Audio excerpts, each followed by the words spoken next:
You good?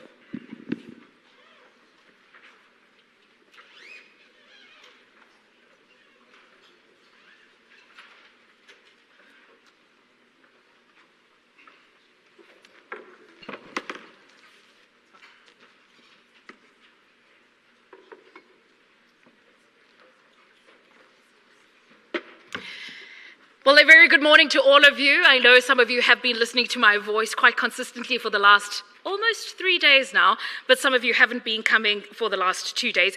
My name is Tami Nkadimeng. It's still Tami Nkadimeng, same as Monday and Tuesday, and I'm fondly known as the Message Architect. I will be your program director and facilitator for today. Today we land the plane on the Climate Resilience Symposium.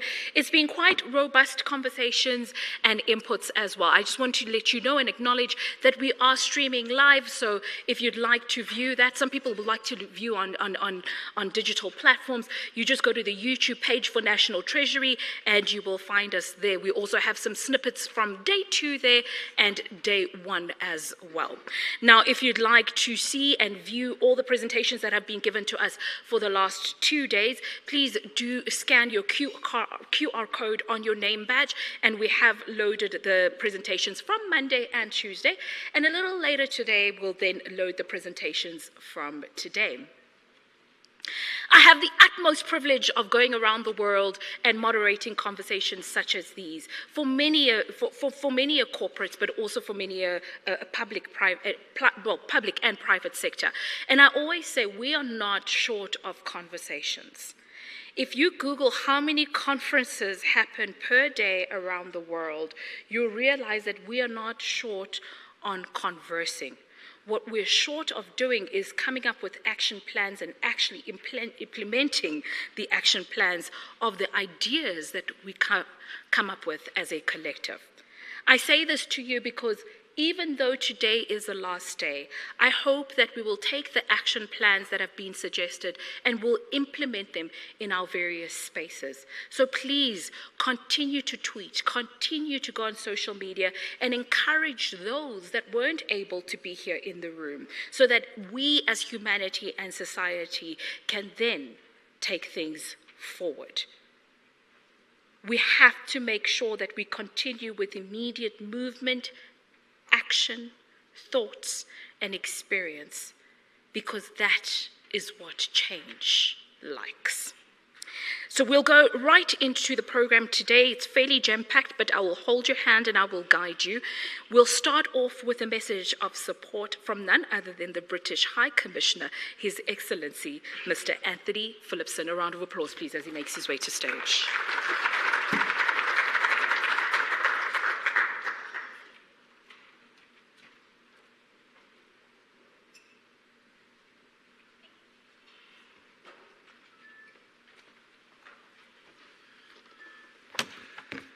Thank you very much indeed, and good morning to everyone. It's a wonderful honour and a privilege to be standing before you to have a chance just to say a few words of support. As your programme director has just said, I know it's been a packed 2 days and you've got another packed one ahead of you, so I'm going to keep this very, very brief. But I just wanted to offer really 2 sets of supportive messages. First, with my hat as the British High Commissioner, I'm very pleased that just 10 days into my new government in the UK, elected on the 4th of July, and just over 2 weeks after the appointment of the new ministerial team as part of the Government of National Unity here in South Africa, there has already been substantive engagement between the 2 governments. On Sunday the 7th of July, my Prime Minister made a phone call to President Ramaphosa, and then in London yesterday, my new Foreign Secretary, David Lammy, met his new South African counterpart, Ronald Lamola, for a meeting in King Charles Street yesterday afternoon. I believe I can say that it was the first international meeting that my Foreign Secretary had in London.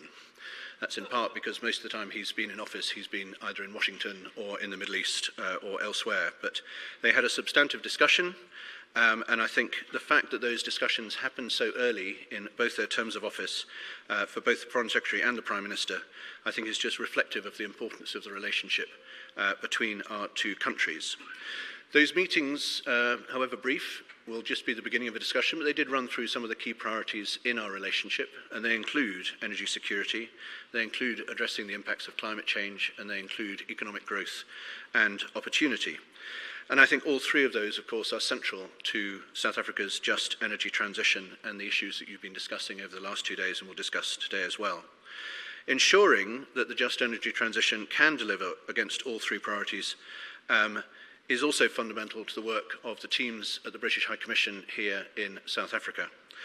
And we very much look forward to continuing to drive this work forward in partnership with all of you here today, as well as across the rest of government, business, civil society, and others. And I would just also note that we are very proud supporters of the SA Tide programme, which is one of the supporters of this conference. My other hat, as I stand here today, and my other second message of support is as in the role of the UK's chairmanship of the International Partners Group, working in partnership with the Government of South Africa to deliver the Just Energy Transition Partnership, which we launched back at the COP Climate Summit in Glasgow in November 2021. The IPG, the International Partners Group, now includes Denmark and the Netherlands, as well as the original grouping of the UK, France, Germany, the US and the EU. And as the IPG, I wish to reaffirm our full commitment to working with the new Government of South Africa to support the just energy transition. And we look forward to building on the progress that we have made to date in support of accelerating the decarbonisation of South Africa's electricity system, developing new economic opportunities in a low-carbon economy, as outlined in both the JET investment and implementation plans. And we are fully aligned, and I think this is a really key point, we are fully aligned with the government's priority of ensuring that this is a genuinely just transition with no one left behind. As the IPG, we have to date pledged $9.3 billion through grants, blended and leveraged investments, and concessionary loans. We have worked closely with the JET Project Management Unit to track grant funding, and we're delighted that as of November 2023, grants from development partners has increased to $716 million. In terms of the UK's contribution, we have been working up projects for African Development Bank lending using the UK's guarantee, and specifically focusing on projects which address the issues of technical losses and non-payment or theft of energy and water in South Africa's municipalities. These projects will help address some of the financial challenges of the municipalities and in turn Eskom by reducing the debt. And similar projects have successfully been delivered in other countries in Eastern Europe as well as elsewhere in Africa. The UK is also supporting private infrastructure development, including through Globalec, which has built wind and solar battery farms across South Africa, and is now building Africa's largest standalone battery energy storage system for Eskom in the Northern Cape, about 100 kilometres away from Uppington. And Garant Co., which is part of the Pidge family, is providing payment guarantees to renewable power developers. The UK is also supporting businesses to mainstream climate and access climate finance, both via our Climate Finance Accelerator mechanism, which supports startups via a potential blended finance solution, which we're creating with USAID, and via support to projects in Mpumalanga and Limpopo. Ladies and gentlemen, Programme Director, thank you very much again for the chance to say these few words of support for your vitally important work. We look forward to driving it forward with you in the weeks, months and years to come, and I wish you all the best for the rest of your programme today. Thank you very much indeed.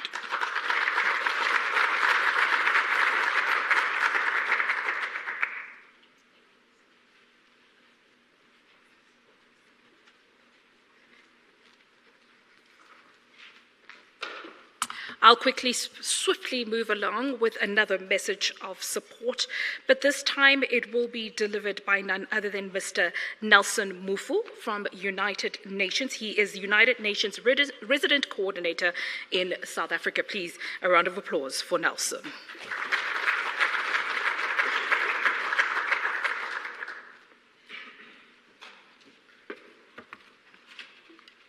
Good morning and thank you to the Program Director. It's a pleasure to join you today and to be able to deliver some words of support, encouragement and a call to action from United Nations family.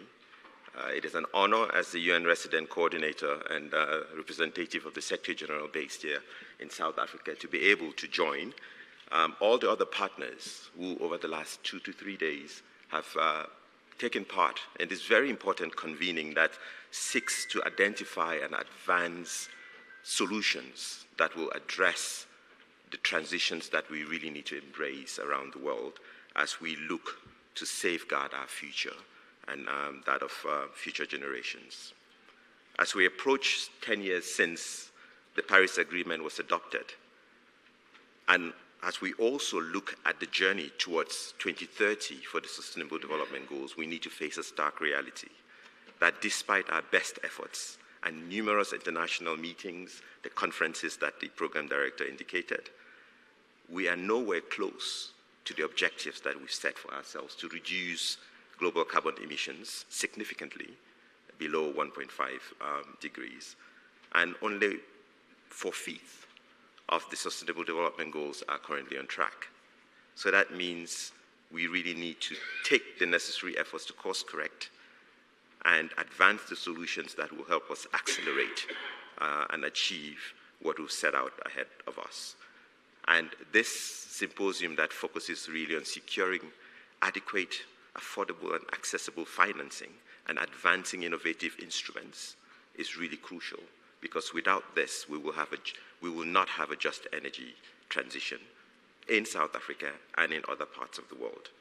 So it is important that as this symposium comes to an end and decisions are made and actions are taken forward, they focus really on structured finance instruments, directing investment flows, and securing the financing for sustainability writ large that is needed across the world. Otherwise, inequalities will deepen, and the implications of this reach far beyond national borders.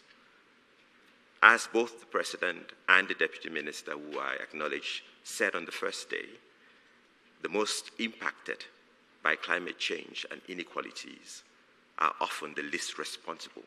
We're talking about the poorest people in the most vulnerable countries, typically indigenous people, women, children, including girls. So it is therefore time, crunch time, for climate and SDGs action.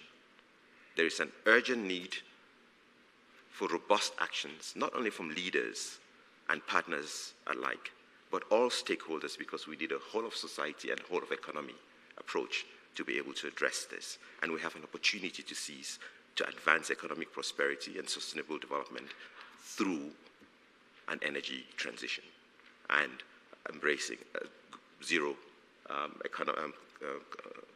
emissions economy. I am pleased that this symposium addresses exactly this, and it's about moving the needle on climate finance and just transition, and that through the financing of climate action and the management of risks, we will also be able to leverage the instruments that the national treasury can advance, and to ensure that other partners and stakeholders in society and the economy play their part. Distinguished participants, it is important that we take note of the fact that investments in renewable energy are currently booming around the world, and therefore this makes economic logic. Over the last few years, onshore wind and solar are now the most cheapest sources of new electricity in most parts of the world. So we have an opportunity to embrace, but to look at the value chain and ensuring that all stakeholders across the value chain enjoy this opportunity. So the question remains, are we moving in the right direction and fast enough? Is the progress we're doing collaborative, ambitious, just, and inclusive? So you can certainly count on the United Nations to be part of this process and to play its part, because it is time for all of us to be in this, to take the action to slash emissions and advance a just energy transition, to build resilience and advance early warning systems, alongside the anticipatory actions that will protect people and nature from climate extremes, to boost climate finance, as we've said, and to ensure that the fossil fuel industry becomes part of the transition imperative. Alongside this, we also need to turbocharge our interventions on the Sustainable Development Goals, because they're all interrelated. We need to give high priority to transitions, not only on energy, but also on digital connectivity, clean energy, as I mentioned, climate smart agriculture and food systems, education, jobs, decent jobs, work and social protection, because all of this holistically will help us achieve what is important for the well-being of people and planet. And of note in the South African context, the UN Family that spans from the Regional Economic Commission for Africa, the SA Tide program, which the UN is anchoring, as well as the work that the UN Development Program, the UN Industrial Development Organization, the UN Environment Program, the Food and Agriculture Organization, and many others, including the World Bank Group that is part of the UN system, are advancing. And so we look forward to working with South Africa and other countries as it also looks at preparing the next round of national determined contributions through our Climate Promise initiative, which the UN is already engaging with the government on. Because it is important that every municipality, province, industry, economic sector, company are part of this solution. And as South Africa looks forward to hosting the G20 presidency next year, it also has a responsibility and opportunity to lead the advanced economies in the world with the support, of course, of the UN and other partners in ensuring that they also advance adequate financing for sustainable development and embrace sustainably financing of the just energy transition, which is important. But we look at these advanced economies and heavy emitters to take the first step in reducing their emissions, slashing their emissions, in ensuring that they have tangible plans with the horizon of 2050 to reduce their emissions, and to also ensure that they capitalize the multilateral development banks and advance solutions that will help developing countries as well.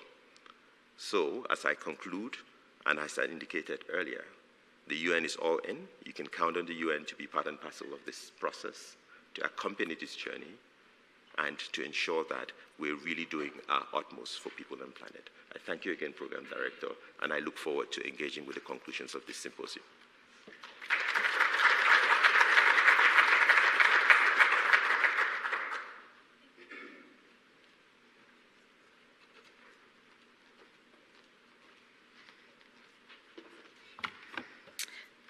Thank you so much for that, Nelson. I just want to encourage you because I just remember, so I was moderating some conversations at UNGA last year, and it's very disheartening when you see how much we have not achieved, and I heard how you opened it up.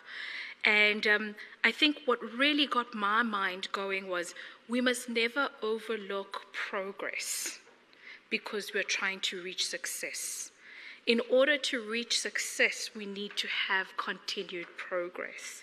So let's always take time to also pat ourselves on the back. The fact that we are in this room and we're wanting to advance these conversations and actions is progress within itself. Please, another round of applause for Nelson. Now, before we continue, I just want to acknowledge a number of people. Of course, this event is brought by the National Treasury, so please give them a round of applause for all the work they have done to bring us all here together.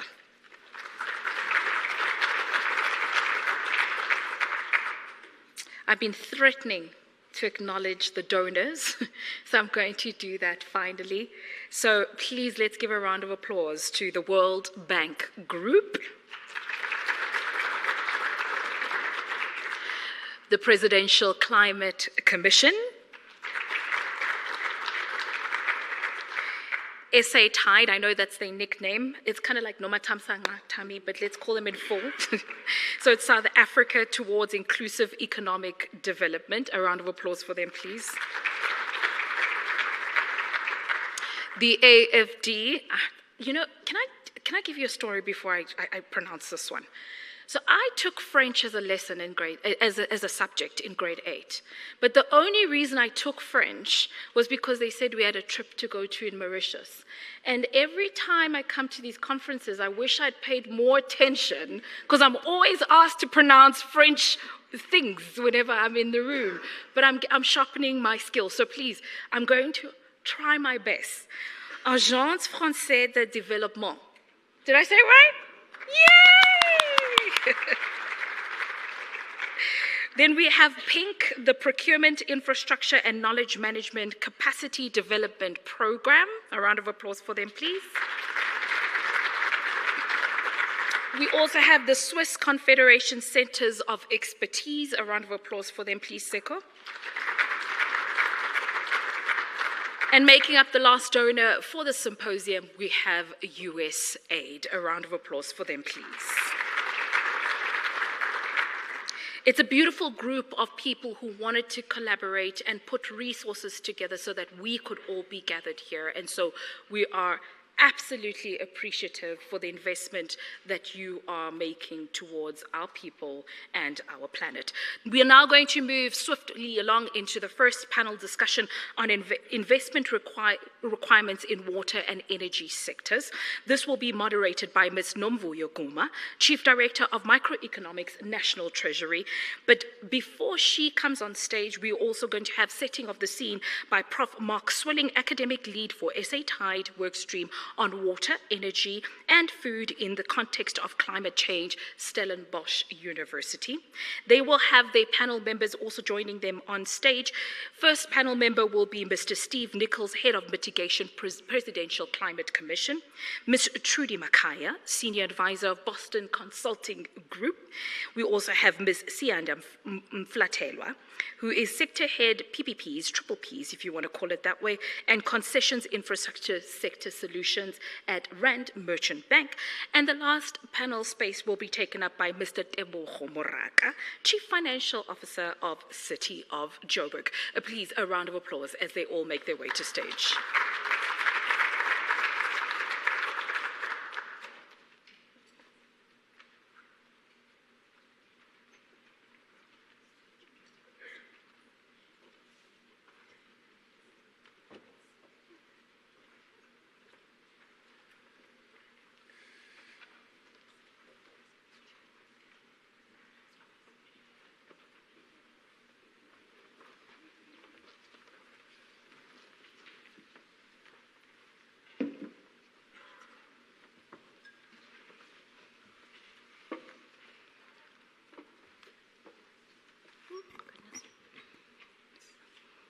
Thank you, Madam Program Director, and good morning, everyone. It is my pleasure to be moderating this very important panel this morning. The intention behind this panel is really to explore the critical investment requirements and strategies that might be necessary for advancing infrastructure development in water and infrastructure in the context of climate change. What we're going to aim to do here is to provide an understanding of the capital that's needed and identify effective methods to attract and utilize investments and explore the sequencing of these for maximum impact. We're also going to cover essential considerations like market design and what skills are required, and then also how do we overcome challenges to successful implementation. So the objective here really is to have a collaborative approach, or to arrive at a collaborative approach to financing and managing infrastructure projects that will contribute to climate resilience and sustainable development. And so without further ado, I'm going to hand over to Professor Mark Swilling for his presentation.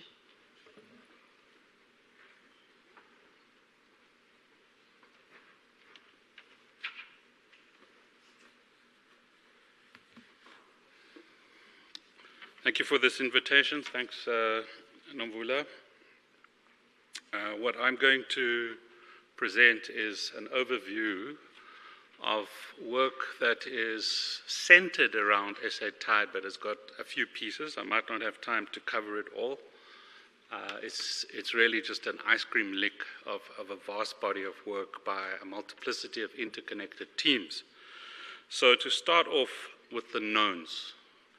The first known is that we have massive infrastructure backlogs. No need to say anything more about that, well documented. Secondly, it follows we need large-scale investments in the required infrastructure for economic growth, for a just transition, for social justice, for achieving the goals of the National Development Plan. Thirdly, what's known is the National Treasury's assumptions about fiscal austerity are probably not going to change.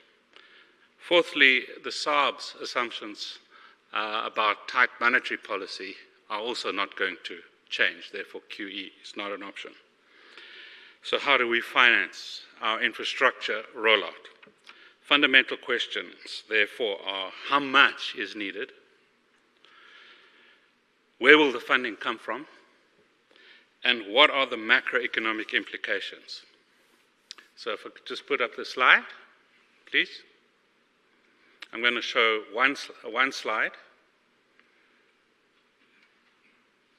Yeah, just the whole lot. Yes, thank you. So at the center of this is SA Tide, which is a partnership between National Treasury and UNU wider.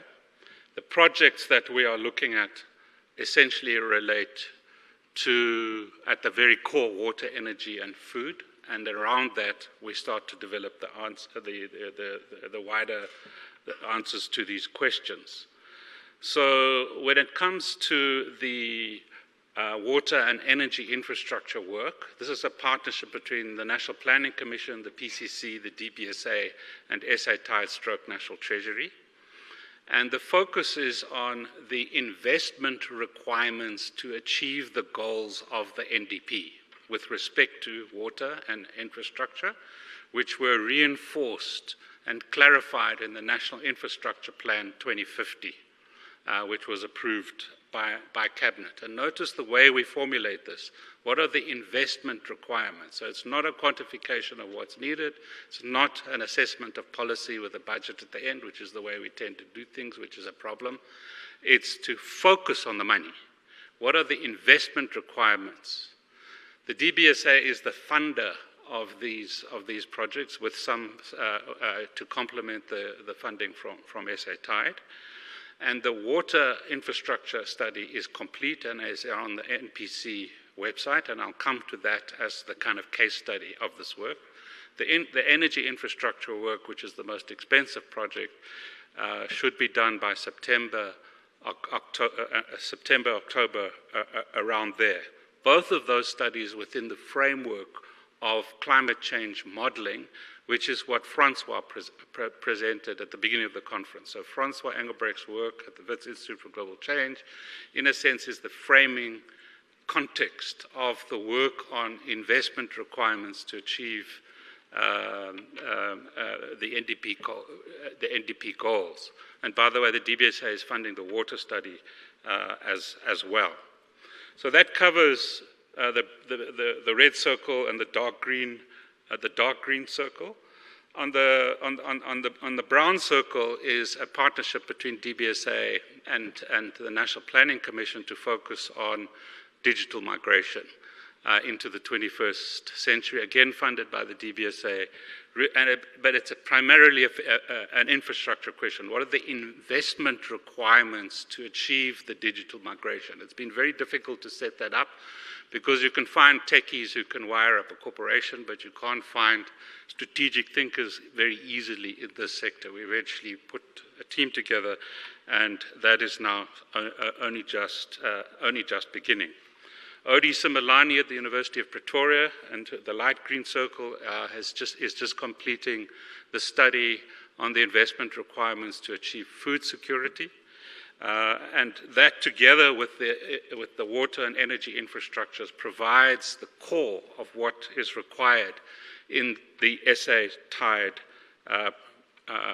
project. However, we have to answer the other two questions. Where's the money going to come from, and what are the macroeconomic implications?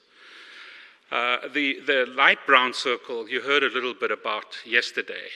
You heard the presentation by Antoine from AFD, which provides a lot of the non-equilibrium modeling framework that we require, because we want to endogenize finance and a climate change damage factor, which current CGE models don't do. So we have to build, in a sense, bottom-up within the GEMS framework. And Adele, who, together with my PhD student who's here, Mlondi and Ndovela, are the jockeys driving that process. And the core question that modeling process must answer is, if we do invest in the just energy transition as per our policy frameworks and the proposed and the outcome of the study that we are doing, what are the macroeconomic implications if we take into account financing rather than leaving it out? Because if you leave it out, you can achieve anything. You just assume debt levels that are completely unrealistic, and your model will tell you what you want. But if you endogenize finance, you're constrained by in particular your cost of capital and debt levels. And that really means you have to focus on making strategic choices. And then finally, the purple circle on the right, which is also a National Planning Commission study, not with any other partners, because in a sense, I wanted to be completely unconstrained, which is to say, okay, if we're not going to get more money out of Treasury, if we're not going to print money at the SARB, where do we mobilize capital? We also know from all sorts of different kind of almost anecdotal kind of studies, but more than that, that there's a lot of liquidity in the South African in the South African financial system. But what we don't have is a map of what the architecture of the financial ecosystem looks like. And so what this study is, working with a conceptual framework developed by Stefan Moreau, who's based in Berlin, called the monetary architecture approach, makes it possible to document and map for the first time ever the architecture of the South African financial ecosystem in order to not only assess the various balance sheet reconfigurations that have taken place before and after democracy, resulting in the way in which our financial system is structured, but also to identify the elasticity spaces, which are essentially balance sheet reconfigurations with potential to unlock additional capital. And there's a backstory to this particular study, if I may share a personal reflection, which is when I was chair of the board of the DBSA, the Land Bank had some trouble, and the local financial markets turned their backs on the DBSA, said, well, you know, you're regulated by the National Treasury. They didn't back the Land Bank, and so, you know, can we trust you? So we had to rely more and more on dollars and euros, and so the question was, could we relocate our prudential authority to the SARB? The answer was yes. There was support from the minister, support from SARB, and it turned out that if that did happen, we might be able to, as DBSA, quadruple the size of our book. Now, I thought to myself, well, without changing fiscal policy, without changing monetary policy, there's an extra 300 or 400 billion available for infrastructure investments. What is that? That's a balance sheet reconfiguration. And what is that opportunity? It's an elasticity space. There must be more of those. Well, think of rooftop solar, banks, households, and business balance sheets getting reconfigured to unlock how much? 80 billion rand for what? 5.8 gigs on rooftops in South Africa. Those are just two small examples of balance sheet reconfigurations in elasticity spaces, and there are many others. So that's what that purple circle is. It's basically starting to identify how we can unlock additional forms of capital for investments in infrastructure without changing fiscal and monetary policy. And the brown circle is, well, what are the macroeconomic implications of that? And the other circles are really to assess what are the investment requirements to achieve our infrastructure goals. So with that, I just want to briefly refer to the water study as a case study, which is complete. We identified 3 scenarios: the baseline, the worst case, and sustainable. Baseline is basically essentially carrying on as we are, some current energy mix, median climate change impacts, removing some aliens, allocating water to agriculture at current levels of inefficiency carrying on. So more or less business as usual, which is pushing us into a water crisis. Even to maintain that, we need 91 billion rand more than we currently spend. We currently spend 165 billion on OPEX and CAPEX in the water sector, 91 billion just to stay on a course that we know is a problem.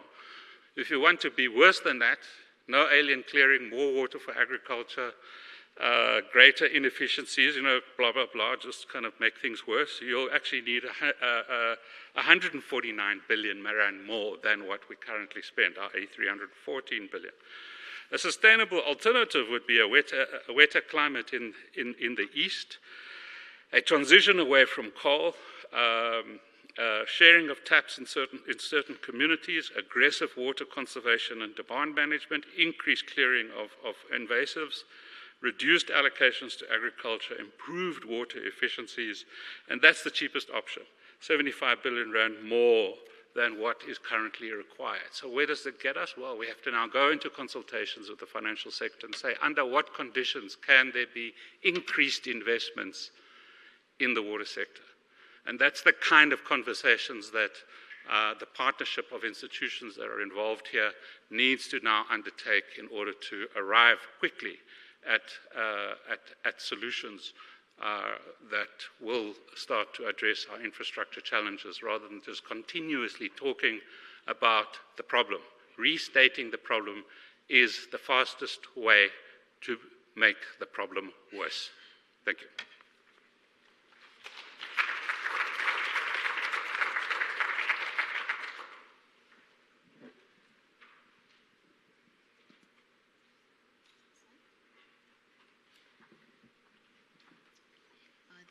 On? Yes, okay, perfect, thank you.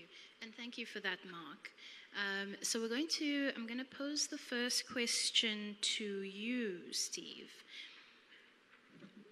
I mean, just based on the presentation and then also your own reflections, could you elaborate on the levels of capital then that might be required and the scale of investment needed for sustainable infrastructure in both of these sectors?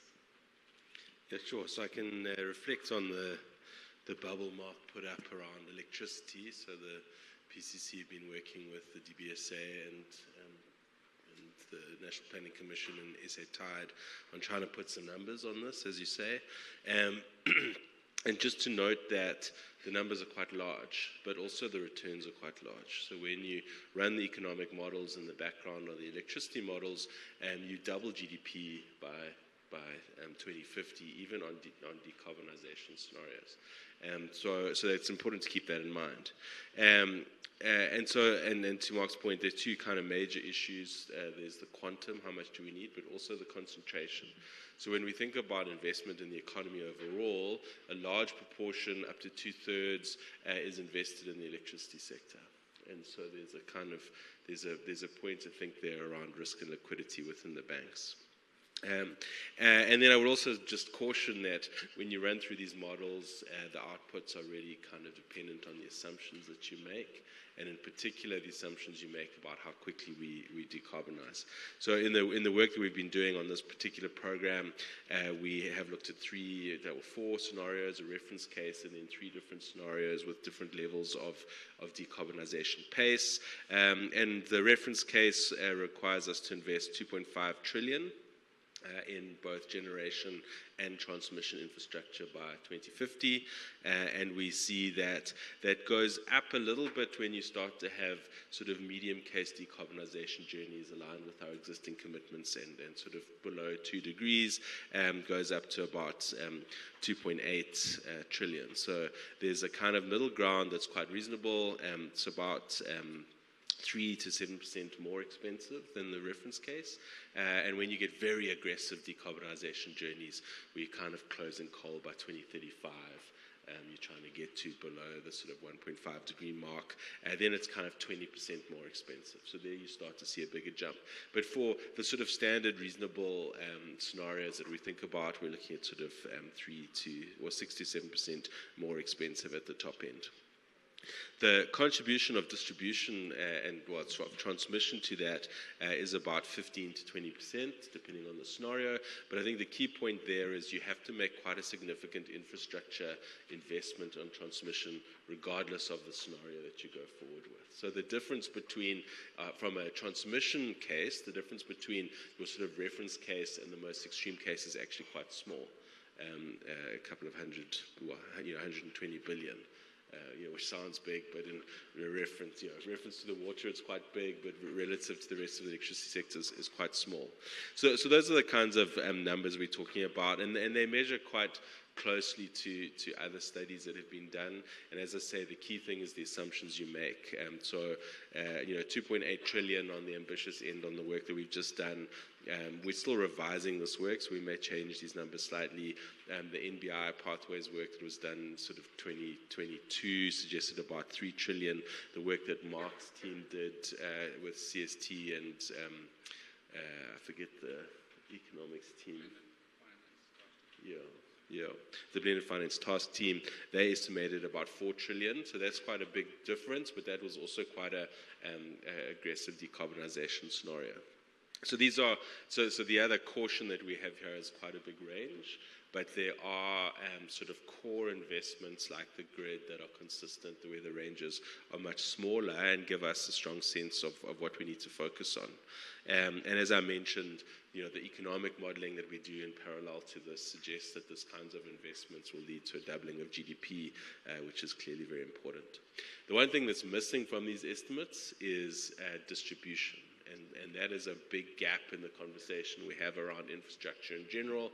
And so the municipal level distribution infrastructure is under-maintained, it's creaking, and we need a very significant investment in that as well. So I'll stop there. Thank you, Steve. As you were talking to the numbers, we're joined here by the DDGs of ALM and acting DDG of Public Finance, and I think I saw their eyes widen as you started to refer to all the numbers. So we know that we're operating in an environment of significant fiscal constraints, and it sounds like from the quantum that you're talking about that what's needed is to accelerate some public and private partnerships. So maybe turning to you now, Sianda, because this is your bread and butter, perhaps you could reflect on sort of what kind of strategies are needed to accelerate these kind of partnerships and hopefully meet this funding gap through that. Yeah, thanks for that. I think, sure, there's so much to say about what's needed to do, but there's also something to be said about what has been done, right? In acknowledging the progress that we've made thus far, it's important that we don't seek to reinvent the wheel every time. You listen to the numbers and they sound astronomical, but if you take into account what South Africa has achieved up until now, you see that if you break these numbers up into bite-sized chunks, you can very quickly come to some kind of plan, right? Whether that's for me to do or not is maybe neither here nor there, but there is track record and there is history both on the regulatory framework and on the large capital sums that have been invested in the South African market, which is fortunate for us, right? We've got a very well-established PPP framework that has been used time and time again in various sectors. It's been used in transport, it's been used in water, it's been used in energy, it's been amended for energy slightly, etc. But the regulatory framework around energy has also evolved, right? So you started out with a government program that commanded and crowded in substantial investment in the energy sector with renewable energy. And then with the lifting of certain regulations allowed for private procurement. Now, I'll come back to why that's important as well, because the evolution of how we regulate and the evolution of how we procure on a programmatic basis is important, because you start out at a certain place, you see what works, and you amend to crowd in further investment going forward. If I remember correctly, the last number I saw in terms of how much infrastructure was procured in the public space, i.e. using private and public funding in the previous year, was close to 250 billion, right? And that's across programmatic power, renewable energy REAP. That's private power where you have high intensive users procuring on own balance sheet or some other kind of format. That's programmatic battery energy storage, etc., right? Across the board, gas to power, all of that stuff. That came to market and has fundable, bankable commitments behind it, meaning the SA economy and the liquidity is able to absorb and fund that, right, in partnership between private and public funds. And you expect that something similar will come. I think this year it's expected to be 300 billion, right? Which means that if you take the numbers in your report, the SA Tide report, it talks, I think, to about 200 billion or 250 billion, depending on which scenario you look at, annually until 2050. Is that absorbable in the South African market from a quantum perspective? Absolutely. How we do it is the answer. The programmatic stuff that we've seen in South African market up until now has been very heavily reliant on government support, so government guarantees. And as you mentioned, the fiscal constraints then become the blockage, right? Because you're starting to see within the programmatic space that there is a requirement to reduce the burden on the fiscus and to lessen those guarantees. So then you ask, how then do you find a model that still allows for substantial investment in the context of that? So the conversation doesn't need to be, can we fund the infrastructure that's required? It's the how, and how do we take and borrow from what's been done before? How do we take what's happened in the private infrastructure space, where you have corporates borrowing substantial amounts of capital for similar tenors and for similar quantums. I mean, I think the private power space in the last 2 years since the lifting of the regulations has procured close to 10 gigs, which is the same as what REAP had done in the last decade, right? So the speed of execution is there, and that doesn't require government guarantee. So how do you find places where you can replicate, even if it's on a smaller scale in water, right? Now, water has different nuances that may or may not lend itself to replication, but adaptations of certain parts of the regulations and can give you, a steer in the right direction. If you look at water in particular, the regulatory framework around it is quite complicated, and as you go through the various tiers of government and the various places where the infrastructure is actually required, it becomes a lot more complicated. So programmatic procurement, I think, becomes important, right? As a key element in crowding in substantial numbers of investment. You need something that's programmatic, where the risk allocation is understood and clear, and that can just be replicated year on year with minor tweaks, right? And that hits all of the other requirements like social investment, community involvement, all of these things that are important. But in the water space, it's not quite the same as power, because you don't necessarily have the same commercial model, right? So you need to look at, in the large intensive users as a grouping, and what they've done in power, how can we replicate that for water, right? Because there's a lot of the large intensive users are water suppliers in themselves. The current regulations allow for them to have water use license for extraction and for multiple other things. How do you make the regulatory environment conducive for them to then further invest and continue to become water suppliers, water providers, even beyond the useful life of their mines, right? That's one thing. How do you then create a programmatic space for the parts that are not linked to commercial users? So where you need government to come to the party, and you need some kind of fiscal support, how do you optimize that? The conversation in my mind needs to be around blended finance models, guarantee models that move away from the fiscus directly, but that provide some kind of credit enhancement that allow commercial banks to fund, but other institutional investors as well, to commit large amounts of capital behind programs like that. So, I mean, in a nutshell, I think there's a lot of it that's already happening, but there needs to be, as Mark says, maybe a clear plan as to how we hit these very aggressive numbers year on year until we reach, the goals in 2050 or in 2030, whatever timeline you're looking to. Maybe I'll pause there. Yeah. Thank you so much for those inputs. I actually want to bring in Debogo now. So, because from your perspective, from the city of Joburg, you're really kind of on the coal face of service delivery and grappling with all of these issues, from the regulatory frameworks, from the fiscal constraints, to still needing to deliver goods and services on the ground, not just now, but also for investing in growth, and now with the added pressure of having to consider issues around climate. So from your perspective, what do you think the critical investments are, and if you could perhaps speak to sequencing to add some additional flavor to what Sianda has just said. Thanks. Thank you very much. I think to set a context of where we are as a metro, as Johannesburg, but broadly speaking, all 8 metros in the country, we've seen an influx of people coming into the metros, obviously for any job opportunities and business alike. Now, the expansion, number one, of our infrastructure, but also the replacement of our infrastructure is critical to consider. Now, we are facing a situation where there's escalating electricity losses from a distribution point of view. I think Mark touched a bit on the investment that's needed on the distribution layer for electricity. But there's escalating losses also on water that we need to really address. We know that South Africa is a water scarce country, and for me, I hear the numbers going into electricity, but water is an impending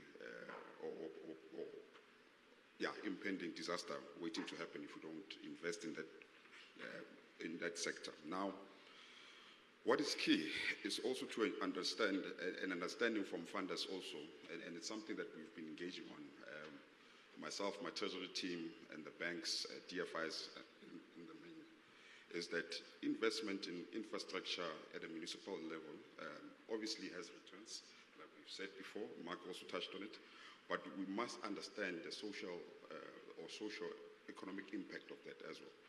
Making sure that even if we have to invest in our informal settlements, townships, where the return on investment might not be as great, but for social cohesion in any metro or in any country, we have to invest in those areas as well. So understanding and structuring finances or funding to municipalities in particular, based on that understanding of the context of the environment that we operate, that we have to service everyone, irrespective of where you're coming from, what class, and understanding that those returns might not only be monetary, but it's critical for social cohesion.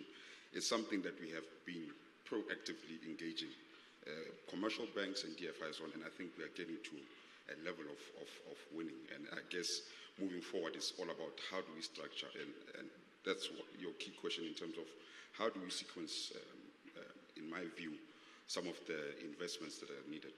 I'm going to start with water.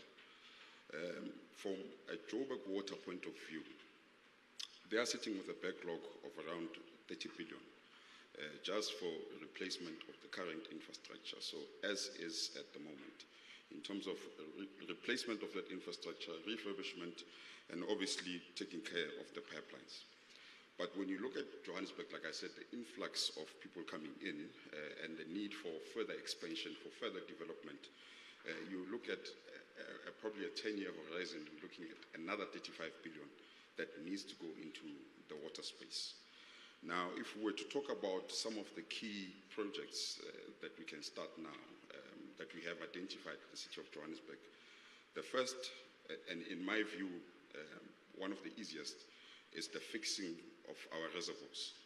And I don't think this is a Joburg problem only, it's probably all metros. But from a Johannesburg point of view, we are sitting with reservoirs that are leaking close to 11,000 megalitres of water per annum.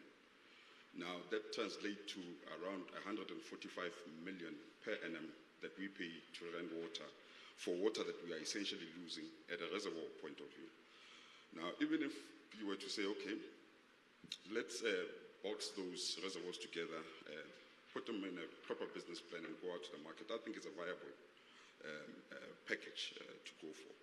Why I'm saying that is because from the costing that is done by our engineers, fixing our reservoirs in the city of Johannesburg requires close to 600 to 700 million.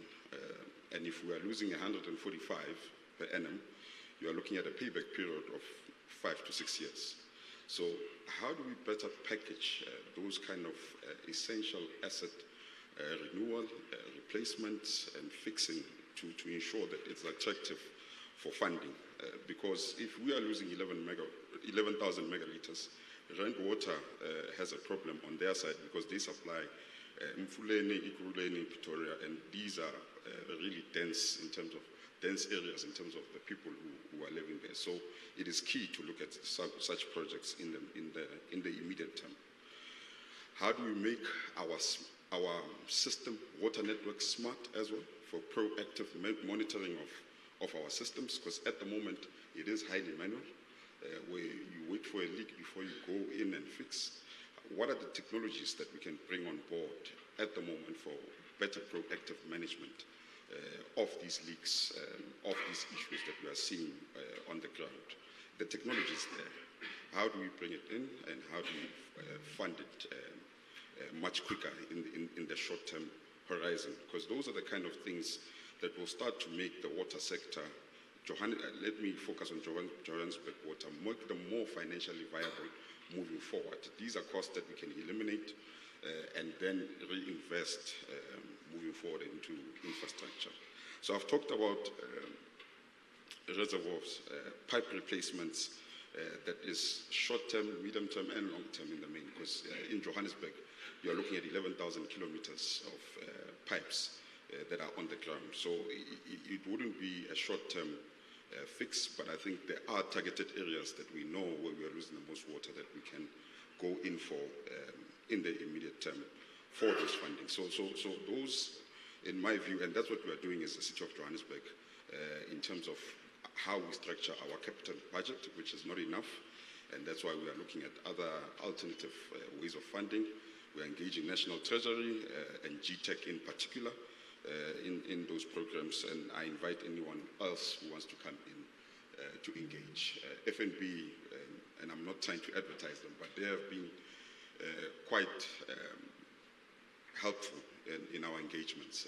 They seem quite keen on some of these projects, and I've always said I advocate for more of our commercial banks, but also other institutions of finance to also come in. Now, moving to electricity, where you have aging distribution infrastructure, which has a backlog for Johannesburg of around 44 billion, to really fix that.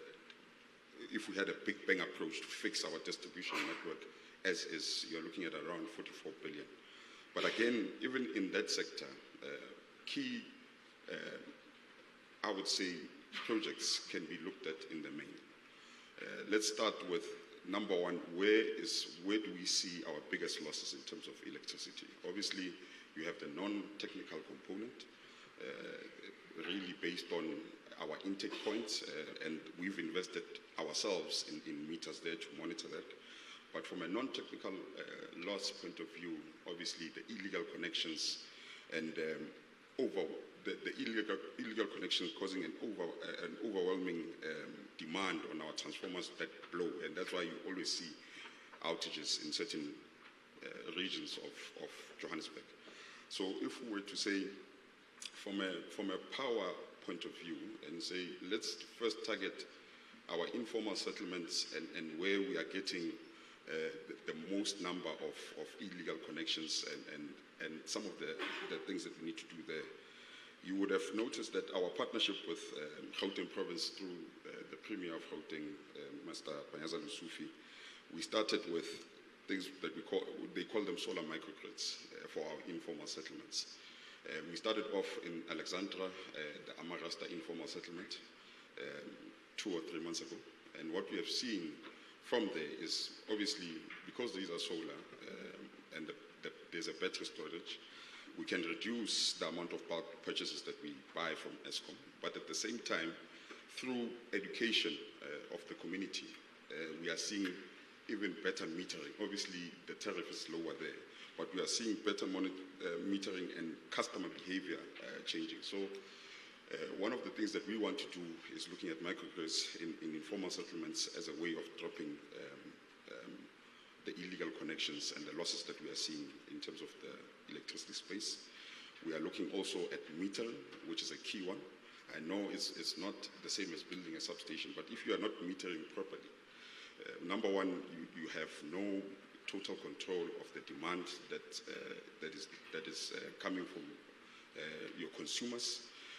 You have you don't have total control of whether your billing is complete and accurate, which is key, obviously, if you want to collect our revenues. So those are projects that we can do in the immediate.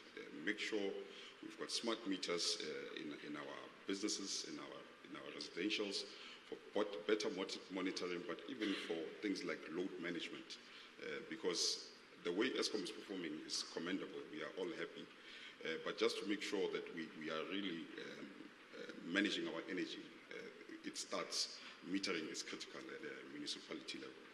Obviously, moving on, looking at replacing aging substations and making sure that those substations where we are seeing a lot of demand on the electricity based on the people who are there, but also the development that we are seeing from a planning point of view.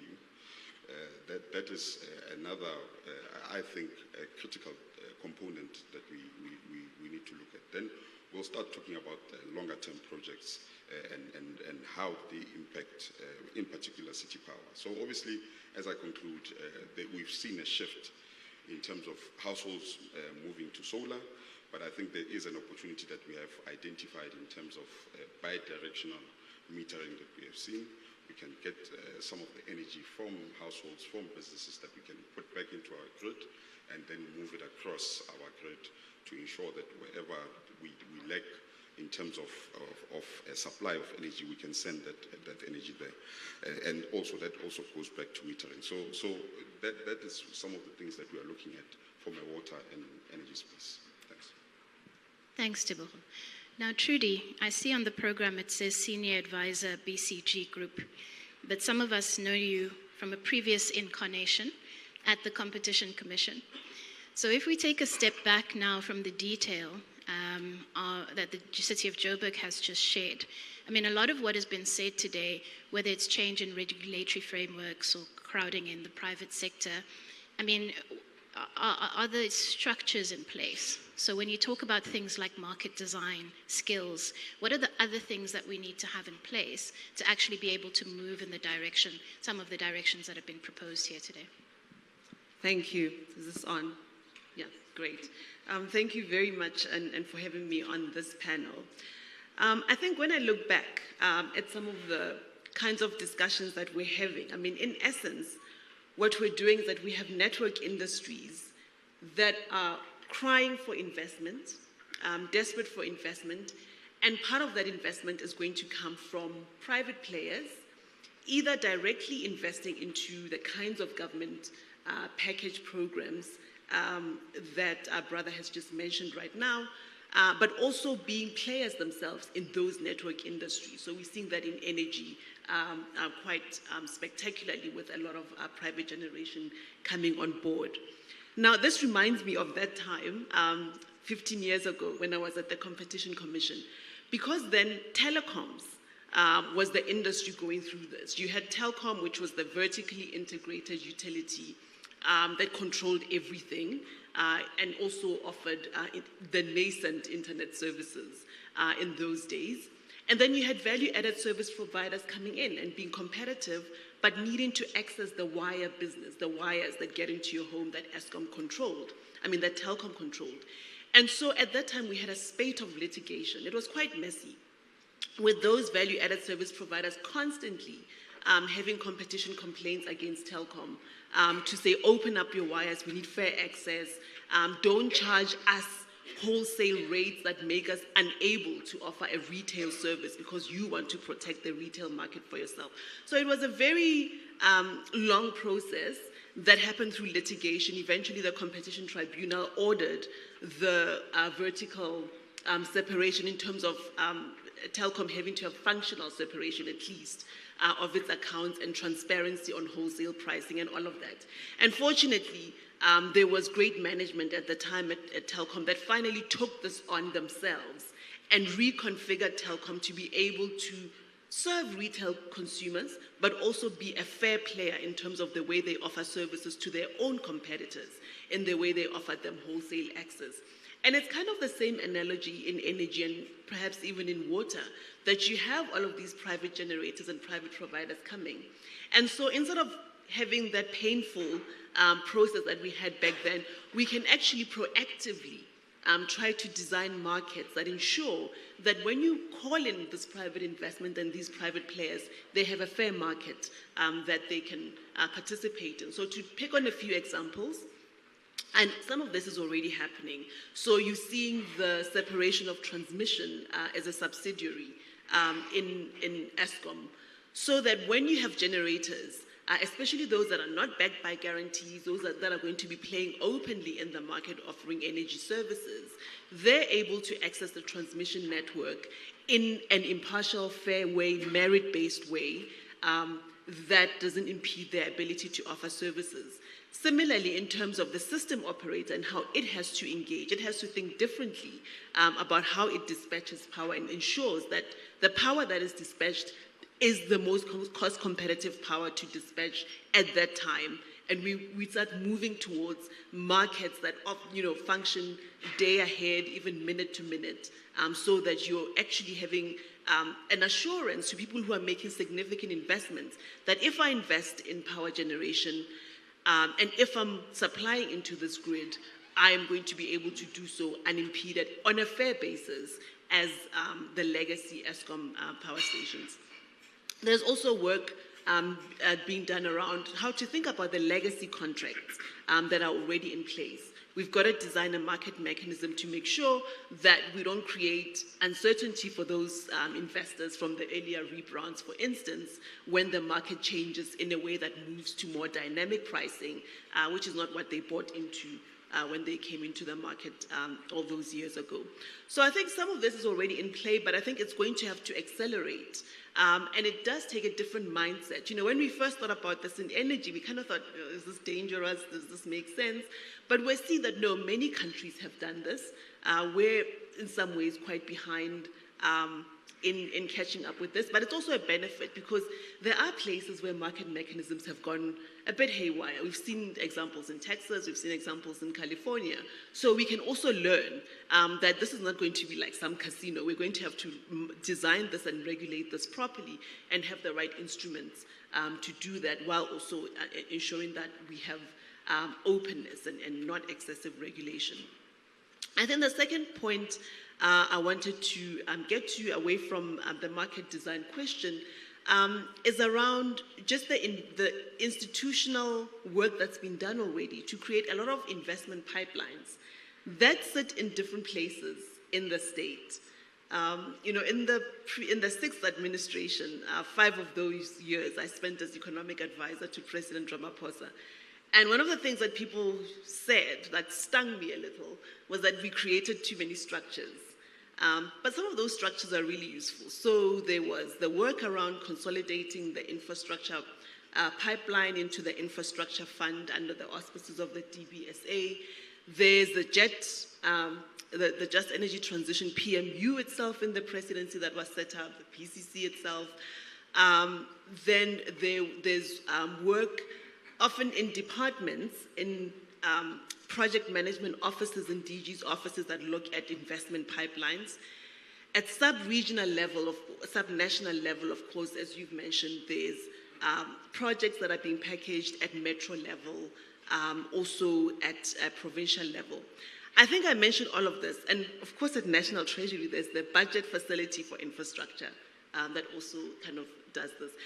So I mention all of this to say we've got a rich institutional architecture to actually bring projects to the fore, and we should be proud of that and really celebrate the work that's been done. However, the next step is really to get those projects over the line. And I think there is a bit of coordination, if I leave something for National Treasury, a bit of coordination of those pipelines that's required to make sure that we're learning across the different custodians of those projects are learning across them, across levels of government, across sectors, so that we're able to provide a compelling perspective. Because now from where I'm sitting on the private sector side, I engage with too many clients who still say, but we're not quite sure where to start, which pipeline, how to engage with it, even though we see all of the potential. So I think that visibility and coordination is going to be important going forward. Finally, on the point around skills development, if we look at the Just Energy Transition Implementation Plan, there's a chapter 9 on skills development. And I think a lot of thinking around infrastructure and investment often ignores the investment that you need in human capital to make this happen. We've learned the hard lessons with some of our mega infrastructure projects, I won't mention names, that ran over budget, delayed, etc., etc. And part of the problem would be having to import skills or having people doing the work but having to repair it, redo it over and over again. And so without a clear human capital strategy, we're going to fall short in some of these transitions. So some of the work we've been doing, for instance, as supportive of the National Business Initiative, is to think about having a comprehensive skills strategy that would draw in the private sector, because the private sector are the people who are going to be using most of these skills as contractors, maintainers, builders of this infrastructure. So we've set up a steering committee, 30 CEOs, 30 CEO champions, really thinking about how are we going to make sure that for the next 30 years, at least for the just energy transition, but I think I'm going to lobby that also for water and other infrastructure elements, we have clear, all the stakeholders are in the room, and we develop a skills plan that is granular, that really looks at municipal level. These are the people that you're going to need over the next 30 years to deliver these projects. So let me pause there. Thank you. So much to panel for the very rich reflections, but we are running out of time. So actually, let me pull in the audience here. And we'll just open it to any questions or comments. I think maybe we'll take a round of 3 or 4 first. And still, if I look at the program director, 10 minutes from the break. Thank you.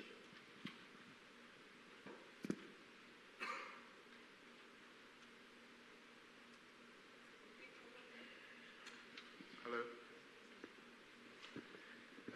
So I have a double question, if I may.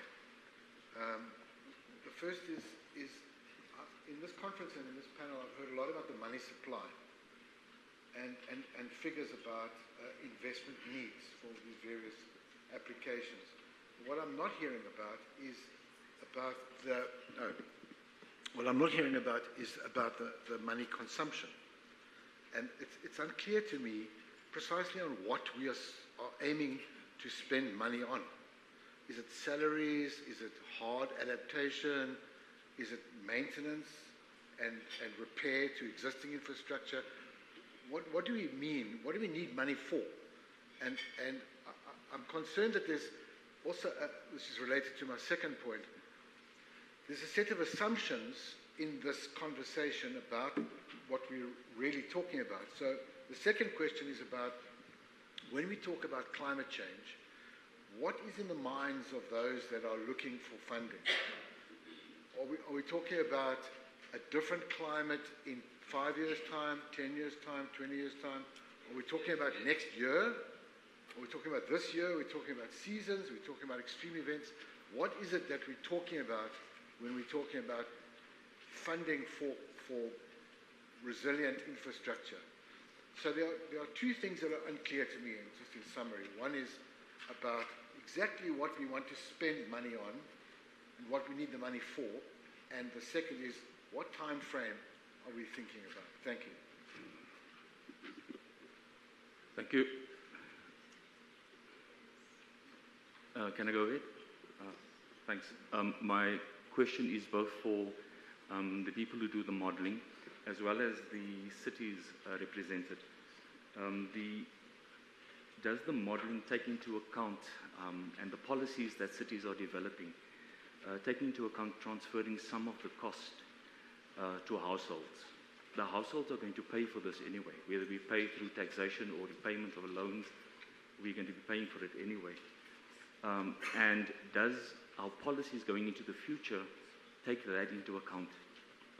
We no longer ask our households, do you want a toilet with flushable water? Do you want a bath? We assume that these things must be included in the improvement of plans. Shouldn't we be changing gears and understanding the scenarios that have been highlighted here? That we are not only dealing with Rand water, not getting water to our taps, we're talking about no water being in the taps if everything is working. We're not talking about Eskom having load shedding. We are actually talking about the impact of using coal at Eskom. And so my concern is that we're still stuck, I get that from a perspective of how the municipalities are responding, that we're still stuck in responding to crises that we have now, and that we are not dealing with what is coming. When I heard the comment about water scarcity, I immediately thought that if I'm a household, I need to find a way of making sure that we put JoJo tanks everywhere. because that is the type of gears that we need to change. And I think it will have an impact on the infrastructure and the nature of the infrastructure that is required, but also the scale. We have massive areas that we can utilize. We have sun virtually throughout the year in Gauteng, and yet we're not using that oil that's available to us in the households. Thanks very much. Okay, thank you. Apologies, I saw two up there. So 1, 2, then a hand to Steve, and then we'll come back to the panel. Thank you, Program Director. Yeah, it's a very interesting panel. I think I've got two questions. I've got lots, but I'll keep it to two. First of all, what thought has been given to the transparency framework of introducing new players in the private sector? So to what extent are you going to look at transparency specifically? And I think Tebogo sort of touched on it. In a lot of cases here, we're talking about public purpose infrastructure, which have social impacts. And I don't think we're giving enough thought to that. And also, I don't think we're giving enough thought, and I'd like to hear your comments on a conversation about what type of investors does South Africa need in a business unusual fashion. Because I do still get the feeling that we're having these business as usual kind of conversations and structures as opposed to business unusual. And I will raise the business unusual, especially in relation to the transparency framework as well, because I'm really concerned that this conversation that we're having here is great, but I don't think when we move out of the room that we actually have significant enough transparency and also involvements from civil society and independent experts. It's a bit of a niche environment, so I've raised a lot here, but I do think we need to look at transparency and how we're going to address it in the broader scheme of things. Thank you. Okay, thank you. One more, the final question. Yes, thank you so much. My name is Tukulu Khoratupetsane from Stellenbosch University. I think a huge thing for me that I'm hearing with all of these infrastructure pipelines of projects that need to happen is also that there's a huge opportunity then for domestic firms to actually be able to absorb all of this work that's essentially incoming.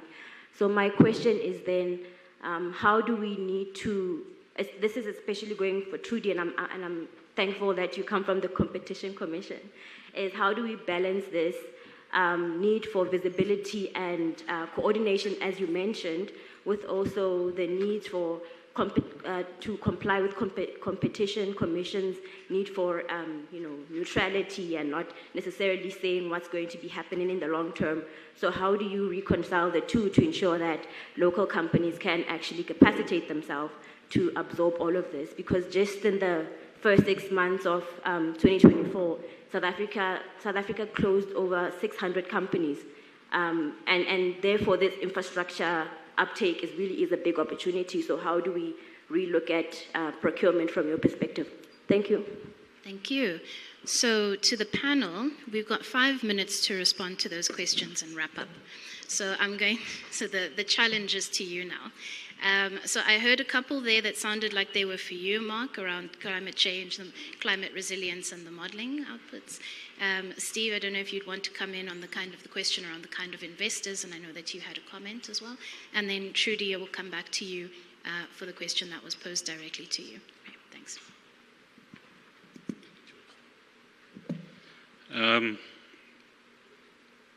Yeah, Neville, the work that's being done on costing is CapEx and OpEx, and it's quite detailed breakdown. We can share that with you. But I think coming to your climate change question, you're absolutely right. What we are seeing unfolding in the repair jobs taking place in KZN after the floods is a repetition of the infrastructures that were destroyed. And we cannot do that. We have to take into account shorter and longer term climate change impacts in the way we design infrastructures. Now, there's only a relatively small number of companies that do the design of these big infrastructures, and there are learning curves. There's evidence of learning curves in these big engineering companies, but it's not steep enough. But I think the challenge possibly lies more with the funders than the engineering designers, for the funders to change their risk metrics.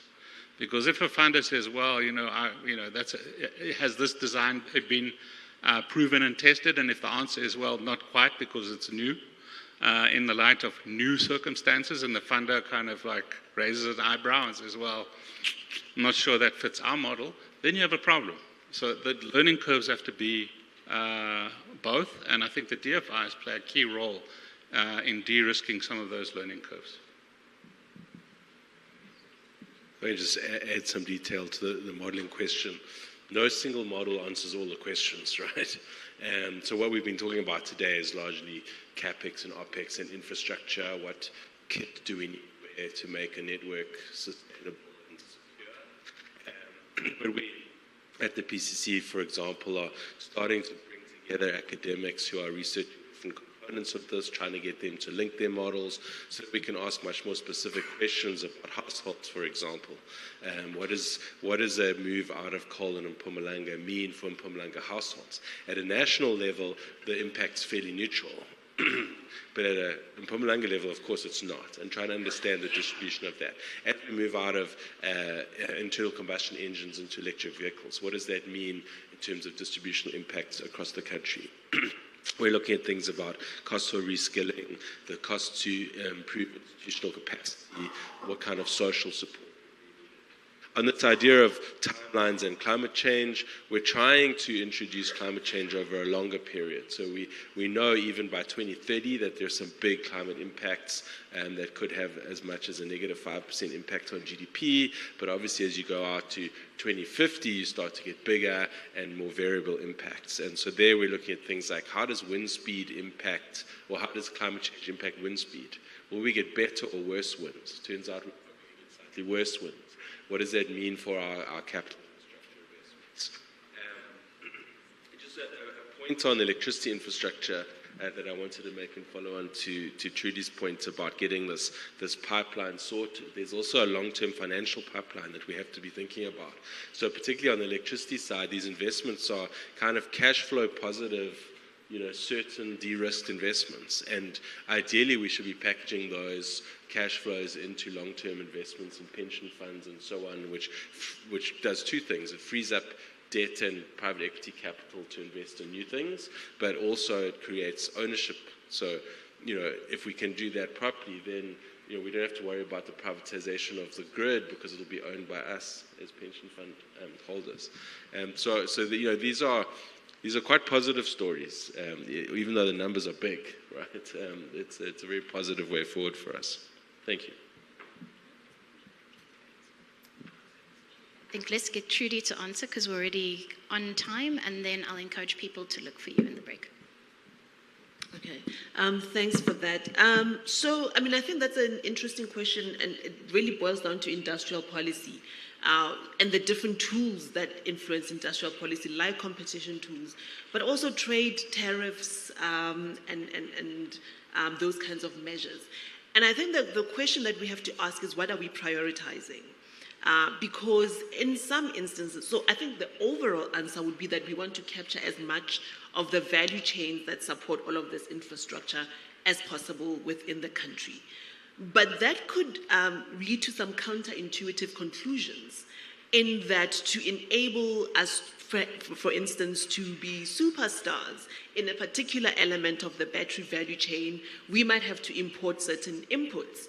And so we have to be quite relatively relaxed and have very low tariffs and encourage imports on some upstream components so that we can win in the downstream market.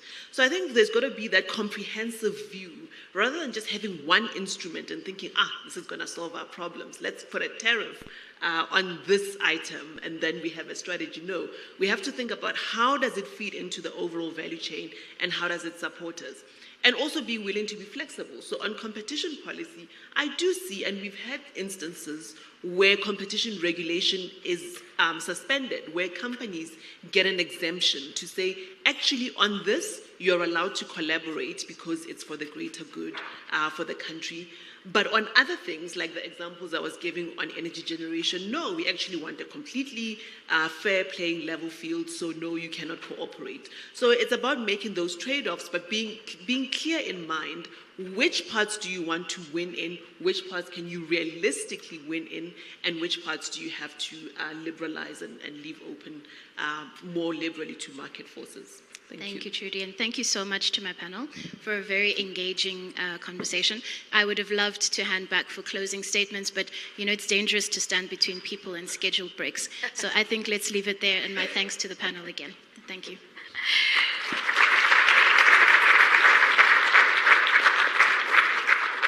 So we're going to go into a coffee break or a leg stretch if for some of you who don't want to break for coffee.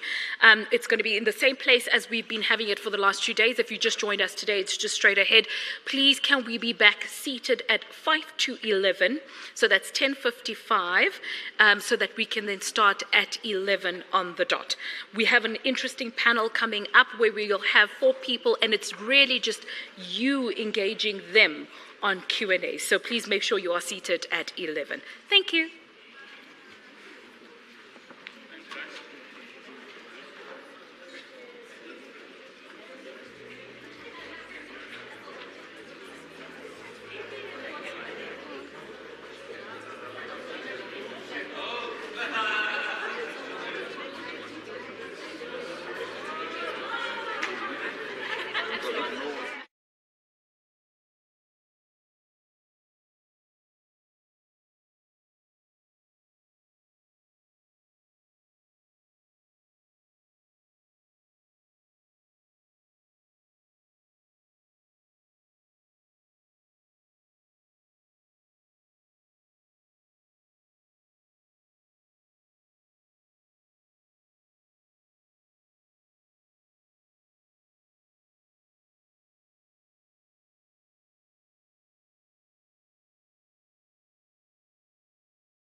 minute or so. So if you can hear my voice from outside, please make your way in so that we can continue.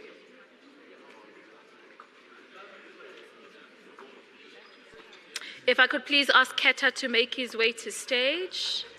I did that because I could see him right there in the corner of my eye.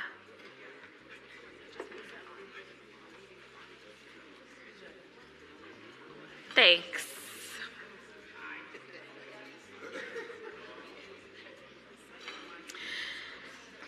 Great. So we're going to go into this next session. So on stage, let me just wait for the two to come back to stage. I want to make sure that we are just adhering to time. So on stage, I'm joined by 4 members of the leadership from National Treasury. We have, and I'm going to ask you to just raise your hand so that everybody can identify who you are. We've got Gobisa, we've got Georgina, we've got Buitumelo, and we've got Keta. So what we thought we'd do at this point in time is just take 3. Oh, yes. Do you want? Yes, please clap for them. Do that. Thank you. So what we thought we'd do with this section, we've only got 15 minutes to it, is just take 3 questions from the audience on anything you'd really like to ask them about, what's the way forward and what we're going to do. It was meant to be 4, but I will open it up with a question to Buitumelo, and then we'll take another 3. So maybe by just show of hands, do any of you, who in the audience might have a question for them? There, so you'll go first after me. So that's 2. It doesn't even need to be a question. It could be a compliment. It could be words of advice. It could be words of encouragement or congratulations to them. Anybody else? Cool, that's fine. So I'm going to start with you, Buitumelo, and ask you the question. So how serious is government really about PPPs? Let's just go hot into it.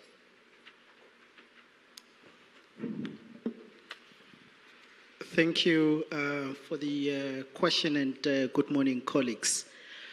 So it is an important question that you are asking, and we've been doing a lot of work around PPPs, because what we have seen over the last couple of years is that while South Africa has a very mature PPP system, which is globally recognized as being really high up there from a legislative as well as a regulatory framework perspective, we've seen that the deal flow over time has sort of dried out. And there are many reasons for that. And one of the reforms that we are undertaking at the moment is exactly to deal with that point. And it is really about ensuring that we bring back the pipeline of PPP projects that are being undertaken across government. It is a way of ensuring that we do crowd in the private sector into our public infrastructure delivery space. Now, what the Treasury has done, I think in 2019, we asked the World Bank to undertake a review of the entire PPP framework, and some recommendations came in, and it was a widely consulted process. And earlier this year, we did publish the amendments, the proposed amendments to the PPP legislation, as well as the framework. And at the moment, we are trying to process all those comments that have come in from the public. And in essence, it's really about doing 3 things. The first one is around ensuring that we reduce the procedural complexity associated with PPPs, right? The second thing that we are trying to do is to simplify the framework for undertaking unsolicited bids. And then the third one is around the management of fiscal risks that are associated with PPP projects, whether we are looking at the contingent liabilities that may arise in the case of national and provincial provincial PPPs or other, risks that come with alternative delivery method. And we are hoping that by October, and you heard it today for the first time, we are hoping that by October we would have published the revised, or what would be the final Triple P regulations. Yeah, that's it. Thank you. Can we go over to that question? Yes, please proceed. Greetings. My name is Gustav Tisby, again from Advocates of Climate Justice South Africa. Firstly, it's to thank the National Treasury for convening such a program. It serves as a light into many of us that still want to make progress in terms of the climate change space, because in this space, there's a reality that there is a gap in between communities that are active and then the government. So we need to bridge that gap and try to include people in the agenda as a whole, because at the end of the day, National Treasury might make the budgeting and everything, but if ever there are other departments that need to take this agenda and drive it forward, do not come into part, it will be futile exercise, because we've been going into conferences. That's a reality that is there. We go to conferences all over, nationally, internationally, and the idea all the time, it speaks about these are the solutions. But what is the program of action after those conferences? Because at the end of the day, we've been speaking. Now it's time for action.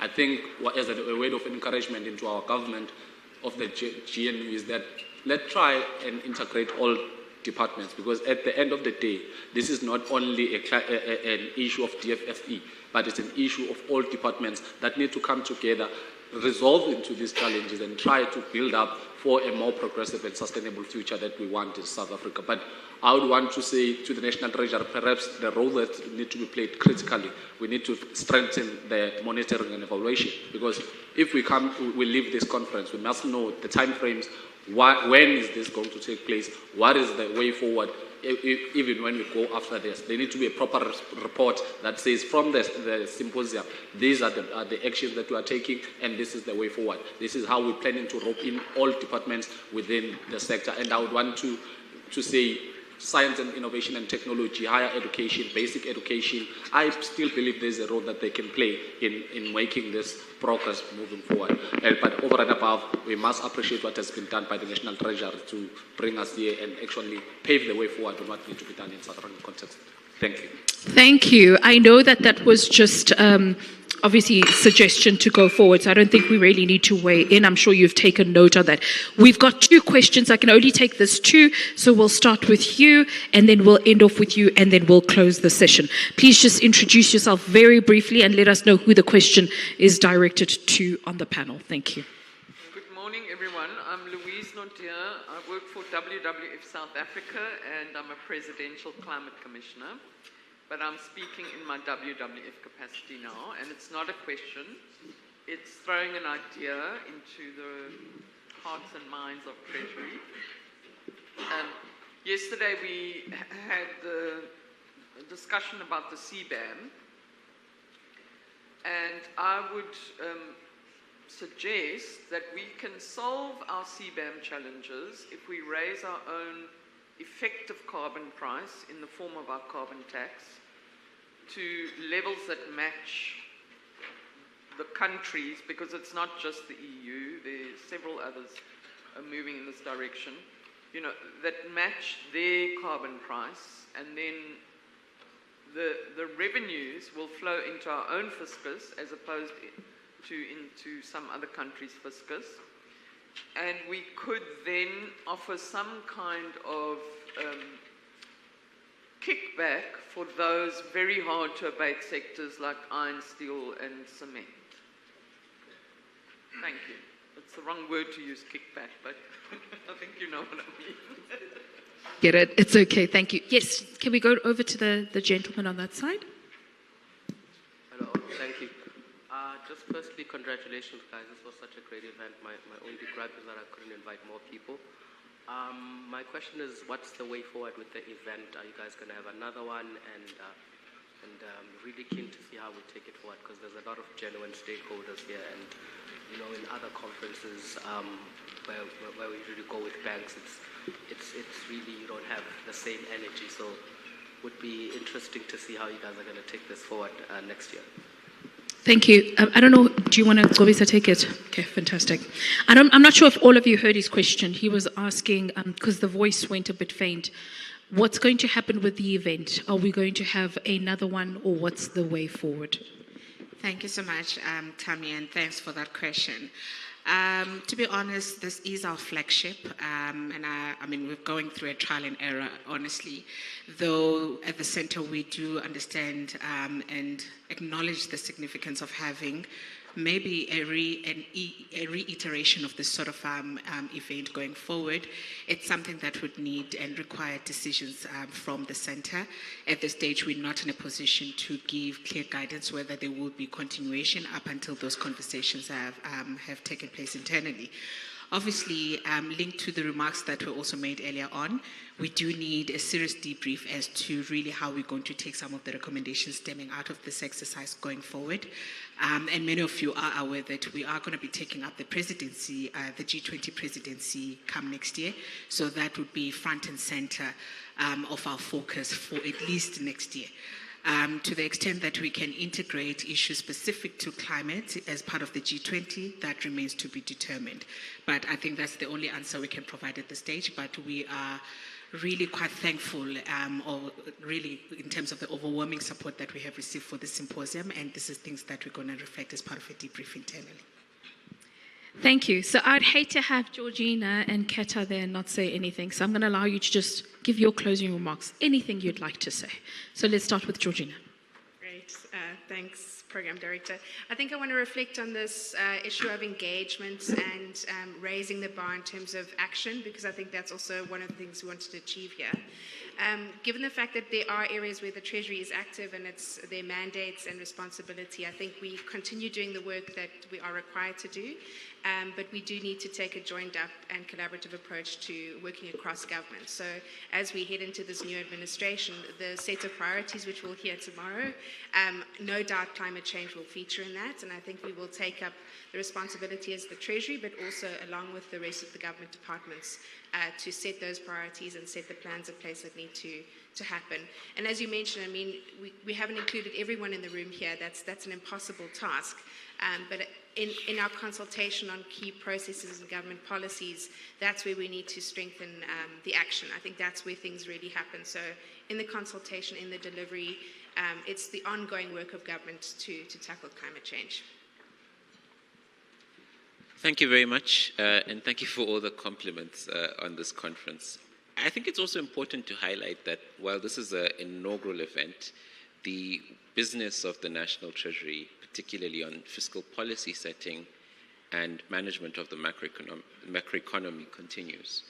So we've just released budget guidelines now, and we've started the budget process, and in there we've highlighted a work around the climate budget tagging work, which was discussed yesterday, and we'll be continuing that work with the departments.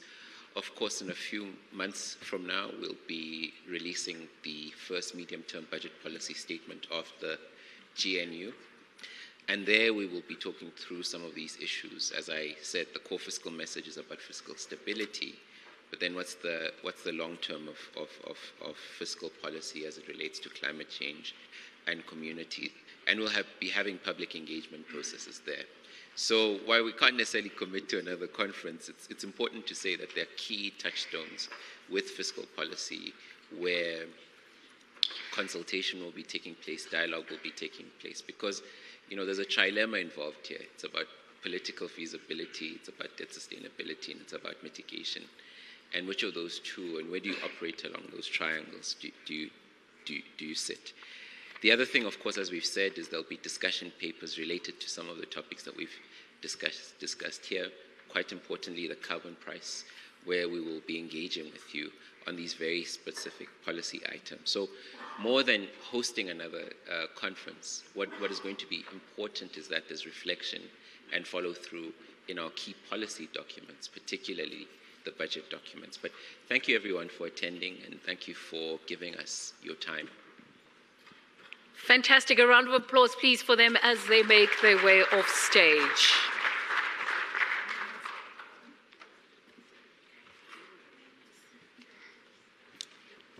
Don't worry, Boitumelo is meant to stay. He likes it up here. So we're going to go into the next section where we'll have back-to-back speakers. The first one is going to be Mr. Boitumelo Mashilo. We just heard from him now. He's actually the Chief Director, Capital Project Appraisal. That's at GTAC, and he will be speaking to us about institutional reforms and governance for strategic infrastructure delivery, and he will be speaking to us on the recommendations. Sorry, I was just trying to clear my head on my thought process. Straight after him, we'll then be joined by Mr. Farai Kanonda, Regional Sector Manager, Energy Infrastructure, African Development Group, and he'll be speaking to us about just transition finance ecosystem in Africa, challenges and opportunities. So when it's time for him to come on stage, I won't reintroduce him. He'll come on stage. I'll ask then Boitumelo to also stay on stage, and then we'll be able to facilitate a quick Q&A after the both of them have spoken. Thank you. Over to you.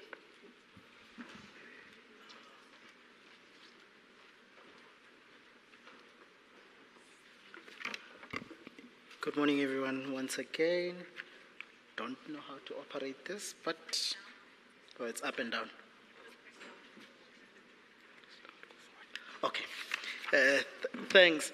So, my topic is about institutional reforms and governance for strategic infrastructure delivery.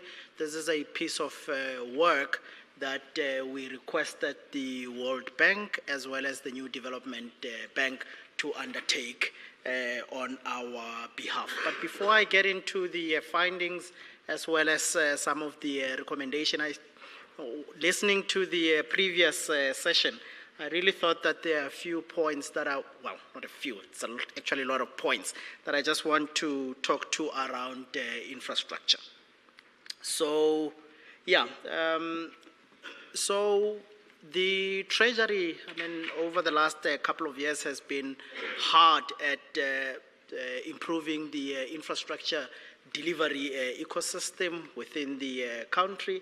And part of the reason why, the major reason why we are doing that is because we know the importance of infrastructure from an economic perspective, the fact that you can address your supply side constraints. It does lay a foundation, a solid foundation for the delivery of more rapid and inclusive growth, but it's also important from a provision of quality basic services. And this is why we've been focusing so much on infrastructure developments. What we are seeing is that the quality of infrastructure is improving, okay? However, we are concerned with the value for money or the return on investment that we are getting out of the significant amount of money that we are spending. And in the next slide, I'll talk to some of the numbers. But we also know that the levels at which we are investing in infrastructure are inadequate. So we need to be doing a lot more. Again, I'll touch on these issues in a lot more detail in the next slides.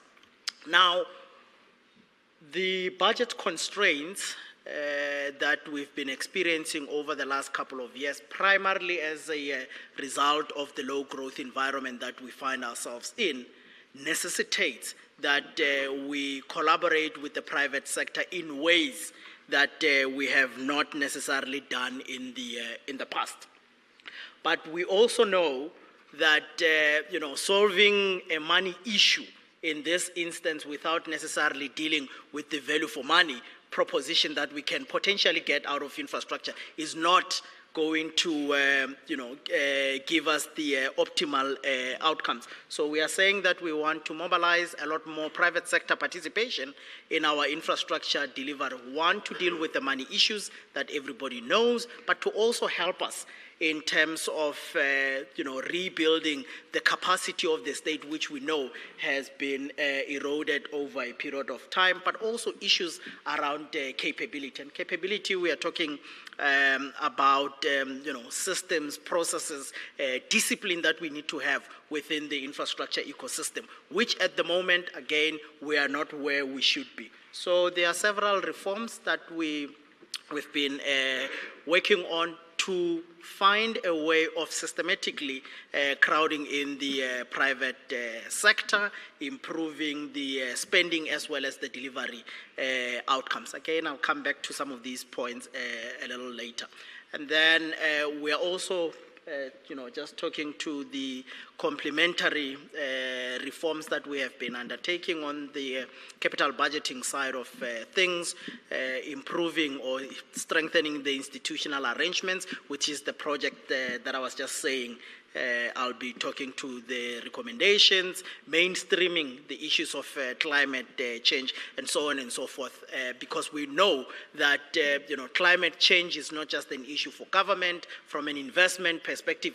In order to ensure that you've got assets that are not necessarily stranded, we really have to be thinking about sustainability in a lot more detail. On this slide, the big points that I just want to say is that gross fixed capital formation, which is a measure of fixed investments or infrastructure in the economy, has been improving, right?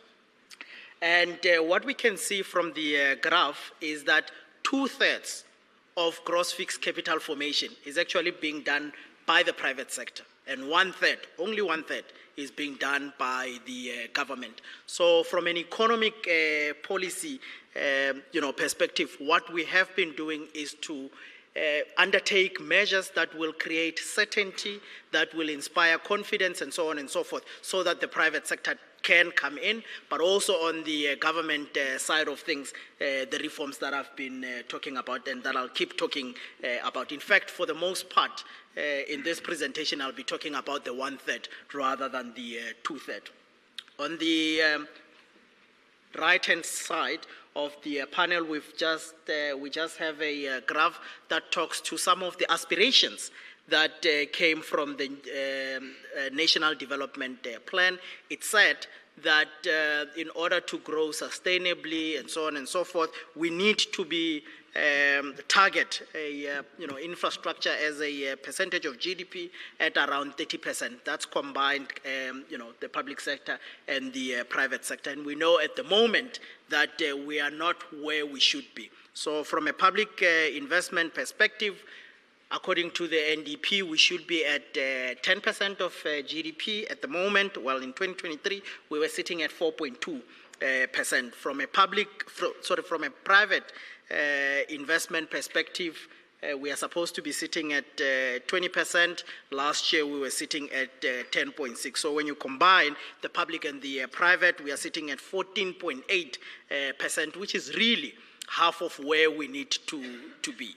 Right? And this is why I said previously that we need to be spending a lot more in terms of our infrastructure spend.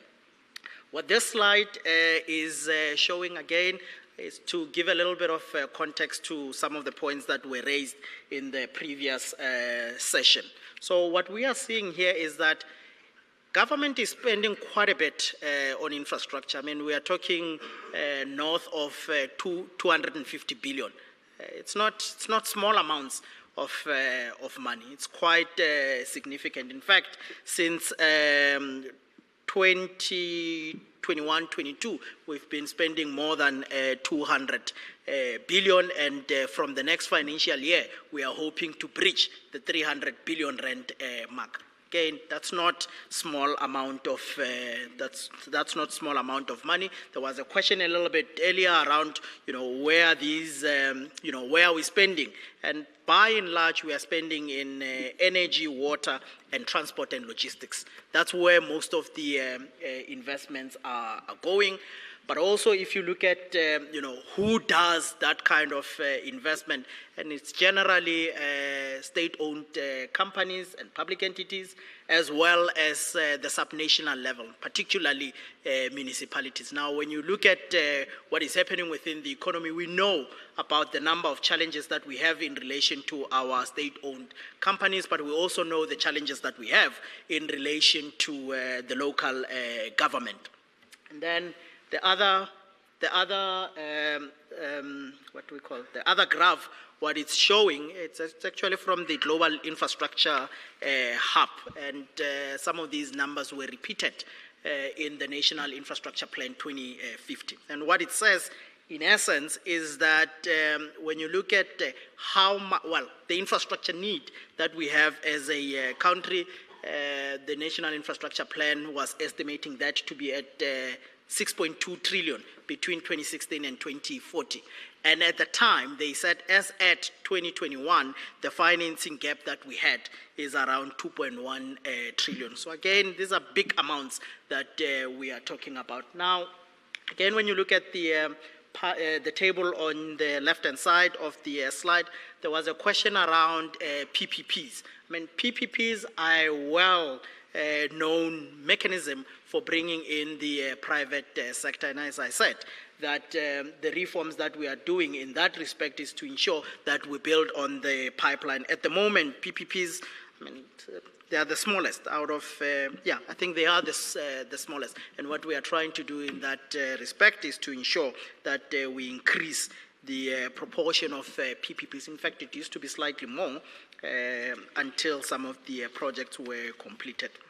Now, the next slide, what it's showing is that the funding gap, let's just take the 2.2 trillion for now, cannot necessarily come from the fiscus, as we know. And as I said earlier on, that we are highly indebted as a country. And what you are seeing on that graph is that our debt levels, the stock of debt is increasing, and as a result, debt service costs are crowding out productive investments or productive spending priorities that we have as a government. So you cannot just continue borrowing into perpetuity. That's the graph on the right-hand side. It's just showing also how constrained SOCs really are. And again, I mean, all you have to do is just look to the capital investments, the red. I'm told I'm colorblind. Anyway, the red versus the gray and the light blue. What it's showing you is that we are spending a lot more on repaying our debt and so on and so forth instead of investing in infrastructure. And this is the reason why there's so much focus on drawing in the private sector to come and help us, because we know that we want to increase the pace at which we are delivering infrastructure, but we also know that we have to increase the effectiveness of our infrastructure. So the big thing for the National Treasury is really about alternative delivery and funding models that we need to be looking into. Now, on issues of climate change, and these figures, these pictures are from South Africa, except the one on adaptation. So we've got different risks that are being posed by climate change, and I suppose you've heard a lot about this over the last 2 days. So we've got physical infrastructure, we've got transitional infrastructure, risks, we've got mitigation, which is really about reducing your greenhouse gas emissions, and then you also have adaptation, and that's where you are reducing your vulnerability and you are also increasing your resilience. What matters is the text on the right, and what it says is that climate change and natural disasters, which we know have increased over the last couple of years, do cause damage to infrastructure. These numbers are from the World Bank in one of their reports, and they also disrupt infrastructure services. So not only can we refer to the floods that we continually have in this country and the damage that does to our infrastructure. But the other thing that it says is that approximately 70% of global greenhouse gas emissions come from infrastructure construction and operations, whether we are thinking about the power stations that we have, whether we are thinking about the buildings that we have, we are thinking about the transport sector and so on and so forth. That's where we need to be looking at. The next slide is looking at the fact that we've seen an increase in global reported natural disasters, most of which are in the form of extreme weather. Again, this comes from the World Bank. Now, when we talk about the impacts of these disasters on the displacement of people, economic losses, from a fiscal perspective, it also means that it does impose some costs, right, which are very difficult to budget for because you don't always know when the impacts are going to hit. Should we be worried? Yes, we absolutely need to be worried. Again, what we are seeing from here is that in terms of the resilience index, a lot of African countries are not where they should be. And South Africa, which scored 36.7 according to the to this graph, it is still regarded as having low resilience. So when we are thinking about investing in infrastructure, we must take seriously the issues of climate change. Just for your information, in Africa, the country that is found to be the most resilient is Mauritius, and Chad, on the other side, it's found to be the one that is least resistant. So all I'm saying is that our infrastructure plans, our infrastructure delivery ambitions really have to take issues of climate change into account. Now, the thing that they actually asked me to come and talk about. So what I've been talking to is really the background, giving some numbers on things that really excite me. Of course, this one also excites me. So we have a problem within our infrastructure ecosystem. And the big problem that we have is that in the upstream, what we've been dealing with is the fact that we don't have a credible portfolio, a pipeline of investable or shovel-ready projects. In fact, depending on who you ask, where's the pipeline? People will send you from pillar to post, but if you ask me, I will give you a pipeline. If you ask someone else in another institution, they'll give you a different kind of pipeline. So if we are talking about attracting private sector financing as well as expertise into the public infrastructure space, we have to answer the question, where is the pipeline? So from a PIM perspective, PIM, Public Investment Management System, we know that we have a big issue around the fact that we don't really have a credible pipeline. It doesn't mean we don't have projects.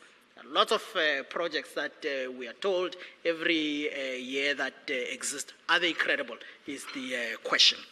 Are they well prepared is another question, and so on and so forth. In the middle, in the what I call the midstream, we've got serious procurement issues, very, very, very rigid and cumbersome, to say the least.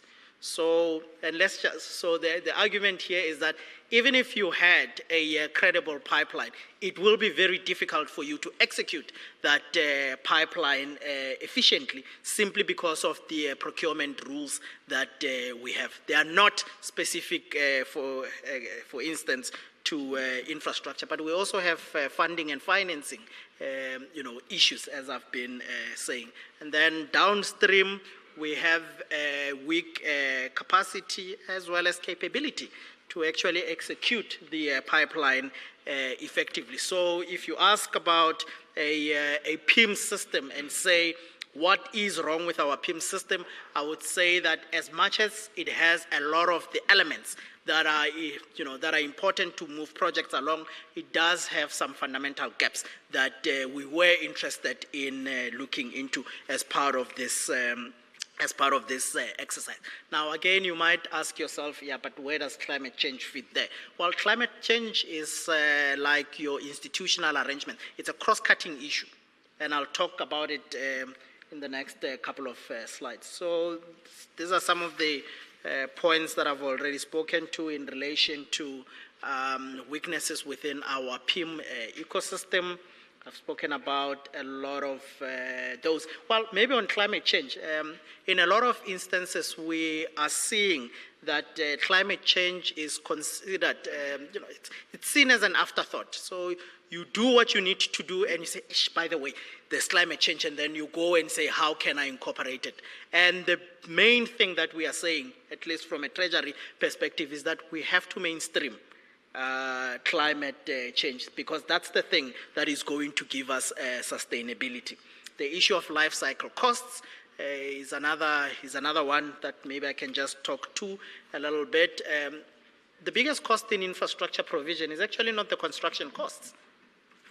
It's not that. It's the operations and maintenance.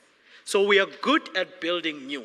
We are not necessarily great at maintaining what we have. So what you see over time is that the asset base, which is quite extensive, South Africa's infrastructure asset base is quite extensive, but we are not maintaining it. Therefore, the condition thereof is continually declining.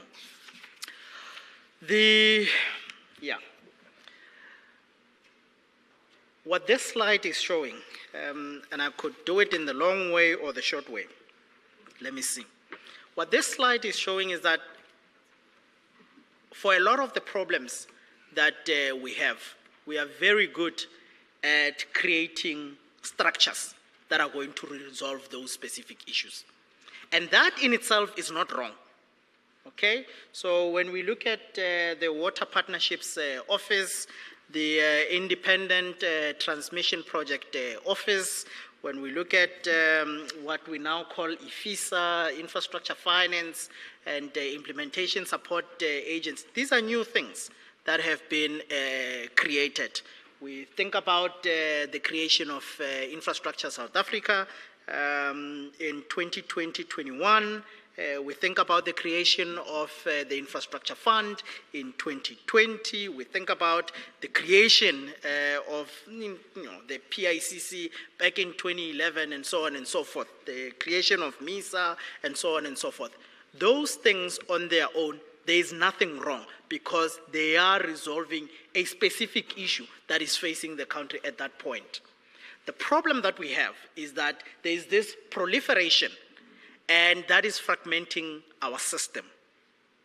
So these creations on their own are okay, but to the extent that they are fragmenting a system which is highly decentralized, it is becoming a problem. And this is part of the reason why we can't necessarily streamline some of the infrastructure and climate change issues that we need to be dealing with. So by and large, what this assignment to the World Bank and the New Development Bank was about was to look at the institutions across that continuum of a public investment management system to say who does what, right?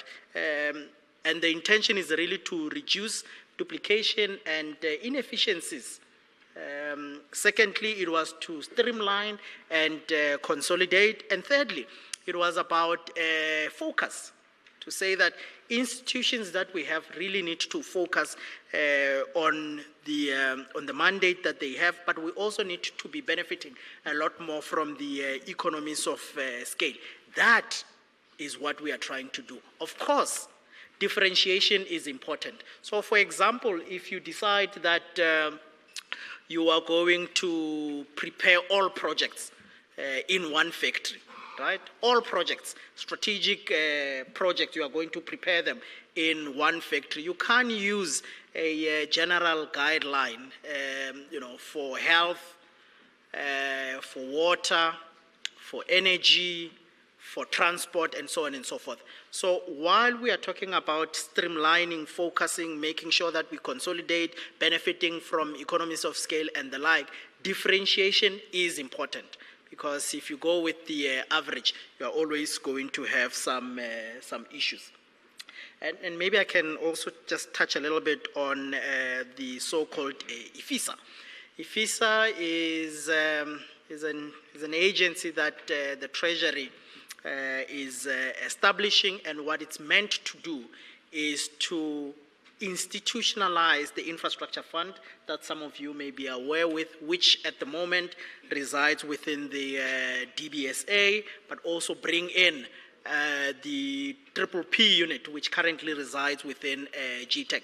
This was a recommendation that actually came from the PPP review, which simply said that you need to be a lot more proactive if you want the private sector to come in. You need to create what they called a center of excellence. So IFISA, in essence, is trying to bring that to bear. So what it's going to do is around project preparation, structuring for not only blended finance, the IF, the infrastructure fund.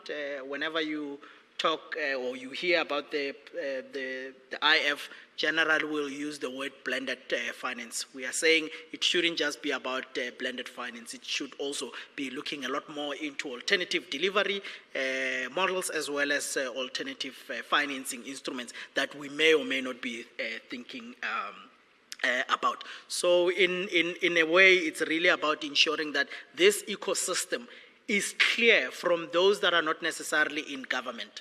I mean, when we meet with a lot of investors, lenders, and the like, and you start throwing all these acronyms, IF, GTEC, this one, that one, they say, oh, we don't know what you're talking about, right? They really don't know what we are talking about. From a government perspective, we know these things because we work with them every day, but others don't necessarily know what it is that we are talking about. So part of this is really about cleaning the roles and responsibilities, making sure that when it's time for someone to come and invest or to finance a project that we want financed, they know who to go to.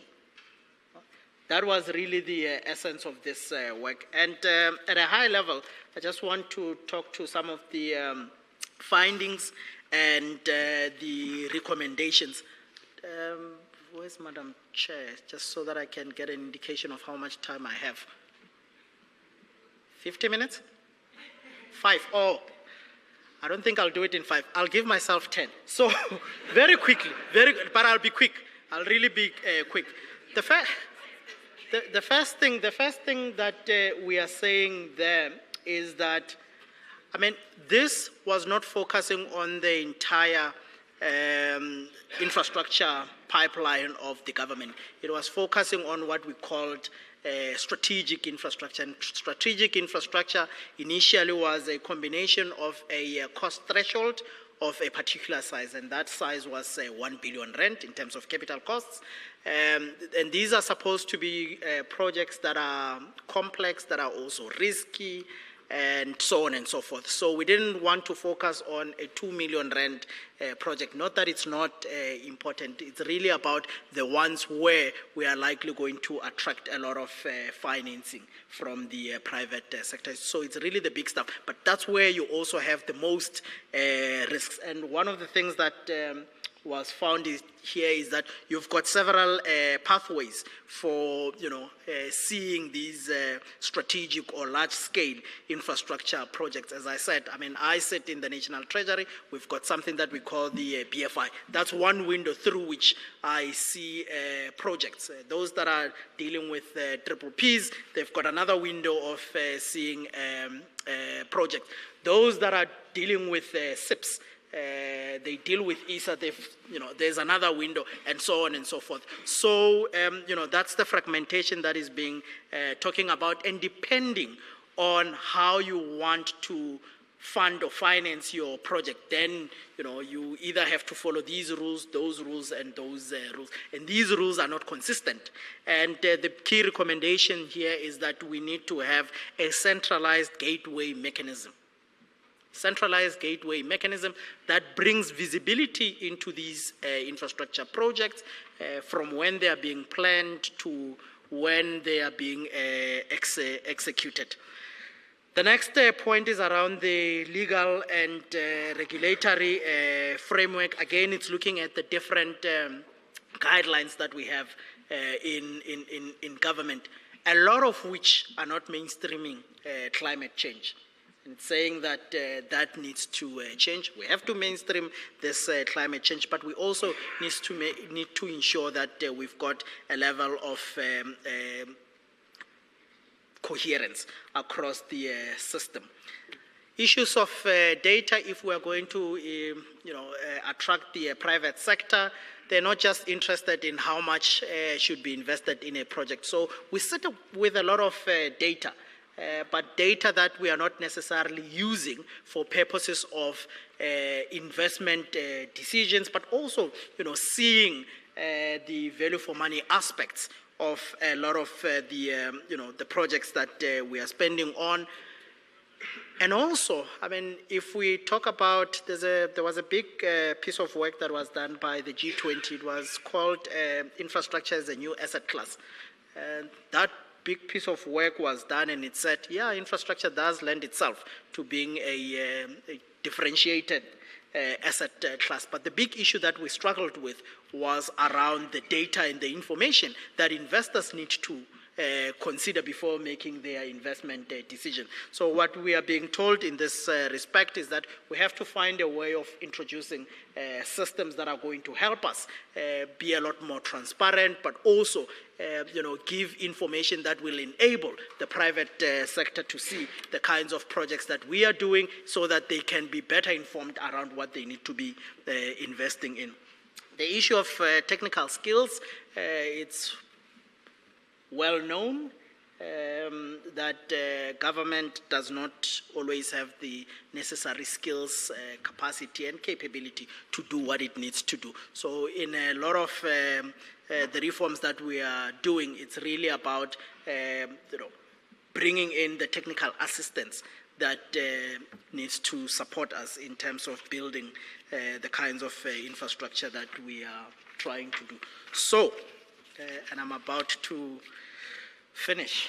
So this slide is talking about many reforms, well, several reforms that we are doing. There was a question to say, are we in a talk show or is there going to be some kind of action? And I'm not Papa Action, but I can tell you that these are reforms that we are doing, and these are reforms that will also these are reforms that will be giving updates to the public and everyone else as part of the medium-term budget policy statement. The PPP one, I've already spoken about it. I just want to, just want to mention something about the National Infrastructure Projects Register, and that's where we're starting with the a centralized gateway system that is going to give us the kinds of information that brings that visibility. The issue of the PIMA strengthening, which is what this project that we were doing with the World Bank and the New Development Bank was doing, and we are also wanting to undertake what is called a CPIMA. It will be my closing slide. I just wanted to maybe also take the time to talk a little bit about, to highlight the programmatic approach to private sector participation. One of the panels in the previous session was talking to how we need to get scale in a lot of the projects that we are doing. So we could do it one by one, but you don't necessarily have the opportunity to learn from one project to the next. So having a programmatic approach, as we have seen through the renewable energy program, which is again touted as being very successful. There are certain lessons that can be learned from there, and we've already established the Water Partnerships Office, which is looking at water, the transport PSP unit, which is supposed to be looking at freight and transport, the transmission project office, and so on and so forth. I thought that was important. The other thing that I also thought I might just want to talk about is the conditional grant reform. So we spent quite a bit, through conditional grants on infrastructure, quite a bit.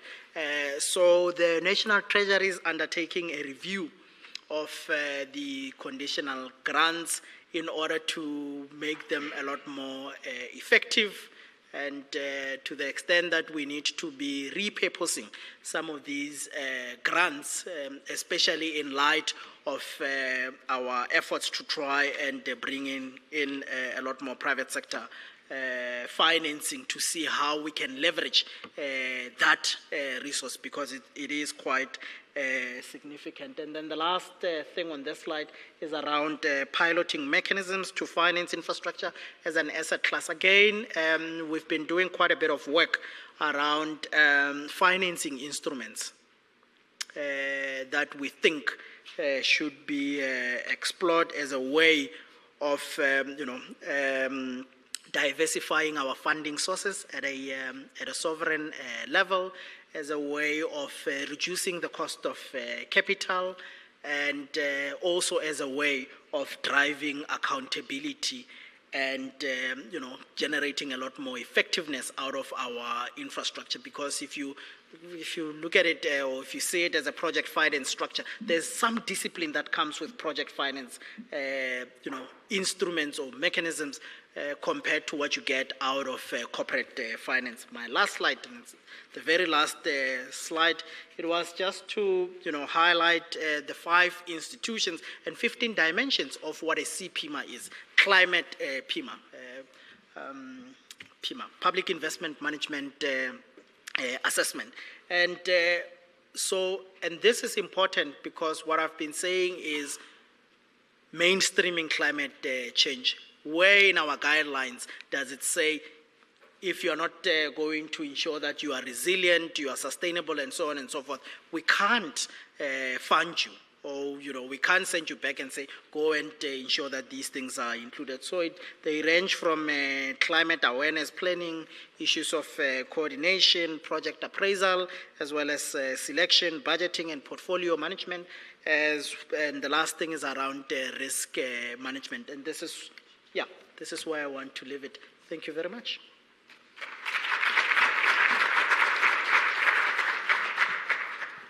Thank you so much.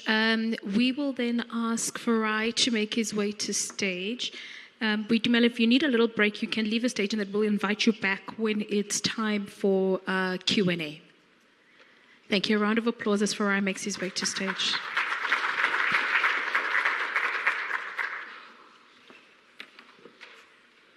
Good morning, and allow me to extend appreciation to the National Treasury and all the organizers for inviting myself and the African Development Bank to be part of this discussion.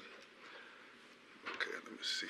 Okay, so I've been requested to talk about just transition finance ecosystem in Africa, focusing on the challenges and opportunities.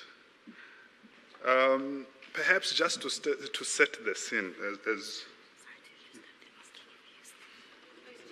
I don't need it. All right. Okay. I have adjusted the position. Okay. So, just to set the scene, and allow me to set the scene using the energy sector. Okay, it's not moving. Down for, okay, all right. Okay, I guess a different configuration here. Allow me to use the energy sector just to set the scene for what I'm about to say. Of course, fully noting that there are other sectors that play into the climate finance issues. I think we've heard about transport, water and sanitation.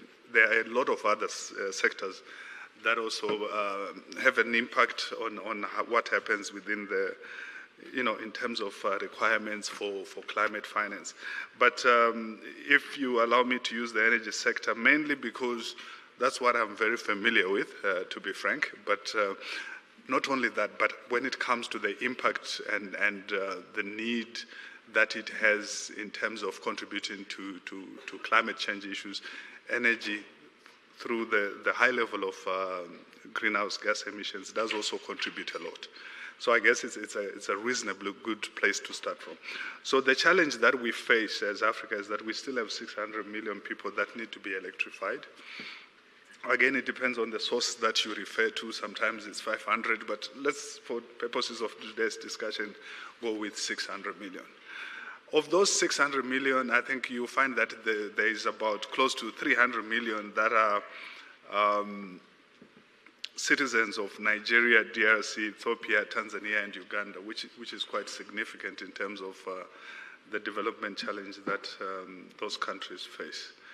I think it's also fair to say that when, for example, you look at South Africa, it's I think in terms of access, closer to 90% or somewhere there. But again, in terms of its generating base load or the generating capacity, it's mainly from fossil-fueled power stations. So when you look across Africa and when you look at South Africa and some of the Northern African countries, the challenges are slightly different. For the rest of Africa, it's really a matter of catching up in terms of electricity access, and therefore a process that ensures that as you catch up, you don't actually do so in an unsustainable way, right? So you actually take into account the need to manage climate change as part of that process. But for South Africa and some of the Northern African countries, it's actually more of, yes, there might still be a gap in terms of 100% access, but the main challenge is really how do you reduce the level of emissions that the system currently has? How do you actually, transition and bring on more renewable energy, and ensuring that as you transition, those that are, there's no one who's left behind, and it's fair and a just way of doing it. To look at the other key points that are up here, by 2040, 1 in 4 inhabitants on this earth will be living in Africa, right? So, which is quite significant. We have a lot that we need to do to meet that, some call it the demographic dividend, but it also comes with a lot of responsibilities. And we expect close to 59–60% will be living in urban areas. Obviously, there is need to feed, there is need to, in terms of the manufacturing capacity, it has to go up, which means your energy requirement goes up as all this happens. And we're still targeting 100% access. So there is really a big need, a huge requirement in terms of infrastructure, which perhaps also then talks to the need for greater, in terms of development, and we need to manage that development to ensure that it's sustainable. So maybe just having set that background, so what is climate finance? Climate finance is really any funding, public or private, that are allocated to mitigation, which is around greenhouse gas emissions, and or adaptation, which is climate change projects. And I guess the conversation has been around the fact that MDBs like ourselves, like the African Development Bank, World Bank, and other institutions, we need to increase our levels of climate finance. And basically what this entails is through either direct financing or providing the environment that ensures that we are able to mobilize more financing from the private sector. So that really talks to working with the governments, working with other state or public institutions to make sure that there's so maybe let me step back, and I'll come to it in a few slides. Currently in Africa, the challenge is that most of the financing, close to 80% of our requirement, is coming from public resources. I did point at the picture of the great need that is coming in terms of infrastructure developments going forward. Now, it's not sustainable. Certainly the governments, the public side will not be able to cater for the entire financing. So there is need to bring in private sector to assist with the financing of all this infrastructure and requirements going forward. And therefore it introduces this need that as DFIs we must work with governments with the private sector to ensure that there is an enabling environment that allows for private sector. I think previous speaker spoke of PPPs. There must be allowed space to come and invest, right? So as DFIs, there's a requirement for us to not only raise capital from global markets to bring into projects, but also ensure that we work with the governments to ensure that there is an enabling environment for that capital to find a home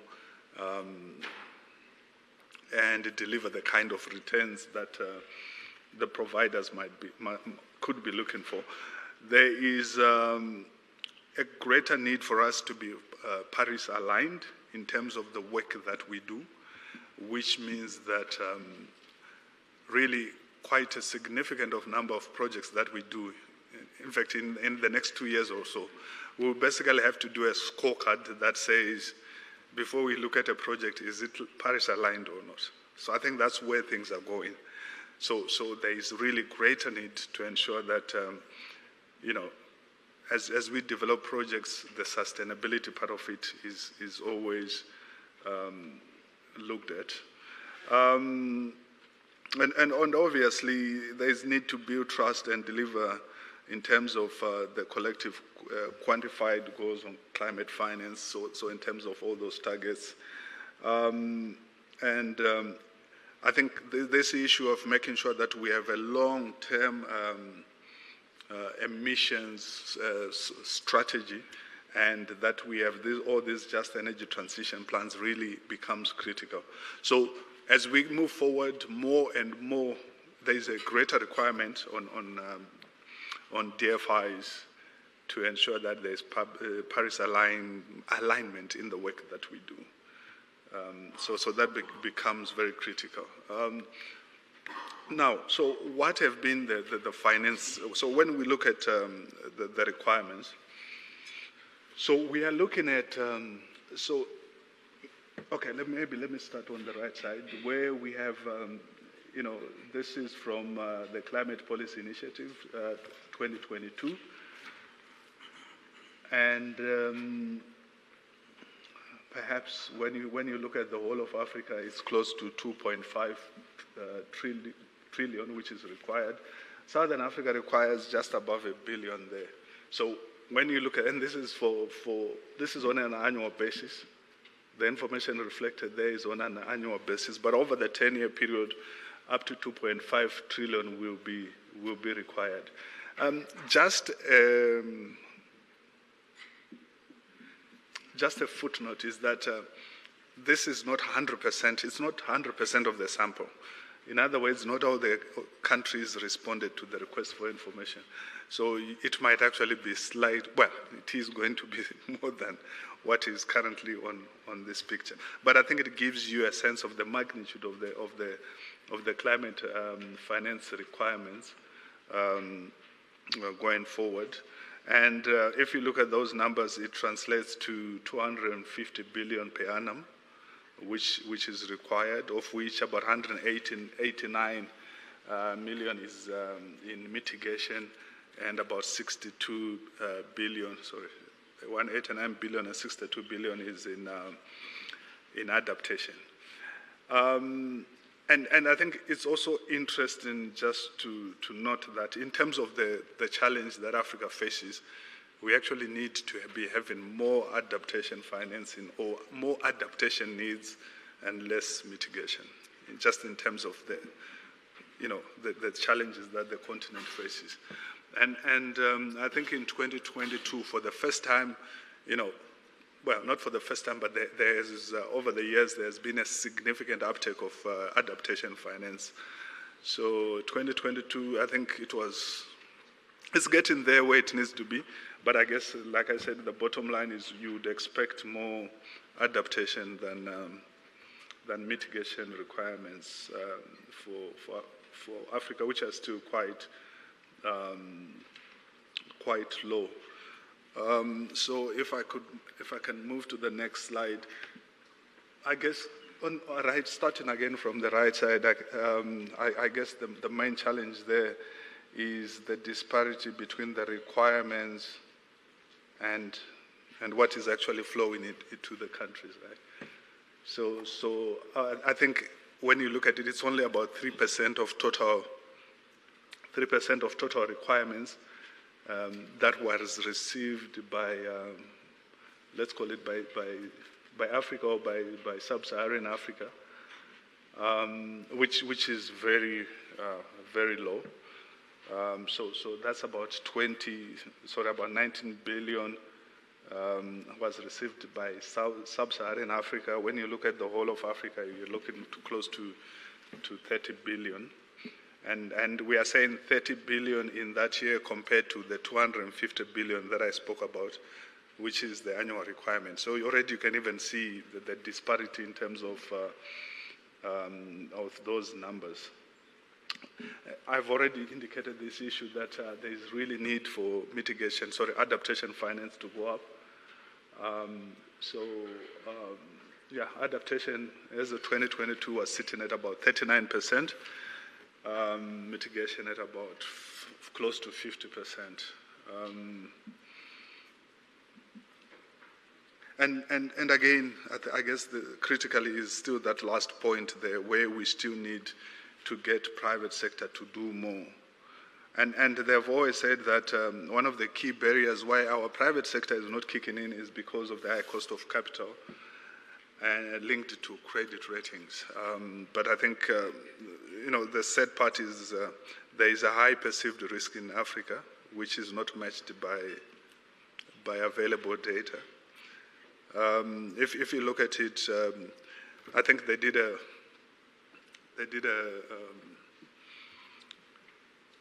looked at a sample of projects, I think over a period of about 10 years or so, I can't remember exactly.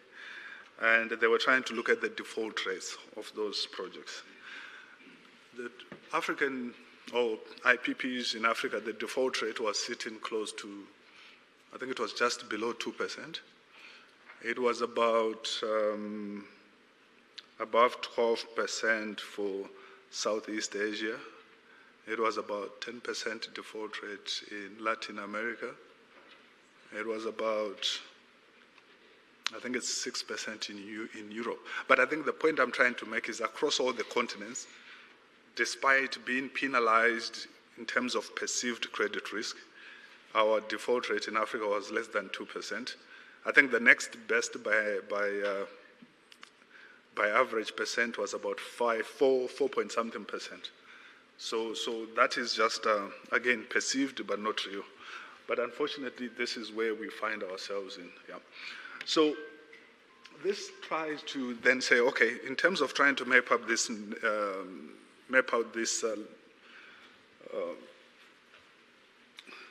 where the climate financing is coming and going from, so what are the sources? So already, let me see, where are we? Okay, this map does not clearly show okay, but there we are, Southern Africa. I think, here it's much better than there, but maybe you have a different angle. I can only see white all over. So everything is white. I can't see the continents, but from here I can see it. Anyway, so we have about, I spoke about that 30 billion in sub-Saharan Africa, and as you see there, I think the important thing to focus on is 90% of that 30 billion is coming from public resources, which is the blue shaded part, right? Whilst the private sector is only contributing, let's call it 10%. And you can also then see how it differs from when you look at US, which is close to 80% private sector, maybe more, right? When you look at even East Asia, you have close to 45 or so % from private. So one of the challenges that we need to be addressing is how do we increase the contribution of the private sector to climate finance on the continent. And so when you, on the right side of this, we are looking at, so when you look at the 90%, that is coming from the public, where does it come from? So you see that we are talking of multilateral DFIs contributing the bulk of that amount, and then international governments, maybe through bilateral arrangements, also chipping in with quite a significant portion alongside bilateral DFIs, right? So that's where most of when you look at that 90%, the bulk of it is coming from those three sources. And then below, from the private sector, so where is the money coming from? That small 10%, where is it coming from? So it's coming from commercial financial institutions, right? And from corporations. So if one were to target, those would be the ideal places to start, where already there is a level of exposure in terms of contributing to climate finance. I think those are the main takeaways from this slide that is right before you. So what I've done here is, so two things. When one looks at, so I call them major because these are the climate funds that are known to most of us, and I guess in terms of the work that the volume of projects, etc., this would be the major funds, which are the climate investment funds, global environment fund, the Green Climate Fund, and the Adaptation Fund. I'm not going to go into details, but this was just to try and map out the landscape. So on the right side are what would be internally managed funds sitting at the African Development Bank. And I think in terms of the Sustainable Energy Fund in terms of the Sustainable Energy Fund for Africa and the Climate Action Window, these would be some of the biggest funds that are sitting at the bank that we have. This has been around, I think, now for the past decade or so, and they've done a lot of work in terms of providing climate finance. Wow. Can I do what he did to give himself?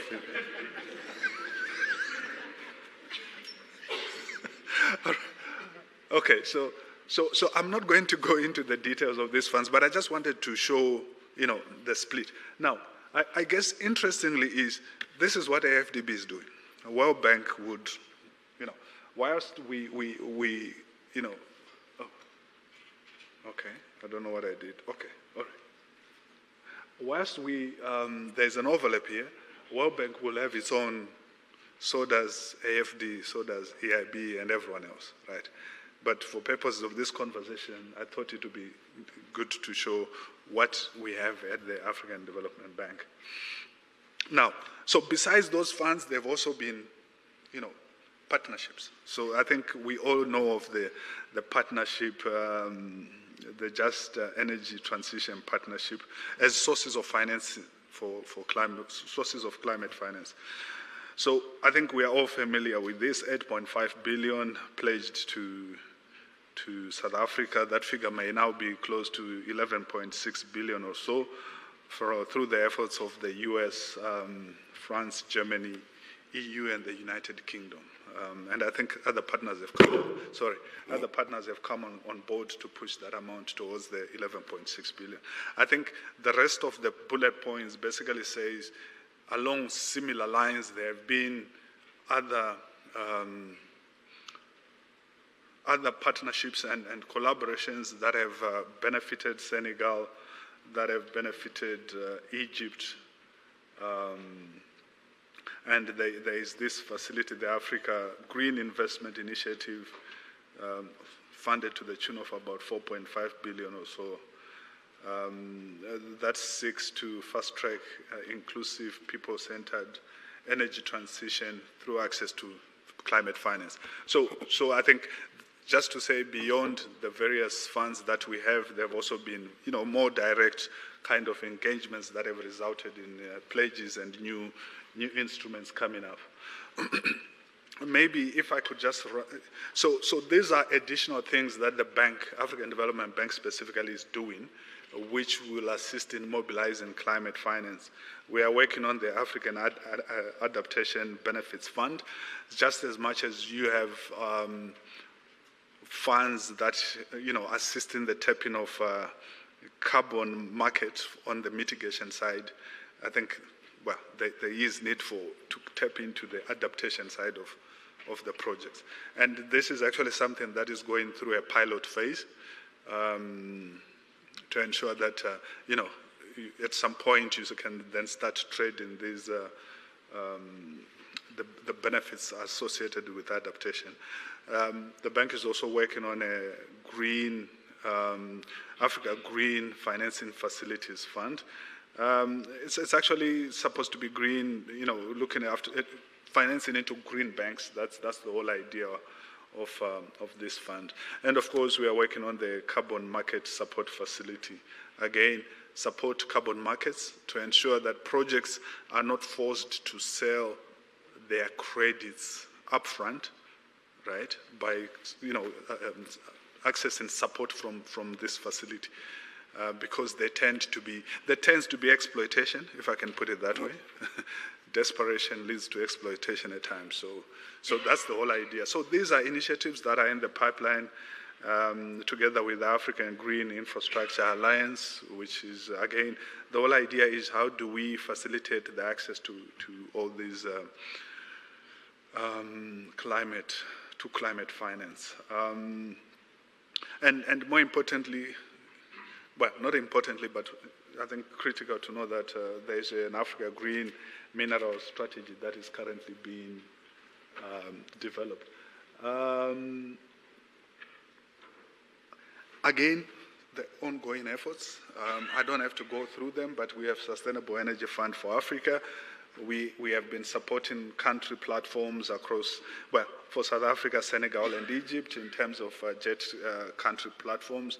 We have a big program called Desert to Power, which seeks to develop 10 gigawatts of renewable energy across 11 Sahel region countries. And we closely linked and working closely with other partners in developing the deployment of green hydrogen in Africa. And we've been working with, we have provided support to ensure that some of the leading countries, which is Kenya, Egypt, Mauritania, Morocco, Namibia, and South Africa, can actually, push in terms of the development that they need to do.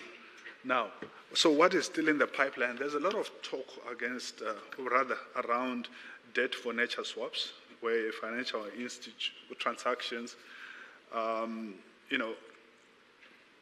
a portion of developing nations' foreign debt is given in exchange of local investment. So basically, you get countries forgiven for debt, et cetera, et cetera. So it's just, instead of just being forgiven for debt that you owe, you are then asked to make sure that you put your fund, the money in good causes, if I can put it that way.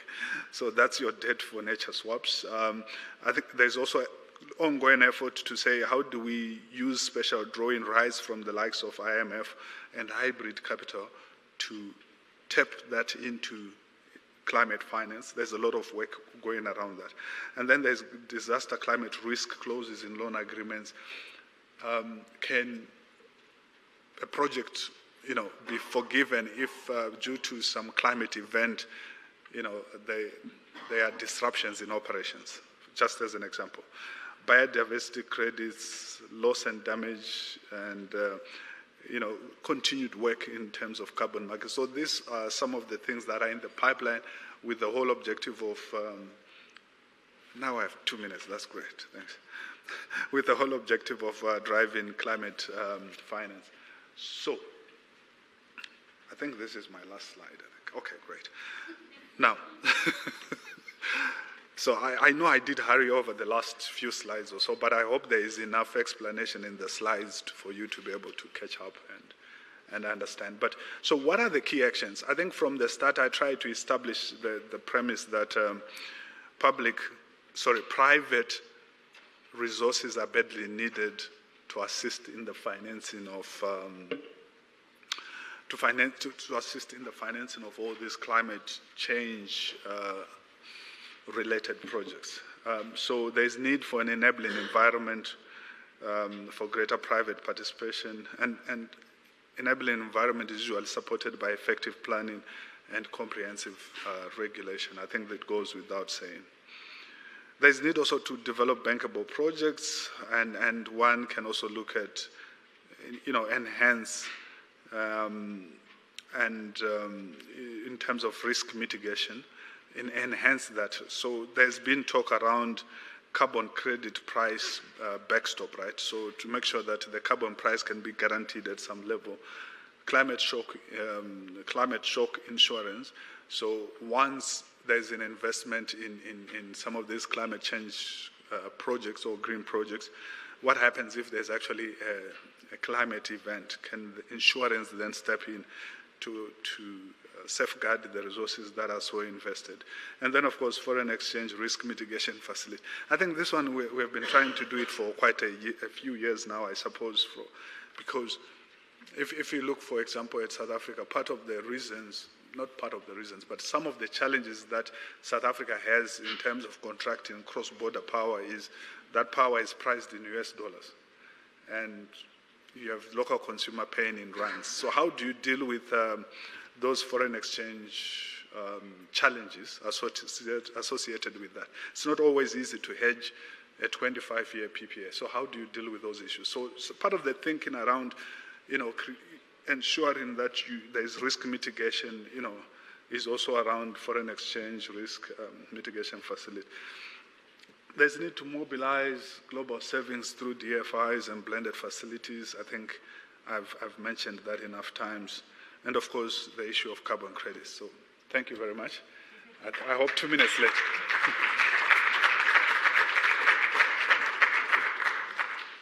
I love how you both said 10 minutes. Can I have 10 minutes extra? And you took exactly 11 extra each. That's okay. So we're going to open up for Q&As. I'm just trying to get my timer out. We can only take one question for each. So one for Farai. Does anybody have a question for Farai? You for Farai? For Farai. Fantastic. And then we'll take the top one there because you haven't asked a question before for Boitumelo. Can we do ladies first? Is that okay? Please proceed. Hi, my name is Mandisa Kaba. I'm an entrepreneur in the O&M space. And for Boitumelo, I'm interested to find out to what extent, if any, have you looked at infrastructure sharing models, especially taking Eskom for an example, as they expand their transmission infrastructure. Have you looked at models? We know that it's possible to share broadband over power lines. So have you looked at those kind of models which would then be able to use the infrastructure of one SOE, share it with another SOE for revenue generation, and if not for revenue generation, there's also the extended potential of sharing the benefits of, when it comes to operations and maintenance, and of course for the environment, you're not dredging up all the time, you're doing it once, you're not disturbing the land over and over again, so yeah. Thank you. Before Boitumelo answers that, let's take your question for Farai. Good afternoon. You touched on climate shock insurance. I think it came as an interesting aspect for me because yesterday we had two speakers, I think one from eThekwini speaking about underground infrastructure is not really insured, and that is why it is taking them too long to bring those assets back. But the point I want to drive, there was one lady as well yesterday who said these climate impact disasters will no longer be insurable events because they are expected. Apparent insurance only insures if it's unexpected. So I wanted to check, maybe GTEC can come in to say, in our space, instead of us waiting to get to that point where insurance won't cover us, can't we have some form of insurance like this climate shock insurance as an entity of government that can be, municipalities can be able to put some money away for those rainy days? Yeah, I just wanted to check that aspect. Sure. So maybe let's start the opposite way around. Farai, do you want to answer? And then Boitumelo, you can close us off. Yeah, thank you. Yeah, so I think what I was trying to point at is the fact that given the developments in the sector, given the developments associated with climate disasters, it's worth thinking about in terms of having an insurance that caters for that. So yes, maybe there might be a move away from insuring those events, but I guess that's exactly the point. That to say, even if the industry goes one way, should there be no structures that ensure that this is catered for? Because yes, I'm grappling to understand it, but definitely, as it happens more, you should actually be insuring more. It's like, we know there will be, you're driving your car, the chances of you ending up in an accident are well known, right? So why should we stop insuring you in that case, right? But anyway, I'm not, that's for other colleagues who are smarter than me in the industry to figure out. But I think what I was just trying to say was, we therefore need to ensure that, I think there was a contribution this morning about some infrastructure needing to be redone again, right? Destroyed by a previous cyclone, now you have to redo it again, which means there's actually a need. So how do we make sure that when that happens, the resources are available? So it's more for continued discussion, so until we arrive at an agreement in terms of how do we safeguard the money that we put. You don't want to put in money today, another storm comes, and you have no recourse based on that investment. So how do we deal with these issues? It's just something to be aware of and to start thinking as we develop all these projects here. Thanks. Thanks. My lady, I didn't quite hear the question. Can I please ask that you just repeat it? I wanted to know if you've looked at infrastructure sharing models. And I gave the example of, as Eskom is broadening its transmission network, it's possible to share, there's technologies where you can share broadband over power lines. So that if you do that, you're able to then lease that kind of capability to a telecom, to a Transnet, or any other SOE, or even the private sector. So ways in which, as we invest in infrastructure, we get more use out of that infrastructure. It becomes a revenue stream. Yeah. Is that clearer? Yes, thanks. Look, on my side, that's a model that we have not necessarily looked at. But I just want to say two things. Not as a way of responding to, but things that we've been thinking about. So the one is around, I wouldn't call it infrastructure sharing, but it's PPPs where we are talking about public-public partnerships, right? As a concept that we need to start taking a lot more seriously. From a procurement perspective, sometimes it's seen as intragovernmental contracting arrangements. But in the case of infrastructure, we don't necessarily want to see it purely as a procurement event. We want the public sector, to the extent that they can collaborate in terms of providing infrastructure, that be done. That's the one concept that we are thinking about. Another concept, this is actually something that came from the private sector. It's infrastructure sharing in the ICT space. There was a request that came into the Treasury about a month or two ago, and it's coming from a regulatory perspective. They were talking about the fact that when you put in your ICT infrastructure, sometimes you have different services provider on one pole, this one with a little this, that. And they were saying that there is some kind of regulation that they're asking that we change. And I don't know how far that process is, but I know that someone else within the financial sector and the other relevant section are looking into that. So I can't talk about it competently because I don't understand it sufficiently. Thanks. Fair answer. Thank you. A round of applause, please, for them.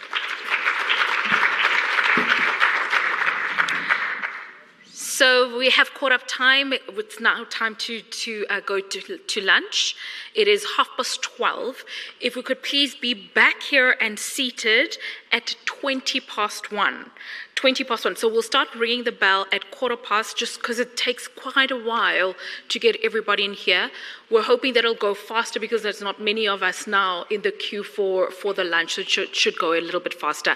But enjoy lunch, and I'll see you back here. Thank you so much.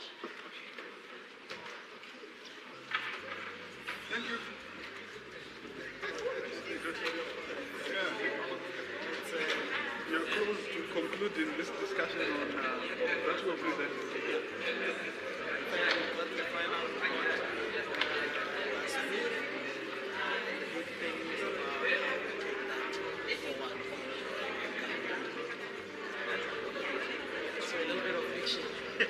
Indeed. All right.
In 5 minutes. So for those who are still busy with their dessert, please start making your way back to the room so that we can start in the next 5 minutes. Thank you.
If you're not at your seats, can I ask you to please locate your seats?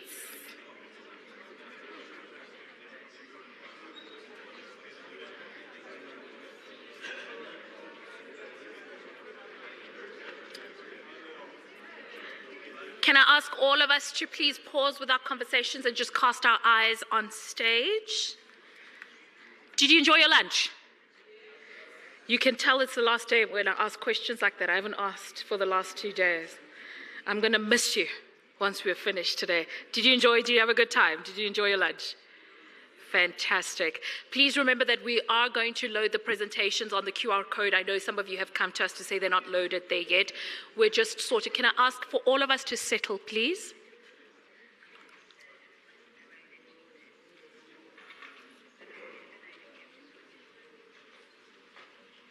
We are streaming, so I just need the noise levels as low as possible.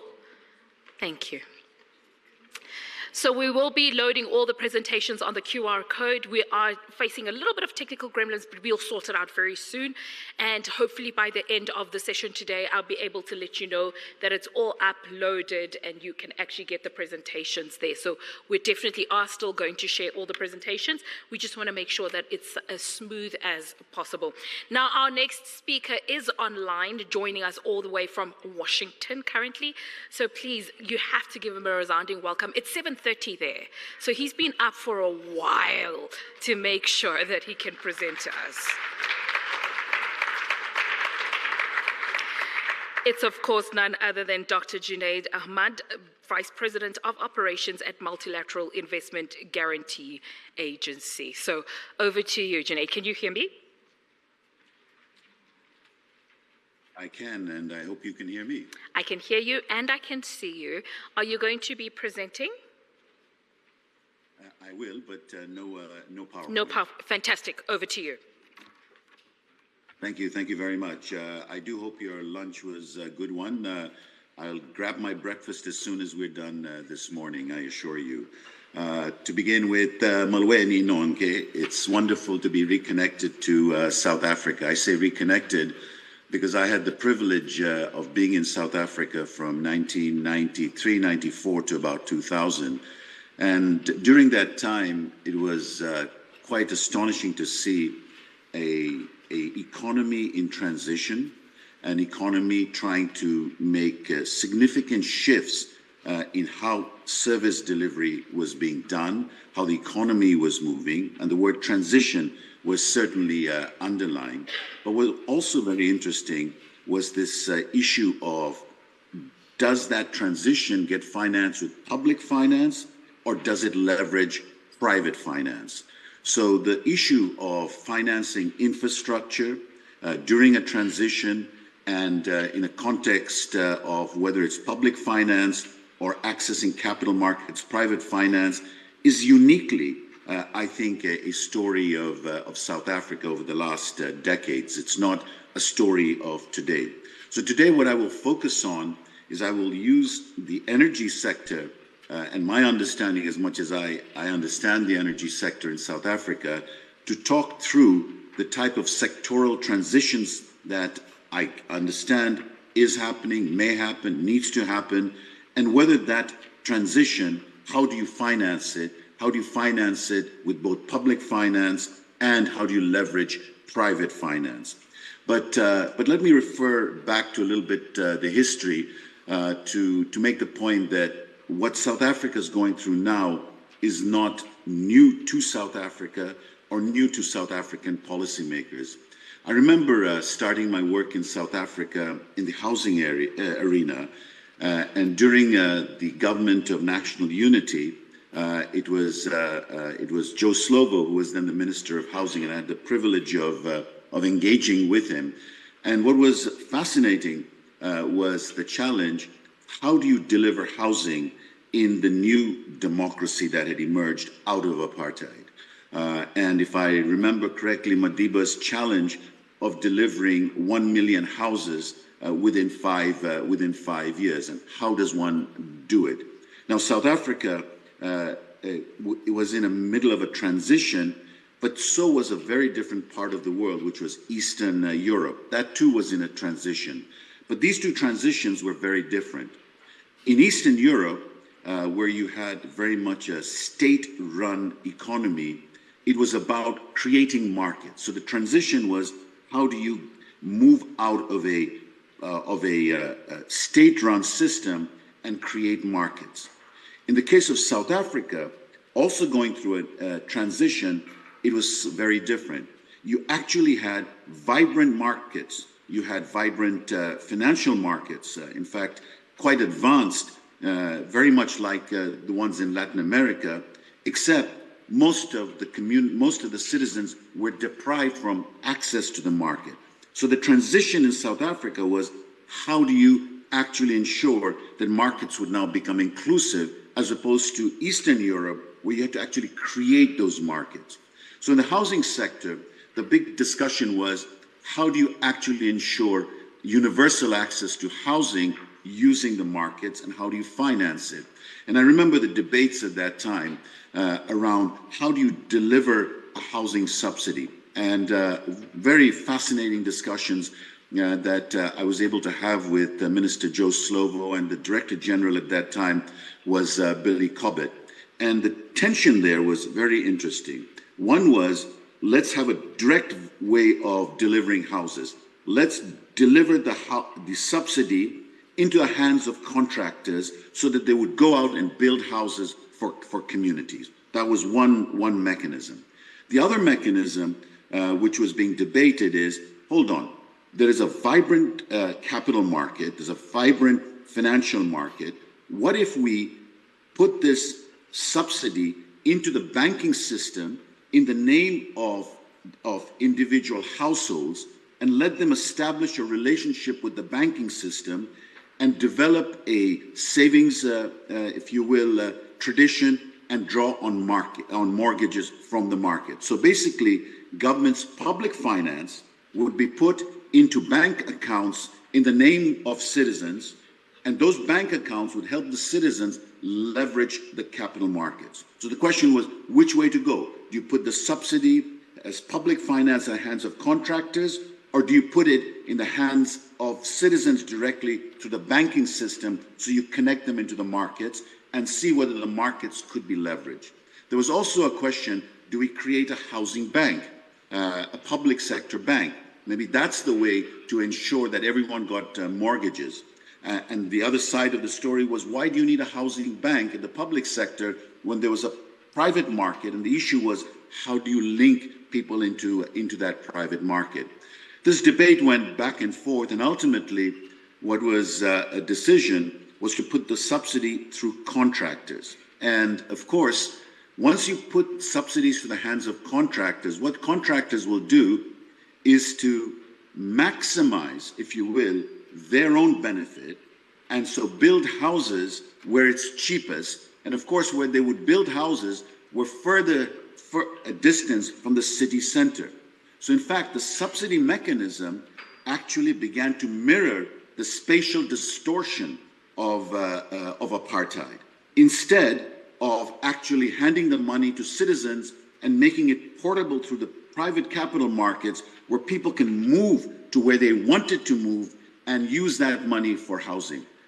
An interesting debate in terms of how to leverage markets in a service delivery system. But that was not the only debate at that time. There was another debate going on, which was the reform of the cities. The cities of South Africa were spatially divided with the white cities and the black townships. And so the slogan of one city, one tax base, and the creation of metropolitan cities, one cities, began to emerge. Now the question was, how do you finance those cities? Do you do it again with public finance coming from National Treasury, or do you begin to reform the cities in a way that they could pledge their assets into the markets and draw the markets down? And in this case, again, the issue, just like should there be a housing bank, the issue was, what do you do with the DBSA? Do you make that into a municipal bank to support the reform of the cities? Or is it that you take the public finance and actually put it as a collateral in the hands of cities so they could go in the market and draw down the finance? Another very interesting debate, and you'll remember during the restructuring and the creation of the one city, one tax base, Johannesburg gets bankrupt, and Johannesburg had to reimagine itself as one city, and the whole program called the Egoli program was created.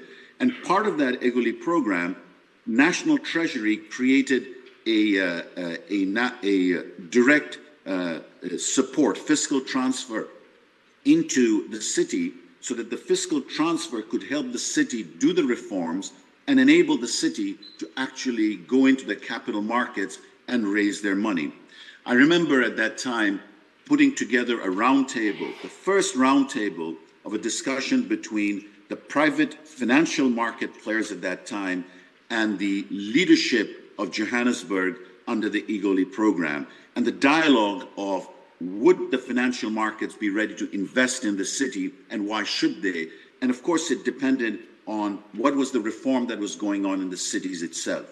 Now I give these two examples of housing market and the cities and their reforms as examples within the tradition of South Africa as it tries to use public finance and leverage its rich capital markets and long-term institutional players in the capital markets into, in fact, financing the backlog. Now, fast forward to today, the story of the energy sector is exactly the same. The question in front of South Africa is how do you actually transform the energy sector? What kind of reforms do you do? And will those reforms enable the energy sector to actually tap into the deep capital markets of the country, draw in private finance, and what is the role of public finance in there? Now, the energy sector, of course, is fundamental to the whole issue of a climate resilient society, climate resilient economy. In the case of South Africa, what is clear that there are two elements to the broader energy transition, as you all know. One is making the energy sector more efficient. That means your generation sector, your transmission sector, your distribution sector, all of that has to be made efficient. And the other is that South Africa has to go through a climate transition and change its energy mix. If its energy sector, the generation, the transmission, the distribution, were it very efficient, then the shift of the energy mix from a purely coal-based system to a much more climate-friendly energy mix would have been easier. But today, South Africa has to do both simultaneously. It does not have the time or the luxury to say, no, let's restructure our energy system first, and then we will shift our energy mix later on. It has to do so jointly. And the amount of resources it will need is significant. And public finance is not going to be sufficient to do that. It's the story of how to use that public finance as a collateral to draw in the capital markets, to leverage, right? That's the name of the game that's going to be in the financing of climate transition and the energy transition. Just a few words first on the sectoral reform. What is very clear in terms of the sectoral reform is Eskom as this giant monopoly, which should have been reformed many, many years ago. And I remember in 1996 doing a presentation to then the board of Eskom and explaining that they would need to unbundle. And of course, at that time, when I made the presentation, there was sort of a quizzical look at me to say, who's this world banker saying that the giant called Eskom needs to be reformed? But the world example has been when you create a monopoly, it's very hard to create a monopoly that remains accountable, and its ability to be efficient is questionable. So today, Eskom is in the throes of being re-looked at by government and being improved at the generation side. And out of it has come the transmission, the key storyline. South Africa needs a transmission company that will be delivering 1,200 kilometers of transmission lines every year, right? It needs to bring in the money and it needs to invest in transmission. And that transmission company has to be open source so that anyone creating generation can use that transmission system to finance, to feed cities and industry in terms of the distribution. So South Africa today is in the process of creating that transmission company, And the more it makes it a commercial, creditworthy system, the more it'll be able to go into the market. The third is the Constitution of South Africa enabled distribution to remain at the city level. And there's a fascinating history as to why it remained at the city level rather than becoming a national system. So today, because it's at the city level, the distribution system and making it efficient is a function of how well the city is managing this distribution system. And here, if one looks at the way National Treasury created a program of public finance to support city reforms many years ago, there is really a case in which South Africa Public Finance National Treasury could set up a program of incentives to actually support cities to reform their distribution system. This will be very important. Today in India, for example, India has a fantastic distribution and a transmission system, but its Achilles heel is got a very weak distribution system, as a result of which the future of India's energy system will depend on the reform of the distribution system. South Africa is at a point where it can actually already take what is a reasonable distribution system and make it even stronger as the transmission company is beginning to be strengthened. Now, the question that will emerge is, if public finance is put into generation, ESCOM, transmission company, as well as the distribution, how can it leverage the capital markets? And in this context, we in MIGA, the Multilateral Insurance Guarantee Agency, Investment Guarantee Agency, which does the insurance, has been talking with South African stakeholders and government about creating a risk-sharing facility that would actually provide some level of guarantees against policy uncertainty, regulatory uncertainty, to crowd in the private finance into this energy system that is reforming. Let me just step back and talk to you a little bit about MIGA and then come back to the energy story. MIGA is the part of the World Bank that is not a lending entity. It's a leveraging entity. And in fact, today, one of the deep reforms of the World Bank Group is it's beginning to complement its lending powers by becoming more of a leveraging entity. Why? Because today we recognize that there isn't a world which is divided with development finance on one side and market finance on the others. What we recognize is that there is market finance writ large, and there are different levels of risks in where the market finance will go. So in development, there's risk is of a certain type, and if you can de-risk it, you can bring that market finance into development, rather than saying there's something called development finance, which is separate from market finance. So MIGA was created in 1988 to bring in foreign direct investment, foreign capital into developing countries. And today, for every dollar of our economic capital that we use to de-risk private investment into development, we crowd in around $25. So $1 of our capital crowds in $25 of private finance. But we don't stop there.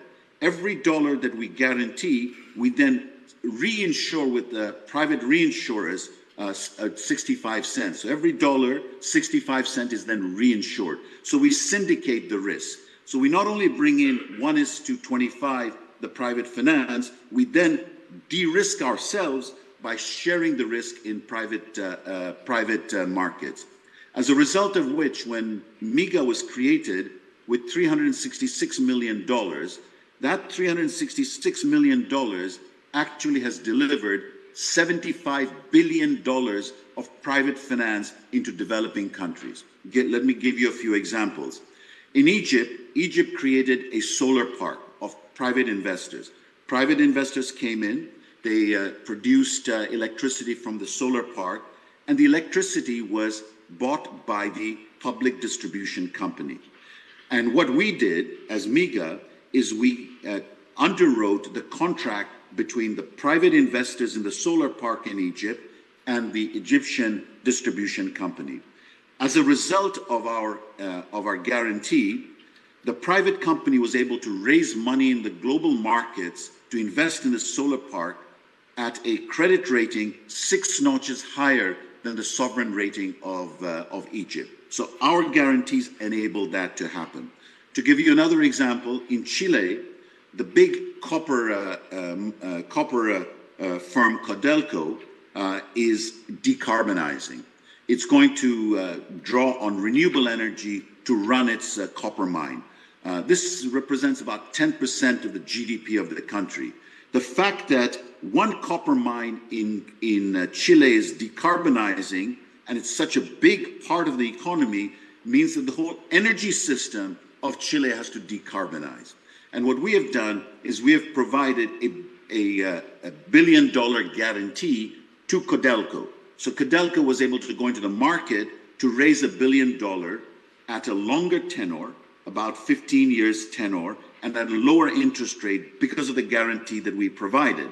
Now, what did we do with our guarantee? We didn't do 1:1 guarantee. That $1 billion we guaranteed with about $150 million of our money because we were able to bring in private reinsurers, right? In Africa, sub-Saharan Africa, 1/3 of our guarantees are in sub-Saharan Africa. What we have is we use IDA, which is our concessioner money in World Bank as first loss, and then we bring in MEGA capital as second loss to draw in money in mini grids and many other investment across Africa. We're also financing trade finance between countries. We're financing power pool and so on. Now, let's go back to the energy story of South Africa. As South Africa strengthens the sector reform in its generation, distribution, in transmission, distribution, and by the way, in distribution, it's not only the city level distribution, but think also about 3 provinces. We're talking about Western Cape, Northern Cape, Eastern Cape. These 3 could form a power pool, and a power pool that could go out and buy directly renewable energy and create a green power pool. And in fact, if one links these 3 provinces together through its transmission system, you not only get a green power pool, you actually may even be able to create a green hydrogen story, especially in connecting to Namibia.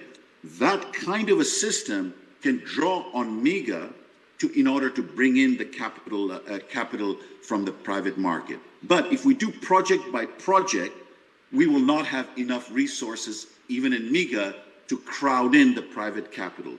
So one is looking at the ability to create a risk-sharing facility inside South Africa, maybe housed in, for example, DBSA. What that risk-sharing facility would do is, if South Africa could take a portion of its Just Transition Fund that is being proposed to South Africa, let's say 10% of that as first loss, it could borrow from the World Bank IBRD, make it second loss. It could take a MEGA capital and make it third loss. These 3 could actually create the risk-sharing facility in which an entity like DBSA can crowd in some of your institutional investors into the platform, but also bring in the institutional investor into the energy sector. Right? Junaid. Now, sorry, is someone? Yes, it's Tammy. Something? We have 5 minutes left. Thank you. Done. The one part that I want to talk about is all of the transition, whether it was housing several decades ago or the municipal reform and the energy reform. A critical part is what we call just transition, ensuring that actually when the transitions happen, especially in the energy mix, you are not penalizing workers. So in the case of South Africa, the coal mines moving into if you will, the mining part of South Africa that can feed transition metals into the transition era of climate change. You can look at workers being retrained, workers are being provided social safety net to actually move into a growing mining industry, right? There too, if you use public finance directly, then the mines themselves can be financed by private finance, again with the risk-sharing facility. Final point I want to mention is South Africa's ability to transform its energy sector by drawing in private capital using public finance as a source of collateral has huge regional implication. South Africa is a big player in regional power pools. These power pools will drive Africa's energy. So the world of Eskom, 60% of Africa's energy, today turns into South Africa helping finance power pools, which will then help finance the energy of Africa as a whole. Bottom line, ladies and gentlemen, is South Africa is right now at a cutting-edge point where its reform of the energy sector can not only draw in private capital at scale, but its reform of the energy sector will create a resilient system which not only will be pro-climate and development for South Africa, but it'll indeed be one for sub-Saharan Africa. That's how big the stakes are. And it is in this partnership that an entity like MIGA is putting forward ideas to partner with government of South Africa to actually crowd in private finance into the most amazing energy sector reform that is happening in South Africa. It's not just about the blackouts. It's about South Africa making energy future ready for itself and for sub-Saharan Africa. Thank you very much.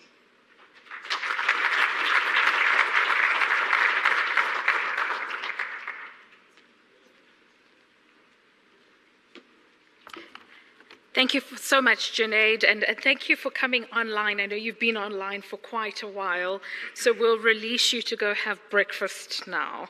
We're almost at dinner time here. Cheers, thank you so much.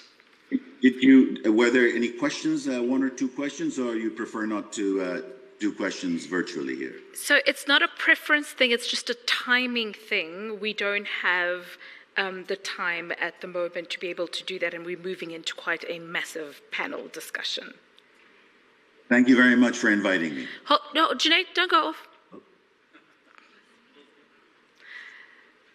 Are you okay to leave a little bit later today, like 10, 15 minutes, so we can take questions for Junaid?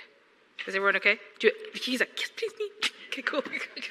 Okay, we'll take the one in the front here, and we'll take that one there at the back, so we can only take two. Okay, Junaid, so you do have two questions. Great. Hi, Junaid. This is Deepak. Nice to see you again. You used two examples of housing and municipal. You kind of glossed over or failed to talk about the strides we made in concession type of project arrangements for road infrastructure. Is there any referenceability, for want of a better word, between that and the challenges that we face with respect to being able to find answers to expanding as well as strengthening the national grid? I'm going to take the second question, and then you can please answer them both back to back. Hi, thanks, Program Director. Dr. Ahmed, thank you very much for the presentation. So I've worked on 4 MIGA transactions during my life, and interesting examples you use, and this reference to the risk-sharing facility. I kind of got a broader question on this, because MIGA is basically a political risk insurance agency, right? But what we're talking about now is a system-wide, society-wide move and shift for risk. It's not only about political risk. The political risk could actually emanate from the system not transitioning as we expect it to, especially as far as affordability is concerned, societal impacts. How do you envisage this risk-sharing facility being fundamental, non-business as usual as far as MIGA's normal business is concerned, in drawing in risk-sharing that fundamentally recognizes the risks associated with the transition? Thank you. Thank you. Over to you, Junaid. Let me thank you for both those questions. They were actually fantastic questions. Let me begin with the second one. You're quite right. MIGA is moving is complementing its traditional transaction-by-transaction risk management to creating systems or providing wholesale support to de-risking. And the risk-sharing facility I talked about is one example of that wholesale. We also have, in addition to our political risk insurance, which is providing insurance against expropriation, against non-convertibility of currency, transmission of dividends back out, civil disturbance and wars. Those were specific to political risk insurance. We also now have credit enhancement, which is we do credit enhancement of sovereign, subnationals, and SOEs. So we've added that to our instrument. In terms of the risk facility that we're talking about, it would be able to cover both a credit enhancement system as well as specific political risk insurance. But the key here is really providing insurance against policy and regulatory uncertainty. And one can do it at a wholesale level, and one can do it at a transaction level. If we went transaction by transaction, there would not be, for us, there would not be enough resources.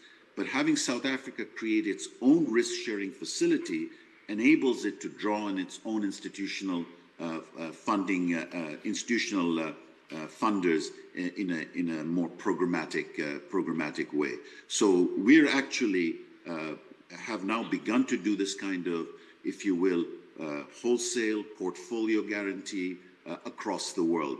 And in the world of energy transition and climate transition, we need more of that if we're going to draw in private capital at stake. Deepak, you're absolutely right. I chose the two housing and municipality, but first of all, South Africa must look at its own experience, very rich experience in the last several decades of how it has invested in infrastructure in different ways, whether it's municipal or whether it's sectoral. And the road agency of South Africa at one point was the leading road agency in the world.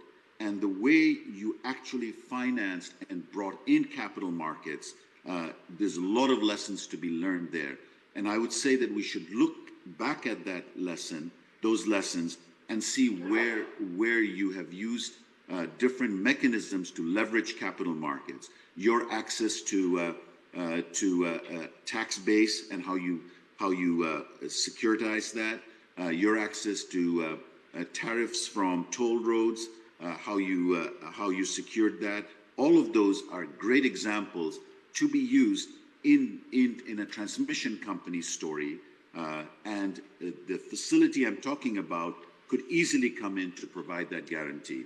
Point well taken that the road agency itself has a history that has to be looked at. Thank you so much. Please, another round of applause for Dr. Junaid Ahmad. Thank you. Thank you. Now, a little bit later, we'll be hearing from the DG from Department of Forestry, Fisheries and the Environment. And I want to just take this opportunity to acknowledge her in the room. That's Nomfundo Chabalala. But before we get there, we're going to go into quite a large panel. So I anticipate it's going to be rather robust in format and fashion. The panel discussion is going to be on blended finance and de-risking instruments. This will be moderated by none other than Mr. Mark Schrijver. Got it? Senior Financial Sector Specialist from the World Bank Group. And making up his panel are the following. So there's 6 names. I'm going to ask you to clap at the end of the 6. We've got Mr. Gert Kruger, Chief Risk Officer, First Rand Bank. Mr. Daniel Sullivan, Director Risk and Resilience, City of Cape Town. Mr. Musa Mabesa, Chair, Asset Owners Forum South Africa, and Chief Executive Officer of Government Employees Pension Fund. Dr. Deepak Patel, Head of Climate Finance and Innovation, Presidential Climate Commission. Ms. Dorcas Kyle, Director Infrastructure Finance, National Treasury, and making up the last space is Mr. Jared Moodley, Just Energy Transition Project Management Unit from the Presidency. A round of applause, please.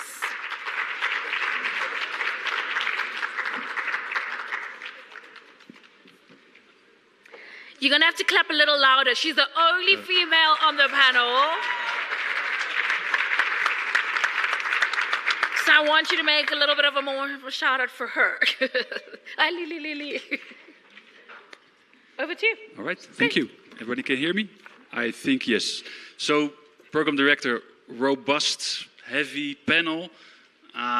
Let's make it interactive, okay? No presentations, just challenge each other. So this panel will be about blended finance and private capital mobilization. The panel I have here is a diversity from different angles that you need to make this happen. So on one hand, we have Dorcas from the public, national public side, and we have Daniel from the Cape Town, from the subnational side. But we also need to have the private sector in. So here's Gert on my right from the banking sector, as well as Musa from the institutional investors' perspective. So we need to see how we connect it. So we have two connectors also with us. One is Jared there on the right, connector from the JET IP PMU, looking at the 12 billion plus of concessional finance that needs to go somewhere. And we have another connector here is Deepak, who is not only a connector, but I think coming from the PCC, it's also, I think, the conscience of this group. So let's start with him. Deepak, and I know I need to kind of keep you in check, so you get a few minutes and I give you a sign. Could you set the scene and tell us from your perspective how much finance is needed for what, and how are we actually going to mobilize that? Please set the scene. Thank you, Mark. And if you can give me a time check by whistling or something. I want to start not at the amounts of money that are needed, but to look at what does this climate transition, which South Africa insists, and we agree, because we produced the policy framework that Cabinet adopted called the Just Transition Framework. How do we ensure that South Africa's climate response occurs in a way that is both socially and economically developmental for the country? And so for us, while things like the nationally determined contributions, which is our ambitious commitment into the global system with respect to decarbonization, is also quite a critical cornerstone, we look at a whole of political economy perspective to this transition. In the near term, we all focus on the just energy transition, and there's a reason for that. That is because energy is at the heart of our carbon as well as carbon dioxide as well as other greenhouse gas emissions, making all of our industrial outputs highly intensive in their carbon content. Secondly, we also know that it is in the electricity system that the early achievements with respect to both decarbonization as well as economic opportunity lie into the medium term. So I want to make the overarching point that there are three aspects of the transition: mitigation, adaptation and resilience, and now more recently the need to be climate disaster responsive. And thirdly, just transition. Because just transition, unless we actually actively create mechanisms that ensure it, run the risk of being left behind, making the entirety of our transition, one, non-developmental, but secondly, unsustainable, as a result of the way in which our political economy is structured. So I want to say that in those three areas, there have been a number of studies that have attempted to quantify what the need is. And the need, to Junaid's point, coming from a variety of sources can never be exact, because we're dealing with different costs of capital, different return expectations from different sources. So please bear in mind that these are the best possible calculations that are available. And amongst them are work that the World Bank itself, in terms of the Country Climate Development Report, has done. The PCC has done some work. The National Business Initiative has done some work. And all of these estimates, in the first instance, go to 2030, presupposing that electricity and energy is at the heart of the transition. But the PCC is more interested in what is the quantum of need to 2050, when we are expected to have met our objectives of being net zero. I want to, without going into the specific outputs of each of these studies, say that to 2030, we can safely assume that for mitigation, as well as the just transition elements of our electricity transition, the need is going to be no less than 2 trillion rand to 2030. The needs to 2050 become a bit more difficult to project, but here we are estimating that the need through all of these three elements of the transition is going to be in the region of 8 trillion rand to cover mitigation, adaptation and resilience, as well as just transition. Thank you, Deepak. So we're talking about trillions. I think this is a good point to go to Dorcas from the National Treasury. Where are we going to get the trillions? What is the National Treasury going to do from a public and private sector perspective? Could you unpack that for us?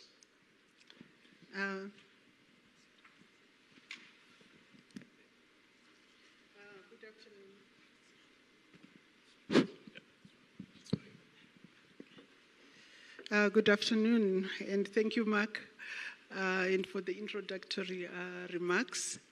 So when we are looking at blending, we are really looking at the limited financial resources that we have as a government and how we mobilize them and use them to attract more funding from the private sector, from multilaterals, from DFIs. And I think as National Treasury, we also recognize that there are opportunities to even integrate climate change into these infrastructure investments. So the important thing when we are looking at the work we are doing, they are the reforms that we are undertaking to open up the space where our infrastructure projects are and how the private sector can come in and participate. So I would like to speak of 3 areas. One is the budget facility for infrastructure, and then I'm going to talk about the infrastructure fund, which is closely related to the budget facility for infrastructure, and then I also talk about the reforms that we are undertaking in the PPP space. As you know, the PPP space is the legitimate space where the private sector can participate effectively, and it is also regulated to make sure that we take account of the fiscal risks and contingent liabilities that come from this sector. So I'll start with the budget facility for infrastructure. We have run a number of windows on the budget facility for infrastructure. These are really structures which we have set in place for large infrastructure projects so that they have a way of coming into the budget process and they are planned properly, taking into account their full life cycle costs, like their maintenance, their capital costs, their operational costs, so that we don't have white elephants. So we are looking at these strategic infrastructure projects and saying how do they come in. But as you know, there are quite challenges in the planning of those projects. So the budget facility for infrastructure, what it does is to help in the planning, the packaging, and then the financing of those projects. So you see that when we started about in 2017, very few projects were trickling because of the high requirements that we had. And these requirements were necessary to ensure institutional readiness. But we have seen that there's now been a significant increase in the number of projects that are coming in. And I must hasten to say that these projects are funded from different sources, from our grants, from the private sector, and there is a gap that the budget facility for infrastructure then closes to make them viable and to allow the private sector to come in at scale. So, for example, in the last 2 windows that we have run, we have managed to disburse about 37.8 billion, which has been allocated to projects and programs. So that's really, you can see the quantum at which we are moving. We are not only, using our resources, but complementing them with the private sector. And maybe I can move on now to the infrastructure fund. So as you know, the infrastructure fund is a 100 billion fund that has been set up by government solely to be used for viability gap funding and to make sure that blended finance projects don't remain on the shelf, but we can close the gap and the private sector can provide the bulk of the funding. So you actually see that since the infrastructure fund started operating about 3 years ago, they've managed to prepare about 14 projects. And of the 14 projects, I'm just checking the numbers, of the 14 projects with a capital value of about 57 billion, about 25.7 billion has come through the infrastructure fund, and they are expecting to, increase participation of the private sector by about 34.4 billion, which will be raised from the private sector, and then the remainder will come from other sources. So what you actually see that, and that is a key point, in that the quantum of blending, what we are putting every rand and what is coming up from the private sector, we haven't reached that, where we can draw more, every rand can draw more from the fiscal resources that we are providing. And then lastly, I want to talk about the reforms that we are doing in the PPP space. So these reforms, when we initiated the review, there was consensus that our regulatory framework as we have it is not that bad, but it needs to be tweaked here and there. And one of the key areas was in improving the ease with which the procurement process happens, to quicken it. Another part was also, how do we allow the private sector to come in at scale?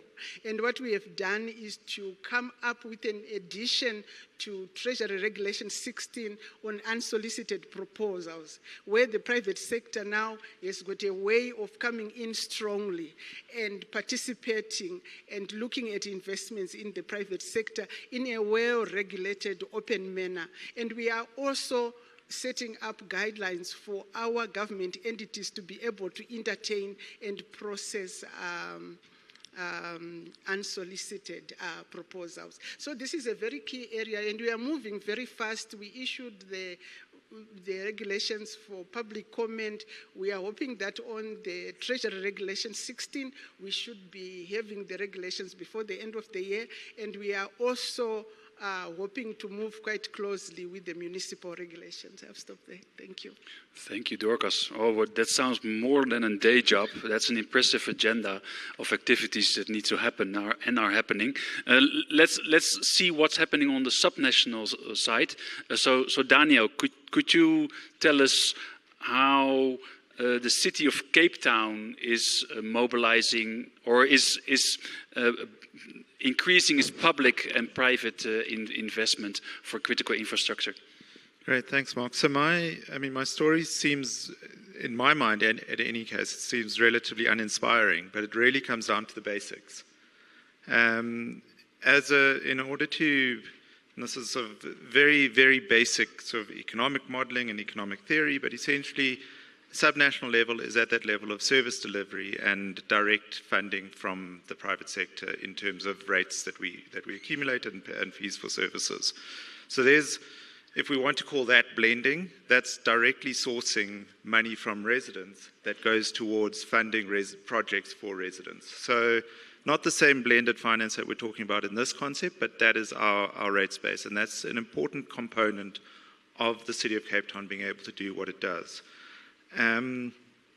Essentially, the delivery of that services, or that infrastructure, or the services, sorry, requires infrastructure, and that infrastructure itself needs financing. So this is sort of going very quickly into the financing space.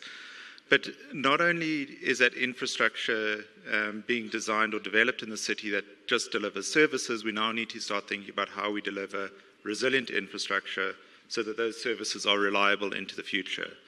And we have two basic concepts of resilience within the city as it pertains to infrastructure. One of them is that resilience to climate change. So when climate change events happen, our infrastructure can continue to deliver the services. And the other is resilience to climate change essentially is the opposite of what I was saying. It's if a climate change event happens, we are able to continue delivering services. So if we take our water infrastructure program, for instance, we struggle with water scarcity. We need to be able to ensure that we can continue to deliver services despite droughts in the future. And then we also talk about the resilience of our infrastructure, and that's for any engineer, that's the typical over-engineering, do the calculation, add on 10%, to ensure that if there is a climate event that is going to impact on the infrastructure, a road, a pipe, it is able to withstand and still deliver the services under those shock circumstances. So it's very sort of theoretical, but hopefully a little bit practical as well. In terms of what the city has delivered in the last year, we've rapidly expanded our infrastructure program, bringing in these resilience components into it, but also in the face of needs and a growing city. And in fact, in the last year, figures are just in, we've spent 9.3 billion rand in our capital project, which at a subnational level, we're not talking about hundreds of billions, but if other metros are able to get to that level of expenditure, we can really start having infrastructure-led growth within the country. Over the course of our MTREF, we've got another 40 billion rands of capital infrastructure in our pipeline, screened for climate resilience, and looking for appropriate concessional financing to deliver it. And then over the 10-year portfolio, we've got an infrastructure portfolio, which is again responsive to these climate change threats and shocks, and that's in the region of 120 billion and still growing. So in order to deliver that infrastructure, which then enables private sector to come in and grow on top of it, there's another case for blending. The baseline, the policy certainty, the infrastructure certainty, the service delivery certainty gives the private sector confidence to be able to invest. Not invest directly in the public sector purse, but in services and growing the economy. But in order to deliver that, the city needs a reliable delivery mechanism and a delivery service. We need the infrastructure pipelines, we need the support, and we do put a significant amount of effort into ensuring that we have that robust pipeline of projects going forward, assessed again against the climate change threats that we see. And then in terms of sourcing the finance, when we go out to the market, when we do occasionally go out to market, what we're leveraging is our balance sheet. We're saying we've got ratepayers, we've got a payment ratio of X, we've got a service delivery need, we've got a strategic project pipeline. It's going to deliver this level of economic growth, it's going to deliver this level of service return to the city. Come and invest. And in those conversations, dare I say, we haven't saturated the market yet, but we have banks clamoring to come and invest in the city of Cape Town. And in that, it gives us leverage to start looking for concessional financing and cheaper sources of financing, which means we can do more. So we create this virtuous cycle of infrastructure delivery through cost-effective and effective governance and management of our pipelines. So I think I haven't touched on electricity. I'm going to probably sort of save that for later, but just very broadly within the electricity space, policy certainty, enabling small-scale embedded generation, ensuring that there are mechanisms in place for people to be able to wheel onto the grid, sell the electricity back to the grid. Private sector pays for that SSEG on their roof. We get the benefit of extra electricity generation capacity within the city. We're exploring IPPs again with our strong balance sheet, but looking at how we can possibly even get guarantees in that to make it even more an excitable proposition for investors. So essentially the ask from the subnational level is to help cities to do what they do, and the private sector will come in and that finance will be blended.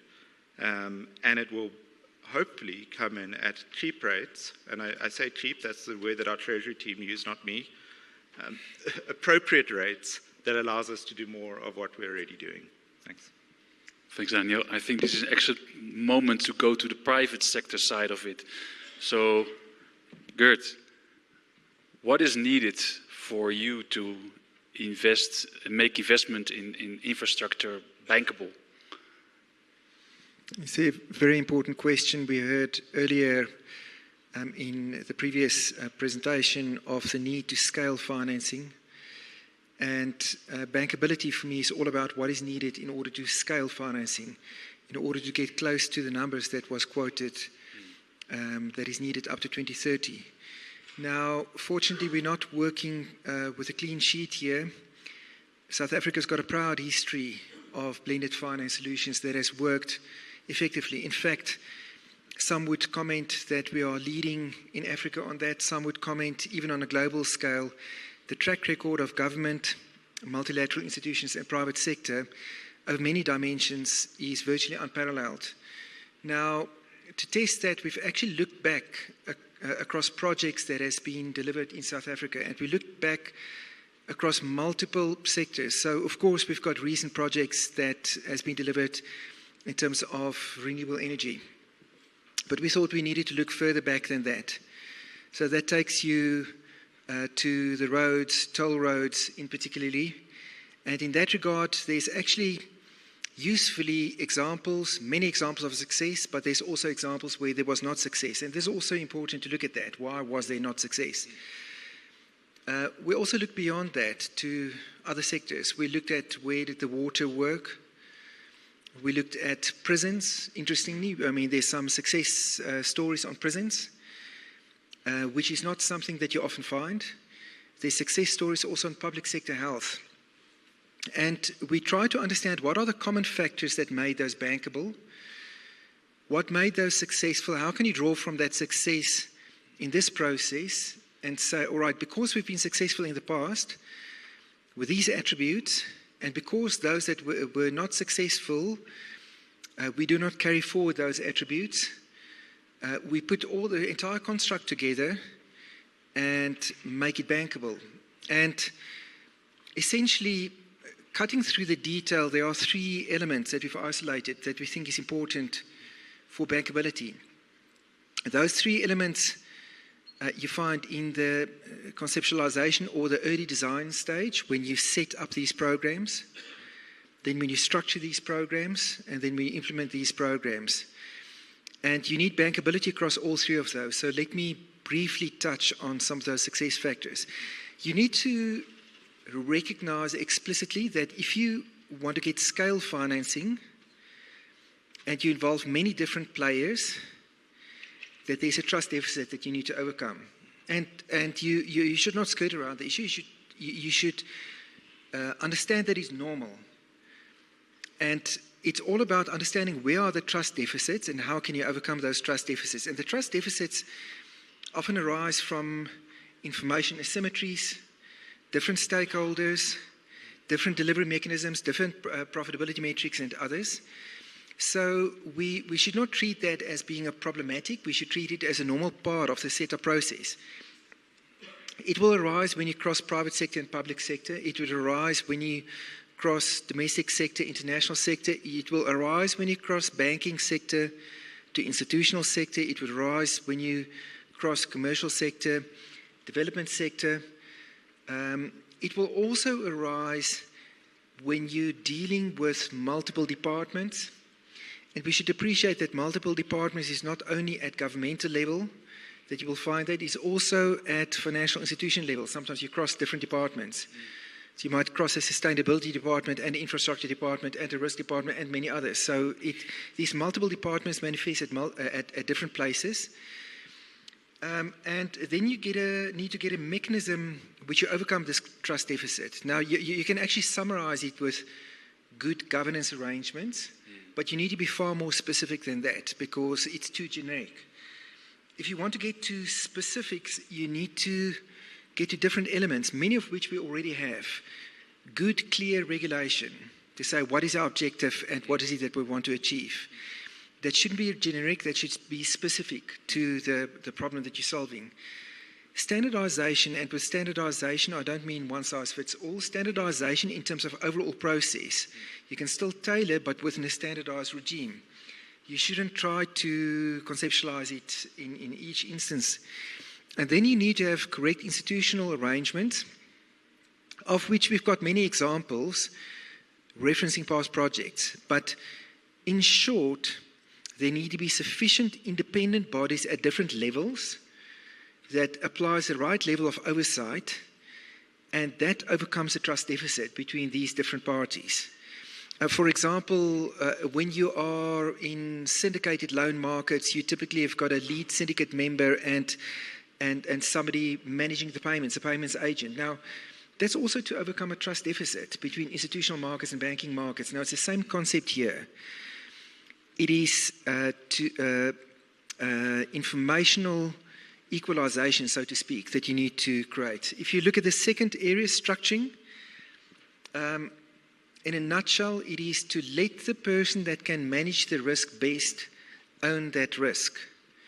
It is all about risk allocation. What is the right risk allocation to government? What's the right risk allocation to the multilateral agencies? What's the right risk allocation to banks? What's the right risk allocation to institutions? Now, let me make it concrete.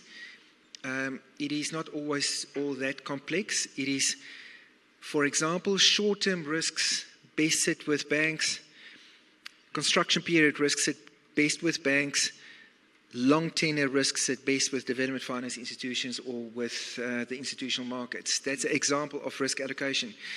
But it's also when you speak about tariffs, you shouldn't look at it binary and say who takes all the risk. It's rather to say who gives a minimum underpin to give certainty and who takes risk on volumes, maybe on volumes of electricity produced or volumes of water consumed or anything like that. And then it's about what's your structural underpins. And the conversations that preceded me have mentioned a number of those. I mean, these risk-sharing structures is very much needed. Development finance institutions is needed. Public sector and government is needed.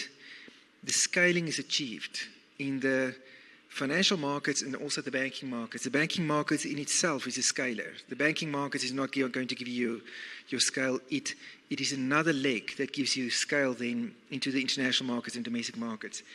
And then briefly at the end, implementation sometimes is overlooked. So you have a wonderful initiation, you've got a great structuring, and on implementation it falls flat.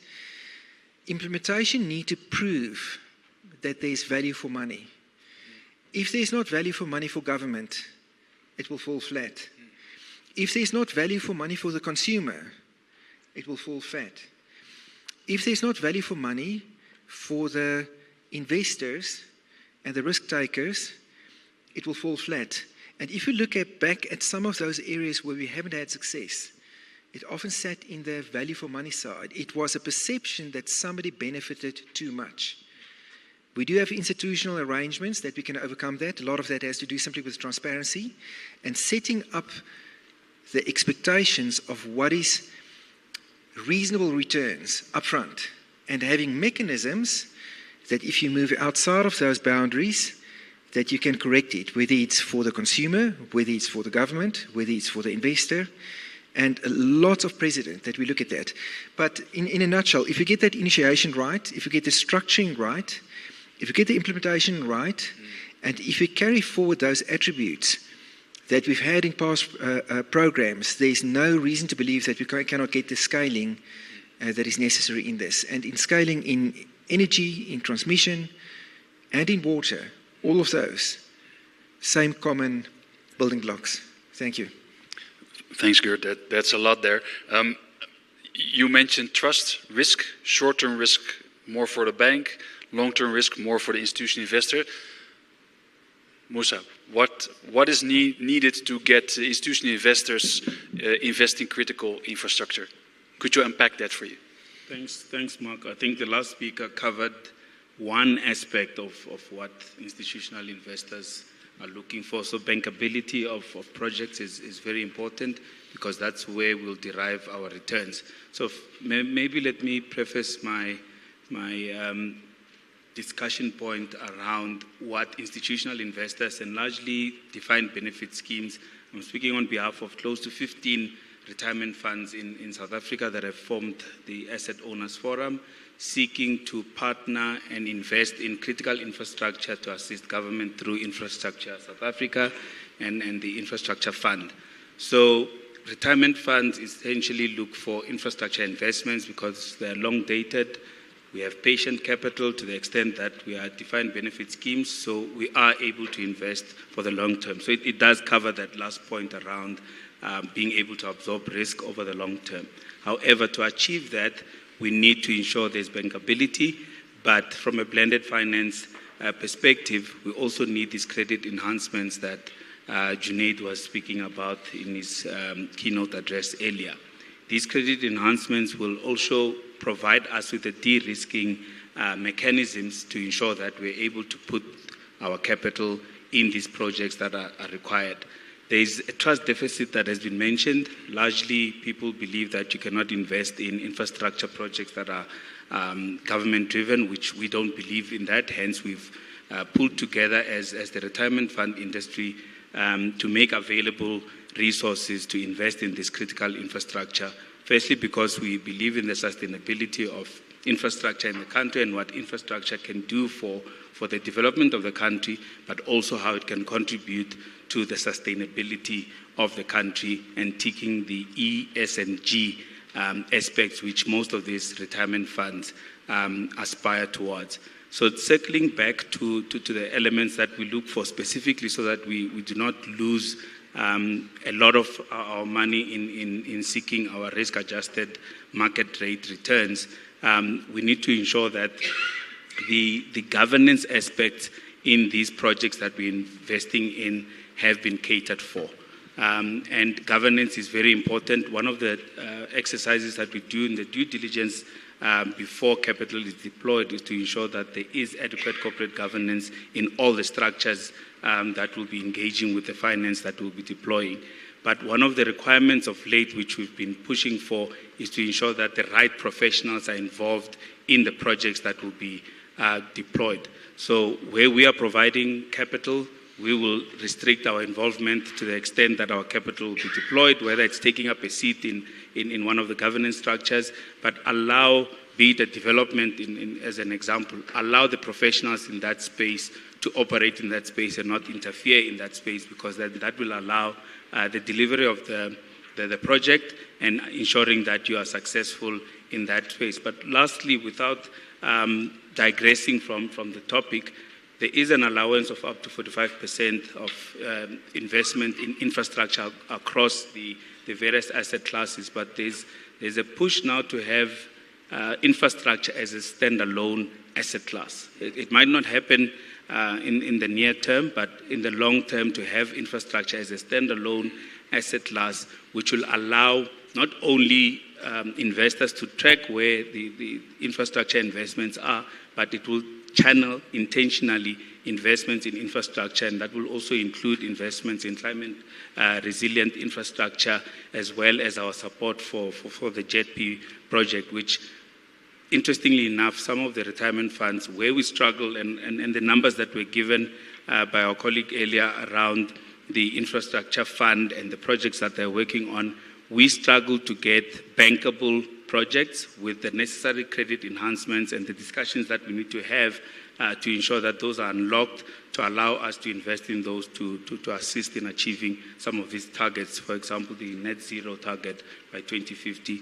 There is a commitment from the retirement fund industry because we have the patient capital, but require the necessary guarantees to ensure that the returns, obviously there is risk in there, the returns can be achieved with acceptable risk.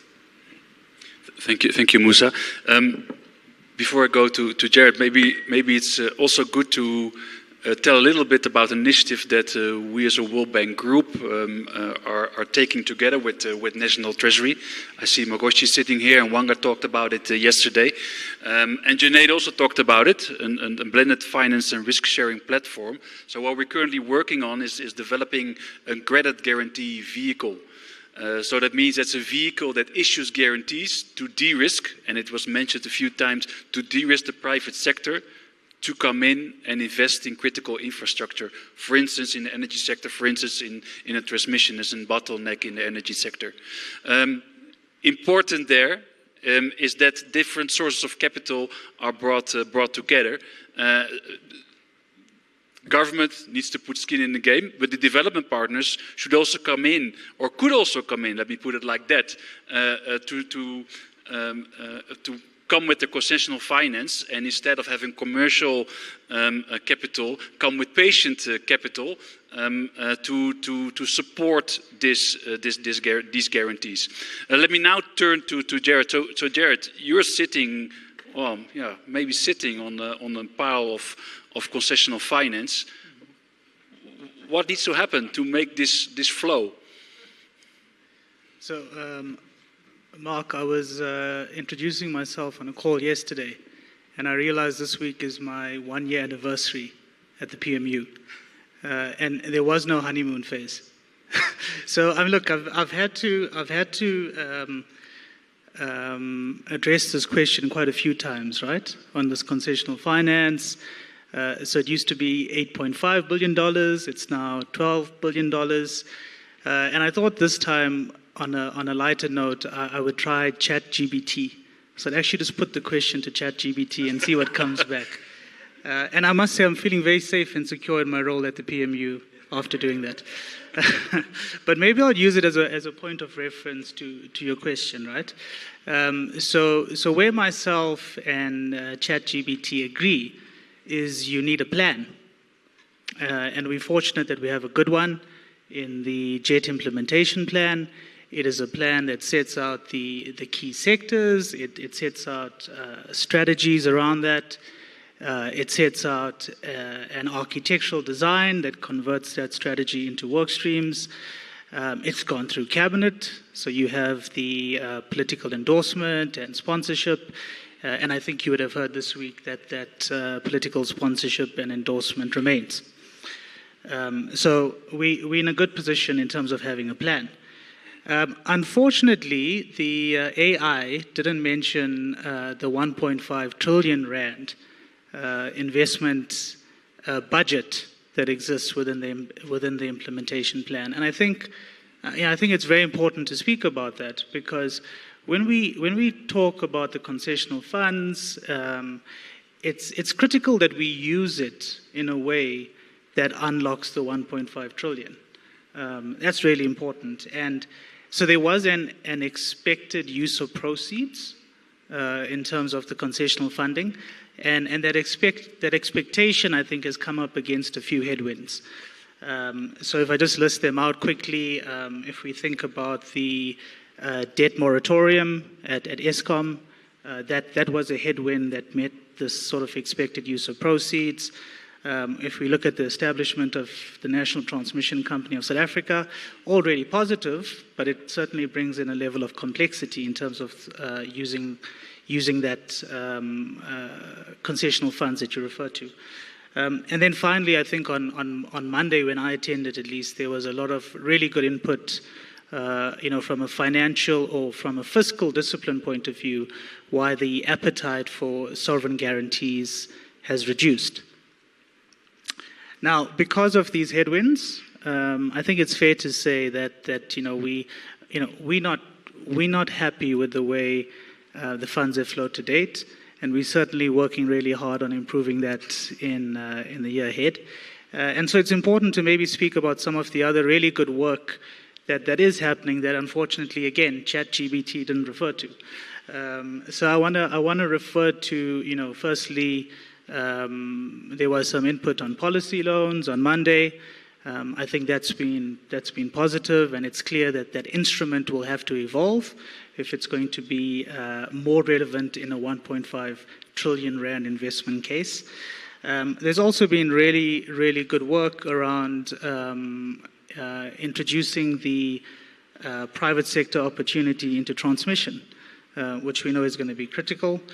There have been some really interesting meetings and structures that I've seen, and I think just reform work done around supporting municipalities and metros around the infrastructure requirements that they need from a distribution point of view. And then finally, there have been these really innovative, Mark, really innovative ideas. I mean, I think you've just touched on one. And I think for me, this other stream of work that I'm referring to is actually setting the rails towards a 1.5 trillion rand investment destination. And by doing that, you're creating the opportunity to bring on board private sector. And I think private sector in two ways. We've mentioned the challenges around project pipeline, and I think private sector will have a huge role to play there in terms of project pipeline and project development. And maybe as important, the role of private capital. And I think we're really blessed in this country to have strong sources of private capital, a really sophisticated financial market, and by setting out these rails, we can then bring them on board. So I'm really positive about that. One final point where the ChatGPT and myself agreed on was the focus on just. I think it's been mentioned a few times. It's going to be a really critical enabler to the implementation plan. From our point of view in the PMU, we're doing work around setting up a jet funding platform. It is very much aligned to the work that the PCC have been doing on JTFM principles, which is something we embrace. And if you look at the funding platform in concept, it's looking to be a matchmaker between projects and grant funding. But I think it goes, far beyond just financial transactions. Because for me, I think when we refer to the just energy transition at this point in time, we often speaking about these topics where we're really far apart, coal versus renewable energy, etc. And I'm hopeful the funding platform will actually help us identify topics where we're a lot closer together. So find these really credible jet projects that will benefit communities, that will benefit SMMEs, and will really give a great opportunity for our development partners to contribute at a meaningful level. Thanks, Mark. Thanks, Jared. Let's see how the interaction between the panel members goes. So one topic that is on my mind and I'm wondering about, also because of the credit guarantee vehicle we're working on and issuing guarantees, and it's also an issue that comes up with the IPP programs that are backed by sovereign guarantee, is the level of de-risking. So you talk about trust and de-risking, and you say, we want 100% guarantee. Now, I said in the conversation with you, Deepak, and you say, no, not needed. 80%, no, let's go. No, it's done now. They can do it by themselves. What is the right level, and how is that determined? And I think this is a question for you, Gert, but also for you, Deepak. And Musa, maybe you also could come in there. May I go first? and throw the cat amongst the pigeons.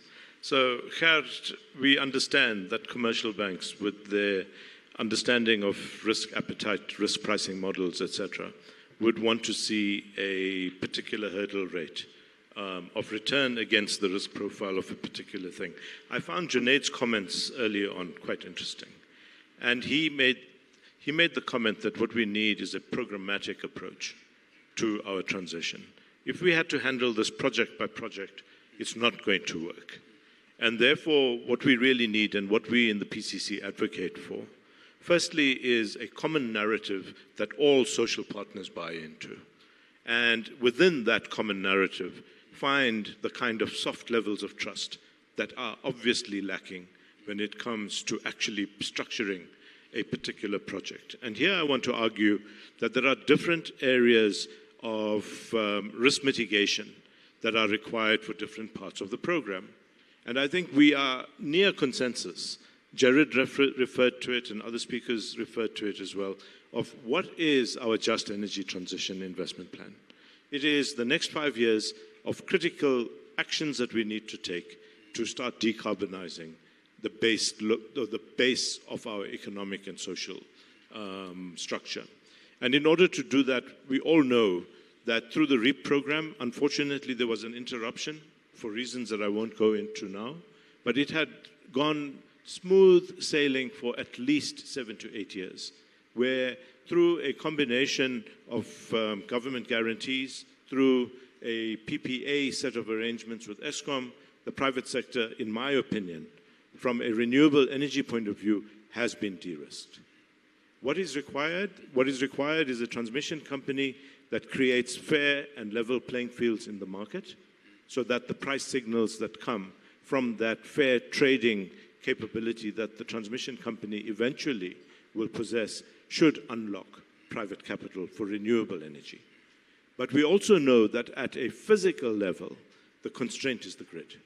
And so we need to find mechanisms through which we, in the absence of full fiscal capacity to fund the extension and expansion of the grid, find creative solutions. And that is also underway. Personally, I would like it to move faster, but it is underway. Once that happens, I think we have, at least at the top level of national infrastructure, a set of factors that make for an appetite for the private sector to come crowding in. Jared talked about just transition, and we are particularly keen to ensure that that's not left behind. And therefore, the PCC on Monday also made recommendations, and we make recommendations to the President around how we ensure that people's livelihoods, social well-being, economic opportunities in the future, particularly in Mpumalanga, but also elsewhere in the country, as climate impacts are felt, do not get left behind.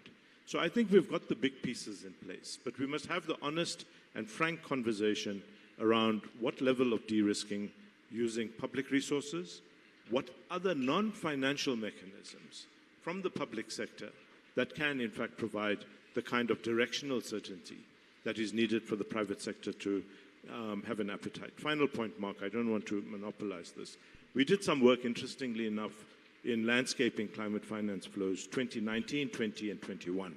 And here we showed that it's not flowing in sufficient scale, it's not flowing sufficiently fast, but interestingly, 92% of climate finance flows, largely to mitigation, in those 3 years, 92% flowed from the domestic capital and financial markets of South Africa. So we have a huge capacity in our domestic financial and capital markets. If orchestrated properly, if aligned properly, de-risked appropriately, I have no doubt that with a combination of domestic capital and financial markets, donor funding internationally, de-risking mechanisms that you talked about, as well as donor funding and grant capital, we can find the capital stacking that is needed program by program in an appropriate blend to get the show on the road. And Deepak, good.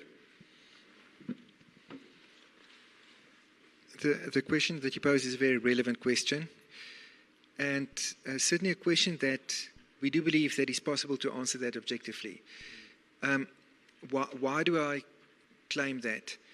It is because if you look at the energy sector, we've had, as Deepak has said, we've had a very successful IPP program underpinned by government guarantee. When the IPP program stopped, energy generation didn't stop. It moved to the private market. So we've got a parallel private power market where on a bilateral basis you needed to establish, depending on who's putting up the renewable energy and who's buying it, what kind of mitigants did you need. So you had to cater in that instance the whole spectrum from whether it is a mine setting up a structure for that mine only, or whether it is a large retailer setting it up on their rooftops, or whether it is an independent private party setting it somewhere else up and selling it to one person or multiple persons. And for each one of them, there has been a landing in terms of what is the appropriate level of mitigants needed. Now, we need to extrapolate back from that and say, right, so where does that leave us now? And my answer would be to start off to say that we should get away from these extremes to say it should be 100% guaranteed by government or there should be no guarantee whatsoever. You should rather say, all right, what are the risks that you would like to mitigate? At the outset of the IPP projects, there was technology risks. People didn't understand the technology, so that needed to be de-risked. There were concerns in terms of who's buying the electricity. There were concerns in terms of the contractors. There were many of those. Okay, lots of those have disappeared by now, so you don't need to have a guarantee underpin for that. So ultimately, it is it for Eskom that you're setting it up? That would require one level of thinking. Is it for the municipalities to buy it? Is it for one municipality? Is it for a grouping of municipalities? Each one of them have got a different thinking, and we need to think through which combination give you the optimal outcome and the optimal scaling, and then you apply a value for money test. Is it value for money for the guarantee provider? If it's the risk-sharing structure, is it value for money for the DFIs to put it in there? Is it value for money for the investors on the other side? Is the risk allocation reasonable? And what is the risk that you are allocating? So by extrapolating, working backwards from the private power market, which admittedly doesn't have the scale effect that we require here, but the principles of project-specific or issue-specific determination of the amount of mitigants needed has been established. So the market has moved on, and we can learn from that and then extrapolate back to a scale program. What should that look like? Thank you, Gert. Musa? Any views from you? Yeah. Thanks, Mark. What I wanted to add was every retirement fund from our perspective, their risk profile will determine the risk appetite. So I can't give a number as to what is the percentage of the guarantees that would be required. But I think we need to look beyond the structuring of the risk. You price in the risk when you're doing your models upfront, is to also look at the social returns, not only the economic returns. And that's what we tend to focus on based on our ESG approaches as well as our developmental investment frameworks to say what is the social return of the investments that we're making, be it in the energy space or all other infrastructure investments. What is the social impact on the community's livelihoods? I think, Becky, you spoke about it earlier. And to try and quantify that impact and not necessarily the economic returns and match that against some of the shortfalls in the returns that we would have earned from an economic perspective. And that's how we'll balance the risk that we're taking. The higher the risk where it cannot be mitigated by a guarantee, then we make up for it in one or other form through these social returns that we get from our project investments. Thank you. Yes, please. And I see that we have 3 minutes left. So let's go, just free speech. Yes, please go. I just wanted to speak on the issue of trust between the public and the private sector in the different partnerships that we have. So what you notice is that I think there are softer issues to trust which we don't ordinarily pick. And my experience in working with the triple Ps is that... Still on? Yeah. Oh, maybe I should speak louder. My experience in the triple Ps is that you find that when a triple P project moves nicely at the feasibility study, it has got value for money, the envisaged risk transfer is very good, and you can actually see the value for money that is there. When it comes to negotiation at the procurement stage, we have got a disparity of skills between the public and the private sector. And then because of this disparity of skills, there's then a skewedness in the allocation of those risks. And when we then value them at the end, then you find that it doesn't look like there's so much value for the public sector. So I think training, skills, capacity, when it comes to the procurement stage, is also very important to ensure that we have got a balance of skills and we build the necessary trust that we need. And then I just also wanted to comment that on these projects, that we do and where we are offering blended finance as a government, one of the most important issues is to transition from the financial analysis to the economic analysis, and for government to clearly see the economic benefits, because this is the justification of why we allocate fiscal resources, having seen the economic benefits that are coming from the project. Thank you. Thanks, Dorcas. Yes, Jared, I think 30 very seconds, quick. and then Daniel, and we close it out. Yeah, It's no, just- I'll try and be quick. I think on this point on trust deficit, we need to factor in visibility on project pipeline.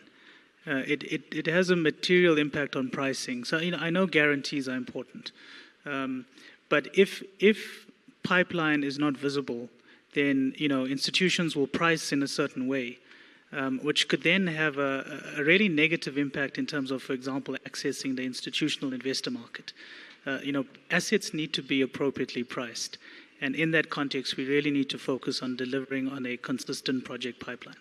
Thanks. Thanks, Jared. Daniel. I think, can you hear me? I can't agree more. I think that was actually going to be the point that I was going to end on as well, as having that, and I mentioned the sort of believable project pipeline. And, just if you're looking for a cheat sheet from the City of Cape Town, one of the big things that we have done is we've started to introduce an infrastructure report, which is every second year we publish this, and it demonstrates what infrastructure the city is going to be investing in. And that obviously comes from our IDP and our integrated planning processes. So it's not a surprise, this infrastructure, but pulling that segment out and demonstrating what that is responding to. I mentioned the climate change risks that it responds to, but also the demand needs for services that it's responding to, does start to build that conversation, not just with the investor community who are maybe looking at Cape Town as a place to locate their new plant or their new business or to fund the balance sheet, but also from the perspective of residents, so that they know services are going to be delivered here and they can hold the city accountable to the delivery of those services. And then the final thing just on that infrastructure pipeline is, I mentioned the work that's gone into project preparation and project delivery. We've got a crack squad on that initiative within the city who ensure that what we put in the budget is essentially delivered, packaged, contracted, and starts to deliver services as soon as possible. And we won't get project delays. We get things through that pipeline as quickly as possible. So it's all in the name of trust building and sharing information and showing that a credible plan can be delivered. So I hope that that's of use. But thanks very much for the panel. Thank you, Daniel. And I was interesting to listen to all of you and see this dilemma from a public and a private perspective, where we need to talk together and build trust to make this happen and explore innovative ways. And innovative ways are not standing on itself. It sits in a context where credit reforms are important, where programmatic approach, a pipeline, I hear standardization, all critical parts. The trust element also resonates personally with me. So Janet from MIGA spoke about the cooperation that we're having. So within the World Bank Group, it's also about trust. So I'm from the finance family within the World Bank. That's totally different than the energy family. I needed to spend time to kind of understand each other. And then MIGA with the guarantees, what the hell are they doing? We come from direct levels, so that's a completely different world. And then the IFC talking about private sector, where we are working mostly with public sector. So there was a lot of learning to do, and I think that's essential when I also listen to all of you. So thank you all, and maybe a round of applause for the panel.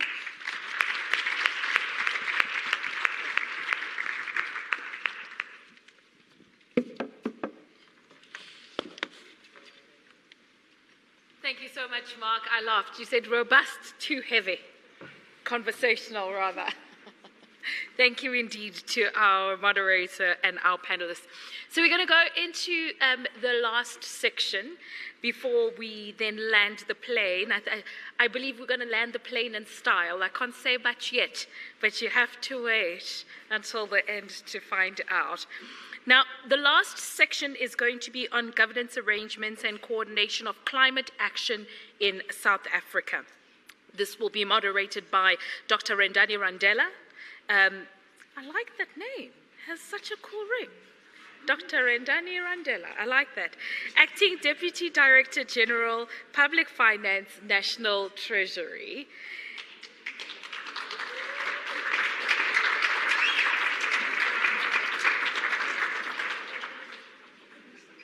Are you just going to go up there? Okay, great, fantastic. He will have then back-to-back people that will be speaking. The first will be on positioning the National Treasury in the multi-level climate governance arrangements. That will then be delivered by the Deputy Director General of Department of Forestry, Fisheries and the Environment. I can't believe I got this wrong, and I just introduced and acknowledged her a little bit earlier on. This is Ms. Nomfundo Shabalala.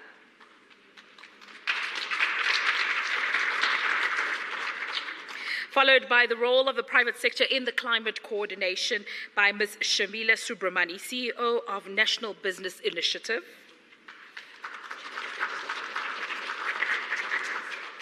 The interface between the National Treasury and the integrated planning system of the to strengthen climate and just transition outcomes. This is by Mr. Zakhele Mdlalose, Chief Sector Expert, Environment, Department of Planning, Monitoring and Evaluation.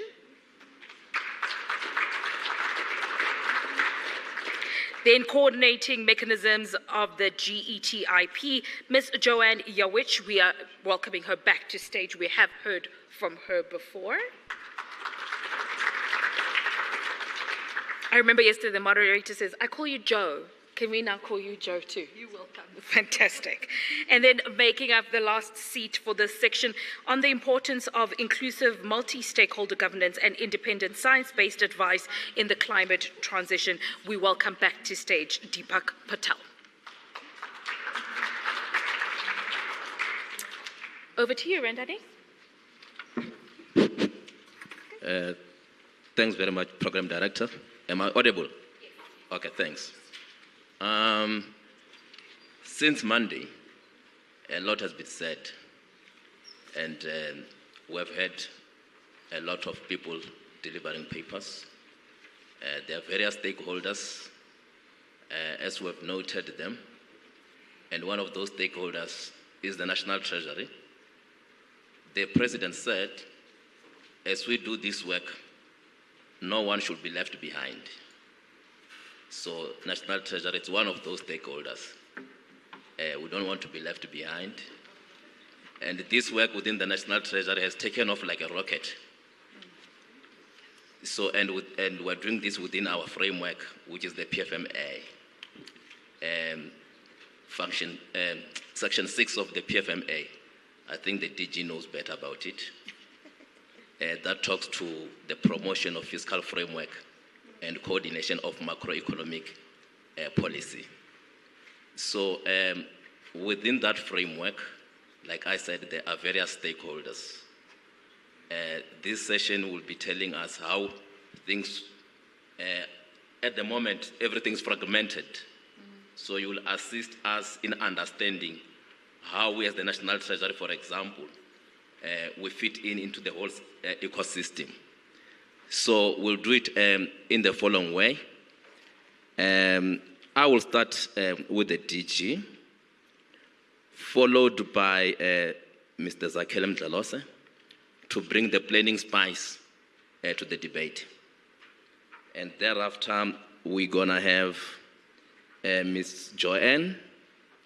After Joanne is gonna be Mr. Patel.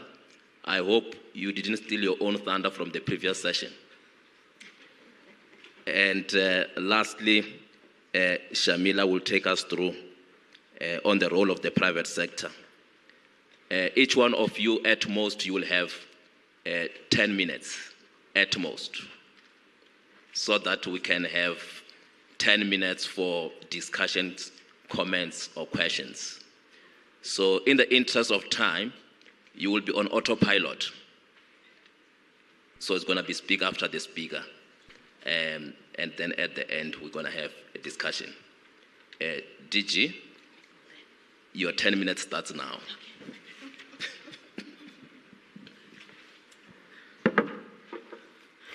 No, thank you very much, moderator, Dr. Rendelan. I would prefer to do it from here, given that I do not actually have a presentation per se, but I'm just reflecting on this topic that you've just highlighted, which is very important in terms of locating national treasury in the multi-level climate governance arrangements in as far as climate change is concerned. Firstly, I think I would want to allow me to convey the gratitude to National Treasury for organizing this much-needed symposium on climate resilience. As a Department of Forestry, Fisheries and the Environment, we are working very hard to enhance the climate change governance. Climate finance also plays a critical role in as far as multi-level climate governance for climate change in the country and also globally. So National Treasury for us is one of the key government departments that we feel that they need then to be at the forefront of climate finance. We have a policy of national climate change response, which also positions National Treasury at the center of coordinating and also securing necessary resources in as far as mitigation, but also adaptation responses. And this really needs to be done in order for us as a country to move towards a low carbon and climate resilient society.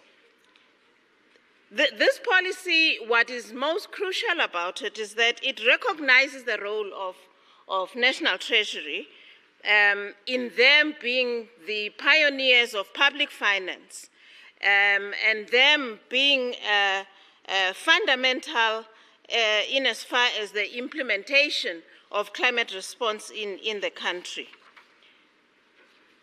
We have, and I think it has been touched upon in the past 2 days, the Carbon Tax Act, which is another instrument, and National Treasury is the custodian of this tax, and we believe that this is a tax that will also assist our government and also the whole country in advancing implementation towards the national determined contribution, which we normally call the NDCs. And national being the actually custodian, we believe that then they need then to be working very closely with ourselves as DFFE in order for us to achieve some of those targets that we have set ourselves, also being assisted, working very closely with the Presidential Climate Commission. One of the critical aspects that I want to highlight in terms of the role of National Treasury, especially now that we are going to be implementing the climate change bill, is the aspects where National Treasury needs then to establish financial mechanism in order to ensure that climate change response, planning, and also developing of mechanisms to resource the various support efforts in the different spheres of government is concerned. One of the critical aspects when we were engaging on the climate change bill was around the capacity, and mainly capacity at local government level. And I think that's one of the critical aspects which really needs to be prioritized and focused on in as far as the National Treasury looking into funding some of these responses. As you are aware that there are a number of climate finance mechanisms, and I think which then are available to us. I think these include your Green Climate Fund, your adaptation fund, and also, as I've highlighted, the loss and damage fund. And these aim is mainly for the response policies and response program to be funded. And in this context, we believe that National Treasury must then perform an enabling environment to support the different sectors to access the various financial instruments that are key in terms of ensuring that our climate response is funded. In my view, also critically to this is that we need to have a proactive mainstreaming of climate change imperatives.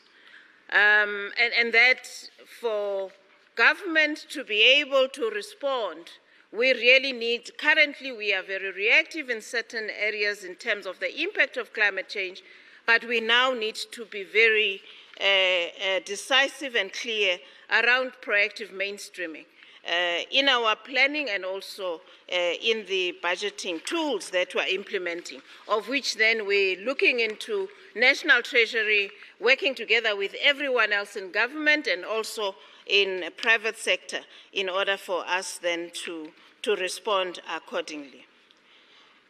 In conclusion, moderator, we believe that the role of finance in climate resilience is crucial, and National Treasury really needs then to be assisting government in order to look into how we invest and also look at climate resilient urban planning and aspects of agricultural practices, but also infrastructure. And I think infrastructure is quite crucial as a way of ensuring that we are a climate resilient society. And with those few words and reflection, I would want to believe that National Treasury is at the center, and as the various different government stakeholders and departments, we then need to rally and work very closely with National Treasury as they then mainstream climate finance and also our response to climate change. Thank you very much.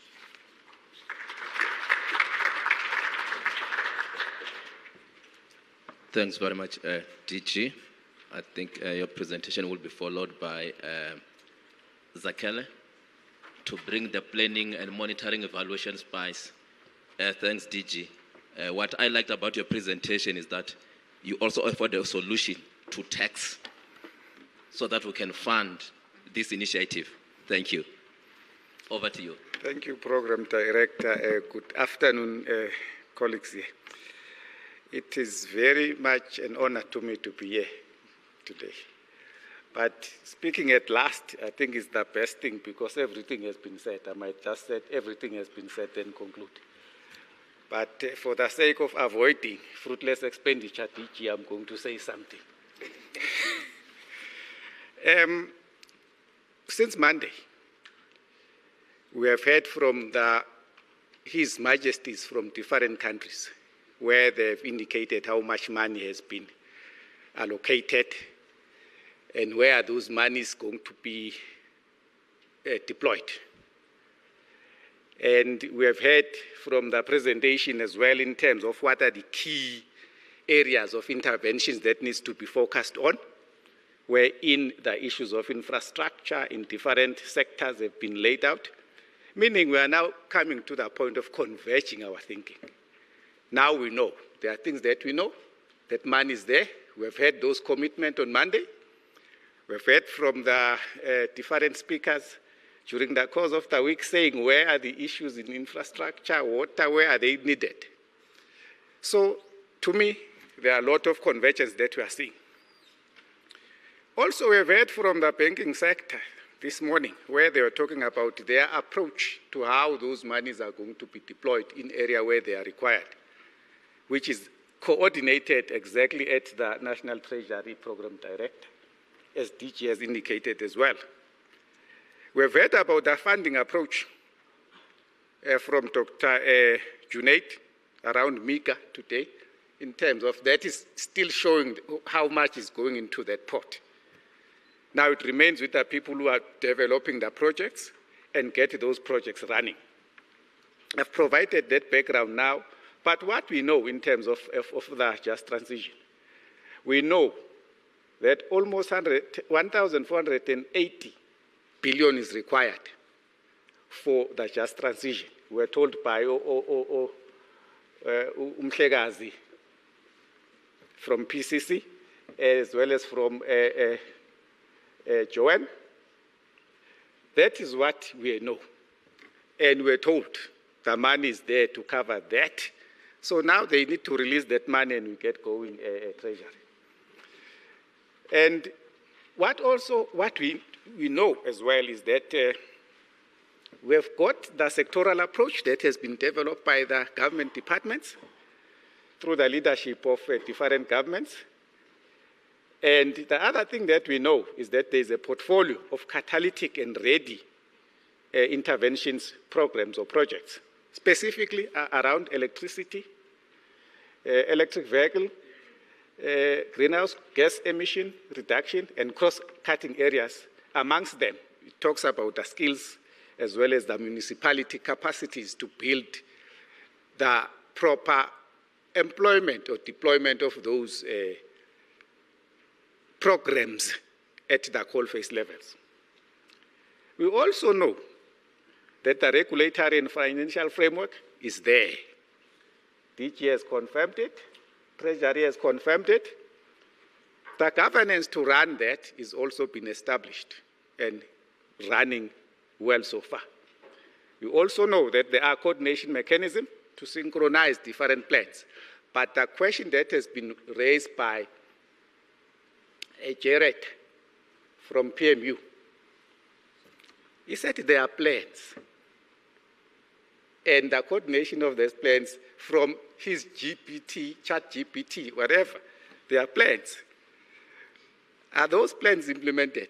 How far are they? And how far are they coordinated at different areas? That's the question that is asked by me now to the ChatGPT, to show the ChatGPT that we are above their thinking and we can say, you told us this, but beyond this, this is what needs to happen. The challenge that we have been having so far is around the implementation of those plans so far. As we know now, the money is there, the governance is there. Now, PESGOM, I'm not sure that DG can say what I'm saying. PESGOM, let's go now and dirty our hands to ensure that we are addressing the just transition, and it's going to be the things of the past after 2063. But where do we start? The Presidential Committee told us that by 2027, we need that so much billions that is required, 1,480 billions that is required, 2027. Commitments we had, can we have them saying tomorrow we are having those monies to start getting into those because we already know what to do. Let's get the money flowing. One of the messages that one can put forward. Besides that, the alignments of plan across the sectors is one of the key areas that we have put forward. But the question we are asking is around now how these plans tend to influence the existing plans. Because the issue of climate change and just transition is not something new. It has been there for quite some time. How are we then aligning those? How are we putting them into our approach of master plan, which is our industrial policy development approach? That is now going to be having local, national, as well as the regional footprints. That is now talking to the overall coordination of how we are going to go about doing our work. This is the heart of my slide. When the program director chased me out, if I'm done with this one, it can be good for me. Treasury told us we have been rallying around the CPT. The question we are asking there is to say, or the comments we are saying that CPT should be our rallying point, what the DG has spoken about, by providing a repository of the monies that we are going to have, the programs and the projects that we are going to deal with. and be able to guide us in terms of how we are going to allocate those funds in terms of our key priorities that we have identified as part of the overall just transition response measures. I'm not going to get into what they've mentioned them, your resilience, your adaptation, as they've been mentioned earlier on. But the key areas there, we are saying the issue of national fiscus in terms of the carbon tax that they put forward, the bonds that they come up with, and the output there is to organize the revenue in terms of redirecting them to funding those programs. But at the same time, we are saying the relevance of those in terms of our national priority plans, that is talking to your NDP, your Agenda 2063, the SDG goals, because those are supposed to be providing us with a framework upon which we are developing our thinking. I'm not going to go through each and every one of them, but we have developed that table to respond to each and every one of us who are here and indicating how we anticipate we can pool our resources and our minds together to ensure that we come up with a usable product that is going to respond and provide answers to the issue of just energy challenges or transition thereof. So, having said that, the accountability in terms of what is happening in our own space, we are saying we have cabinet committees. They're having an accountability to design programs and approve them in line with what has been put forward by our partners. We have got portfolio committees that are having oversight. We have got a foresight where the accounting officers of this country are sitting together, looking at those plans, monitoring the progress and implementation of those plans. We've got a network wherein different social partners are coming together, where we have to have our convergence as well as our divergence points ironed out. And those mechanisms need to be given effect and start working onto them and ensure that their mandate is being achieved as they have been established to do so. We have got the Presidential Climate Change Committee and industry associations that are pulling some of our thinkings together. So we believe that the accountabilities can be established there, whilst we're ensuring that everyone knows what they're supposed to do in terms of their roles and responsibilities in just transition area. In terms of planning, that is what the program director directed me to say. The MDTP has put up 3 priority areas that the government of South Africa needs to look at. Those priorities are inclusive growth and job creation. The President has spoken at length about that on Monday. He even came up with the sub-themes that tend to inform that particular area of priority. The issue of capable, ethical, and developmental state is one of those that we need to emphasize on, because it can of no use, or it can be of no use to have all these monies, to have all these plans, if we are not going to have capable people to deliver onto them. The other area that is coming to close that loop is around the maintenance and optimizing of social wage, the social issue, where the just part of the just transition is, and is also talking to say, how are we addressing those areas of infrastructure that we're talking to talk to the social issues on the ground, because they must not be isolated from what are the actual needs of our people on the ground. I believe that the presentation is going to be uploaded. You can engage it with further. So the slides that are coming now here are just unpacking some of the key areas that those priorities are looking at. We are looking at growth that is labor intensive, services based in different areas, be it agriculture, manufacturing, tourism, and implementation of our industrial policy approach or industrial policy plans. in the form of the master plans. And we are saying we need to strengthen the industrialization in terms of the key sectors that have been identified. If I can take you back to the first slide, we said that the key sectors that have been identified. One is around your energy. The other one is around GSG and the skills that are associated with it. So we need to say infrastructure is part of those areas. We need to say how are we ensuring industrialization that is going to anchor or support those areas that you want to see happening going forward. We also put forward the issue of alignment between what is coming out of private and private sector, public and private sector, in terms of looking at the high impact deliverables of the JT. Colleagues from the banking sector this morning spoke about the programmatic approach.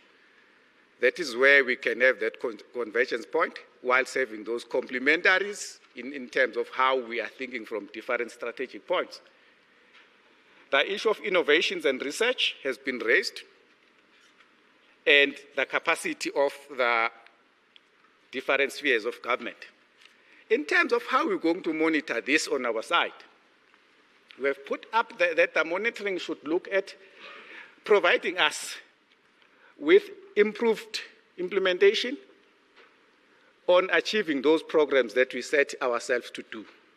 Starting by looking at what are the outputs that we have given ourselves to look at, what are the outcomes and the impacts of those as we are planning along that long time horizon. Some of us might not be there in 2063, but what we hope to leave for our kids should be mapped up here in terms of how we're going to respond to these issues we are facing. The other area that we have found out to be quite interesting is around having the evidence.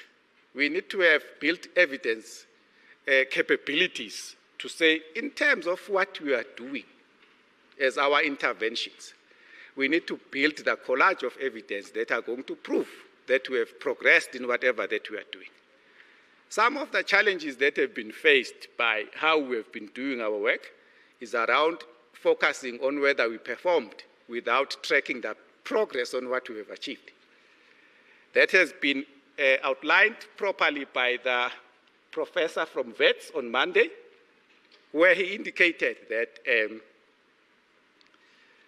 keeping the climate change below 1.5, there were a lot of interventions, a lot of plans, but here we are sitting at almost 2 degrees because of how we've managed to deal with those.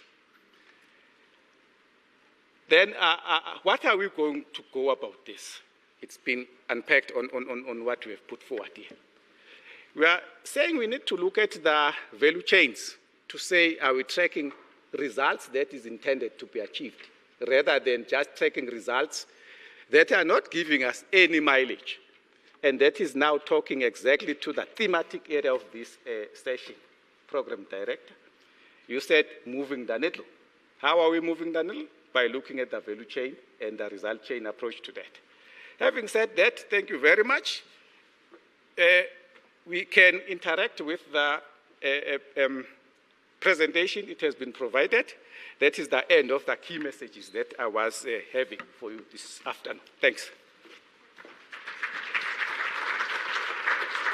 Thank you so much. I almost made a mistake of chasing you before you start presenting on monitoring. But thanks very much. Joanne, over to you. Thanks.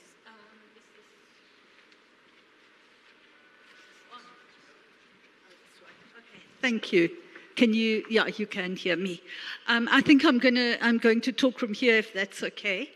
And I'm going to, in the short time that I've got, try and do a quick walk through the approach to the institutional arrangements that underpin the work that we're doing to implement the JET investment plan. But before I start, I do want to say that I think that we are incredibly fortunate in South Africa.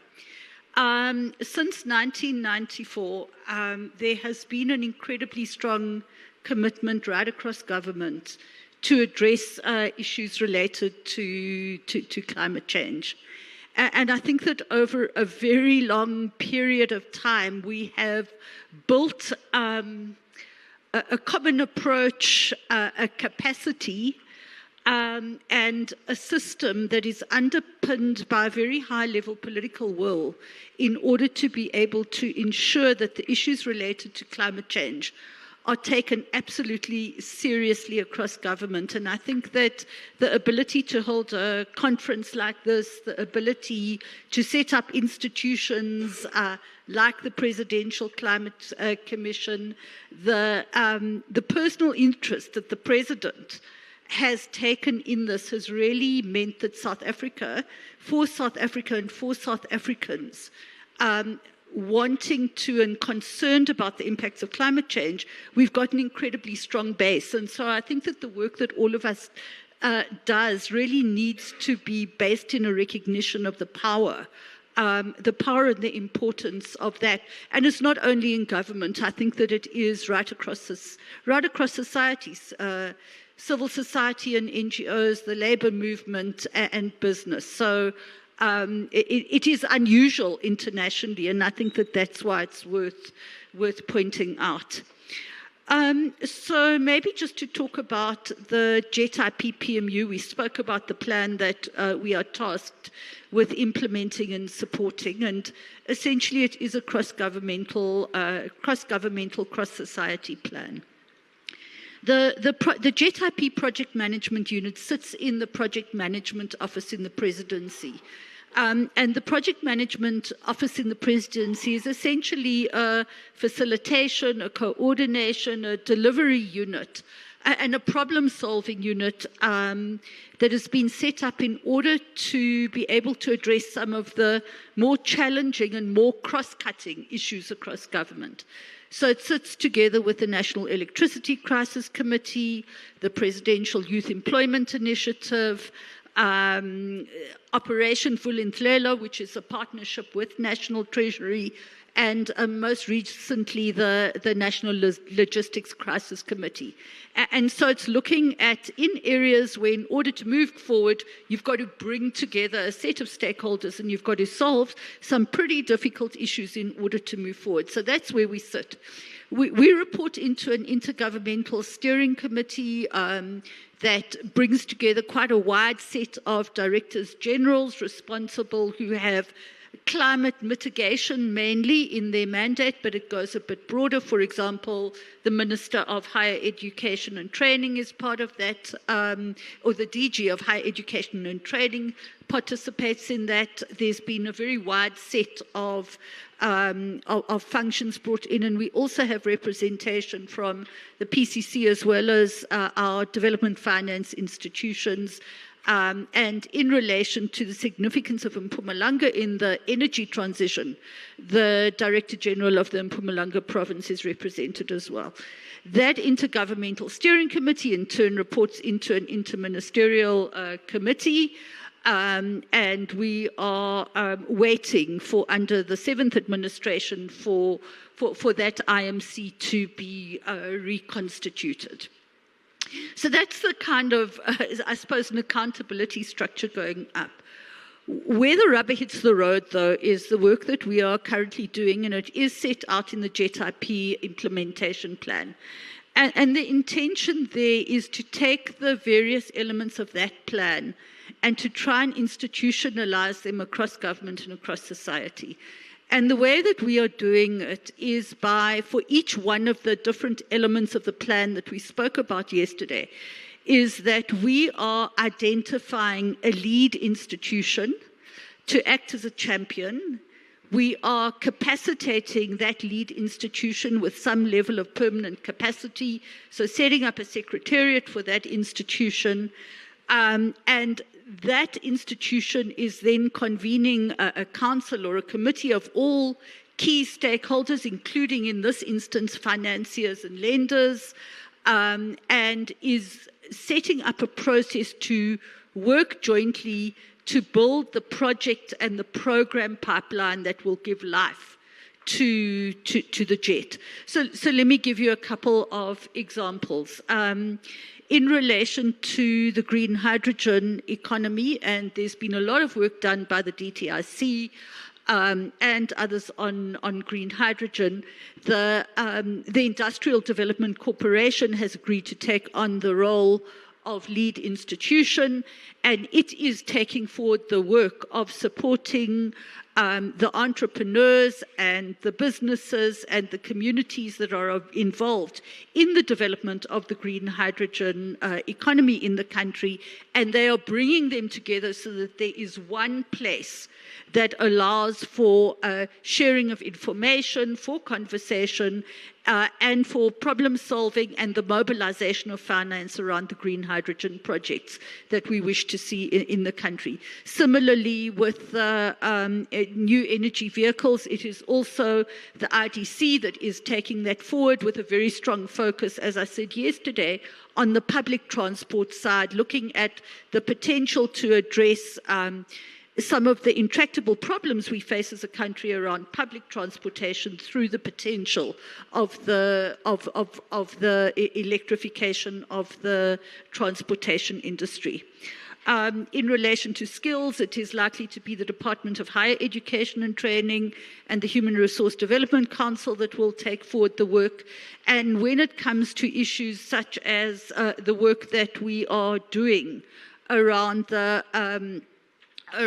accelerating the Climate Investment Fund element of this program, we are working in a team, working very intensively in a team together with Eskom, with National Treasury, with the DFFE, with a range of other government departments in order to develop and build the plans that we as a country need to take to the international community in order to be able to mobilize that. So that is the general approach. Now, I mean, I hate the word mainstreaming. You know, we always say, let's mainstream. What that really means and making it work is difficult. But I do think that unless unless this investment plan is something that is really rooted in the way that we all spend our time and our resources, and unless we are very firmly directed towards the kinds of outcomes that we've agreed on, we aren't really going to move this forward. I think importantly then, on the other side of this, there is a set of coordination mechanisms with our international partners. Some of this is done in the working groups that I've described. Some of it happens through coordination with the International Partners Group, and I think that the UK High Commissioner spoke to the IPG partnership at the cocktail function the other night. So, I mean, you know, I'm describing a set of coordinating mechanisms, but I would want to see them as the vehicle through which we achieve common purpose and consensus as a country. And if I am to comment on the role of National Treasury on this, clearly National Treasury is one of the absolutely central institutions in being able to make the country's climate strategy move forward. I think firstly we need to acknowledge the work the Treasury itself has done over quite a long period of time. And we've been a first mover as a developing country in relation to the development of environmental taxes and climate incentives and taxes, importantly.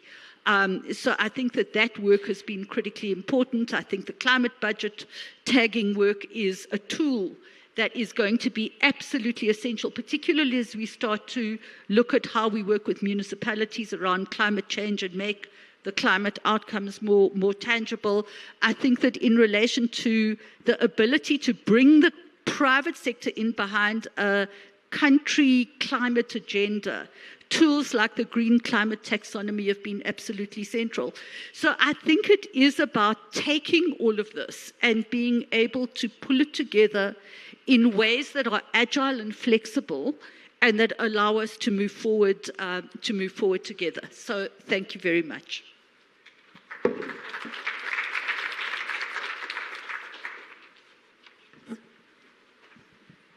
Thanks very much, Joanne.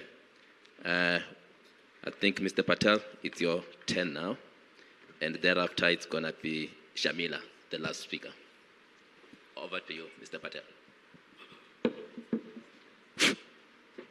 Does this work? Yes. I'm going to try to be brief. Joanne is laughing at me already. It's very, very important to understand what the genesis of the Presidential Climate Commission was. When the President convened the Presidential Job Summit way back in 2018, the whole issue of a need to be climate responsive as a country, firstly for our own benefit and development, but secondly as part of our global contribution to the decarbonization and emissions reduction journey, to try to keep global warming to as close to 1.5 degrees Celsius as possible. It was at that job summit that Labour raised the issue of the negative impacts of the transition on workers. And the President, very mindful that in this country that has the triple challenge of need for growth, need to create jobs, and reduce poverty, that if we were not going to integrate our climate response with a country-determined set of developmental pathways, our climate response would actually, firstly, be stillborn, but secondly, it would have the potential of leaving masses of people behind. And it is on that premise that just as we reached the period of COVID, the President created, in terms of his own constitutional powers to create commissions, the Presidential Climate Commission, and appointed commissioners who came from a variety of social, economic, and academic sectors of South Africa's society. He also, at that point in time, indicated that the ministers who were key to all of the embedded pathways and programs that were implied in the just transition should also be commissioners. And so for the last 3 years, we've had a Presidential Climate Commission that has been operating in terms of reference by the President, endorsed by Cabinet, in terms of his constitutional powers. And the composition of the Climate Commission, made up of commissioners who came from Labour, from civil society, from the NGO sector, from academia and research organizations, as well as young people, faith community, accompanied by 10 key ministers who made up the cluster that was going to be integrally involved in this transition. The first brief that the PCC undertook very early in its inception was, in fact, on a rigorously methodical, analyzed basis, make recommendations to government with respect to what our nationally determined contributions should be into the UNFCCC system, and that was in 2021.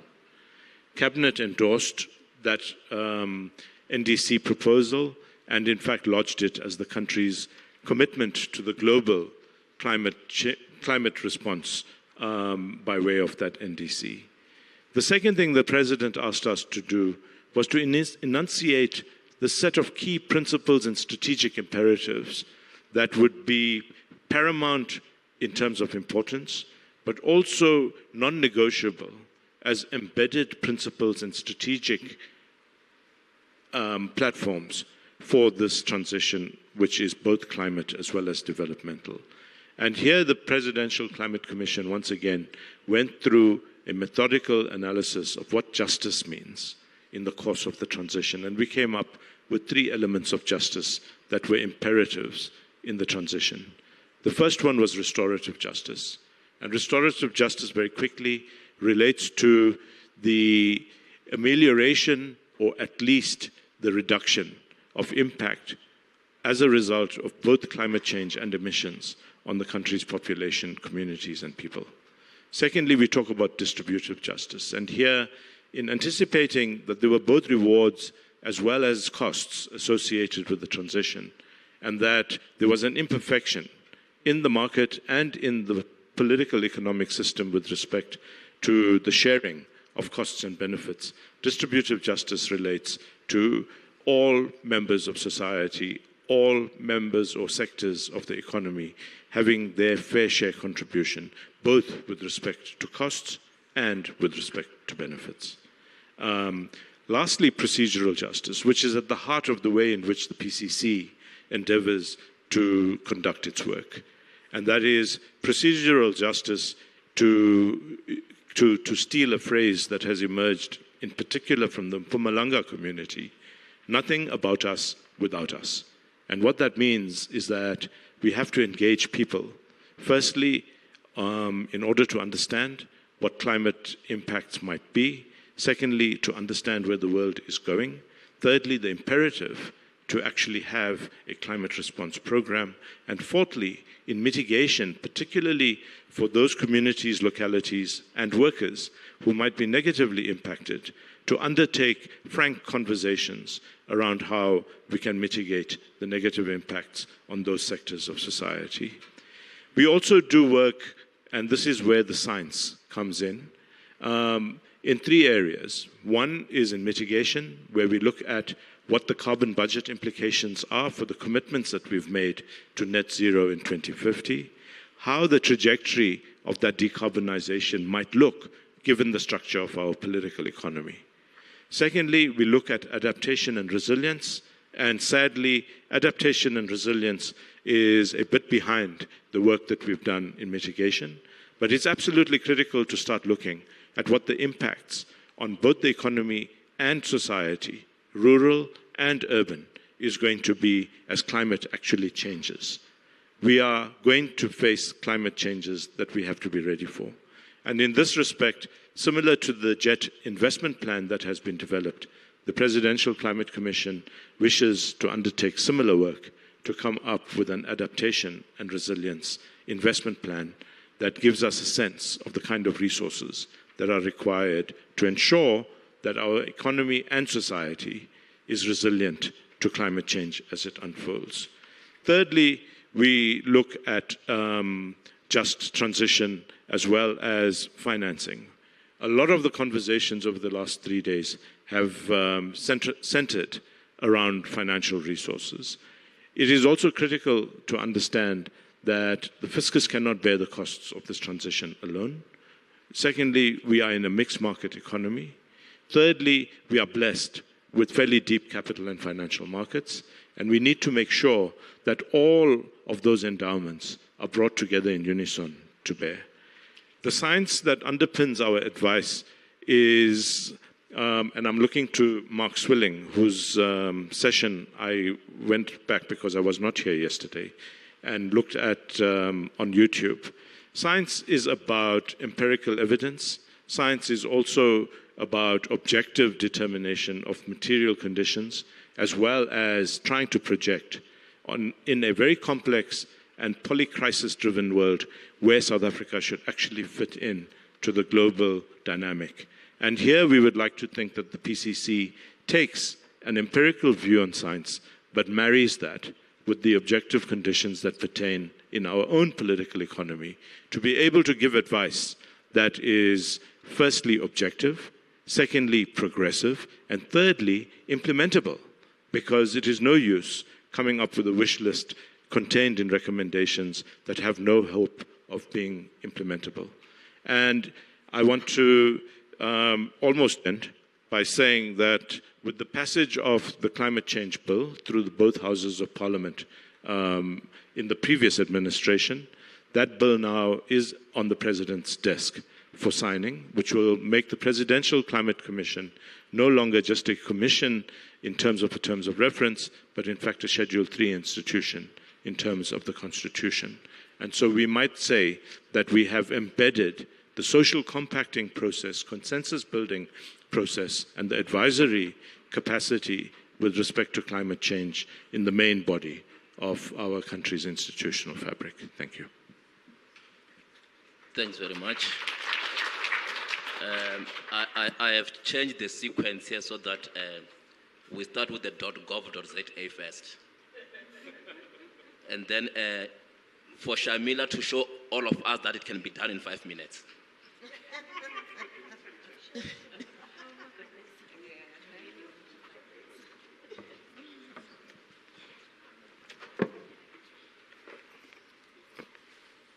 I'm testing this podium to make sure that this event has been done in an inclusive way that includes shorter people. And that you give. Good afternoon, everybody, and thank you very much, Chair, for the opportunity to speak to you today. It is a pleasure to be here, and thank you for bearing with us in what is typically termed the graveyard shift. I'm hoping that what you'll hear from me today will give a little bit of energy as to what is possible and the role of business, I think, and the brief today was really about the role of the private sector in climate coordination. I'm going to do this through the lens of the work that the National Business Initiative does, and I also am aware that we might be an entity not known to some of you, so allow me to give the quick introduction. We're an independent voluntary business movement of around 95 to 100 of South Africa's largest companies and multinationals, and some state-owned entities committed to the vision of that thriving society and economy. We work very much at the implementation space of collaborative action for systemic change. And that, I think, is where it's a bit of a differentiator. In its 29th year of existence, the NBI was actually inaugurated by former President Nelson Mandela to support initially the new democratic government at that time. And we are now in, like I said, the 29th year of making a difference. So we work with those members within our grouping, but more importantly, we have worked tirelessly to ensure that we can work across public and private sector, leveraging the private sector expertise, but being able to play that catalytic role in between those two areas to allow us to be able to find a meeting of minds and a space where action can take place. In relation to climate in particular, we know that this presents a serious threat, and I think the fact that this symposium is happening is testament to that fact. And you know, in my previous life, I was the Chief Sustainability Officer at the JSE. It wasn't that long ago, it was last year. I see Vukile over there. But a year ago even, I don't know that we would have envisaged that today would be at the scale at which we have achieved.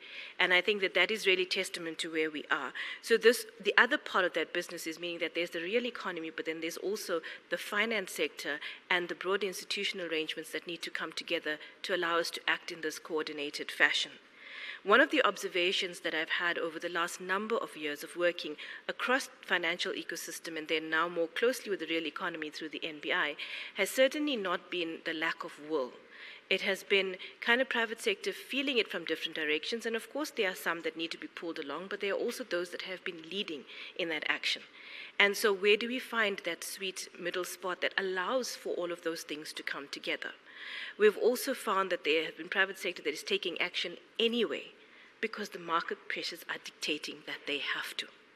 And it is facing the extraterritorial implications of regulations coming up in other jurisdictions. The program yesterday has covered some of that through the likes of the CBAM, and just investor pressure in some instances, and civil society, which is seeing increasingly the brunt of what we're seeing as the pressure. There isn't a single big bank in the country who hasn't faced investor pressure at their AGM. This is one manifestation. There are others who have faced shareholder activism as well. And so we're seeing some of those as manifestation in terms of imperative to act. But more than that, we're seeing business already seeing the impact directly on their bottom line, from changing perspectives from customer needs, as well as changing perspectives from investor needs, but also that the fact that that on which they depend, which is the natural environment, is steadily and surely being destroyed. And so business is not going to thrive in a society and environment that is failing. Moving very quickly then into understanding where that comes together. The NBI has engaged business through our climate and energy programs to develop the strong understanding of what the physical and transition climate risks actually look like in relation to climate change. A strong feature of this work has been the Just Transition and Climate Pathways work that built the capacity of businesses and other participating stakeholders to understand the risks and opportunities that need to be unlocked as part of that transition to net zero. If you conceive of the time at which this was undertaken, which started around 2019, and really was developed during a COVID period where people didn't even meet in person, what it wanted to do is understand, firstly, is net zero by 2050 possible for an economy like ours? And if it is possible, what might it take? And so those reports are publicly available on the NBI website. 400 multi-stakeholder process that was undertaken, business, civil society, NGOs, all coming together, government, to actually do the investigation as to what this meant, a number of working groups and 36 CEO champions who championed that work to understand what this might take. To understand the magnitude of that work, I think, is something we need to pause and think about. But needless to say, the outcome said a few things very briefly. Not only is 2050, net zero by 2050 possible, it can also be net jobs positive, should we have the correct enabling framework, policies, and actions that we need to undertake. And some of those have already been covered in the symposium today.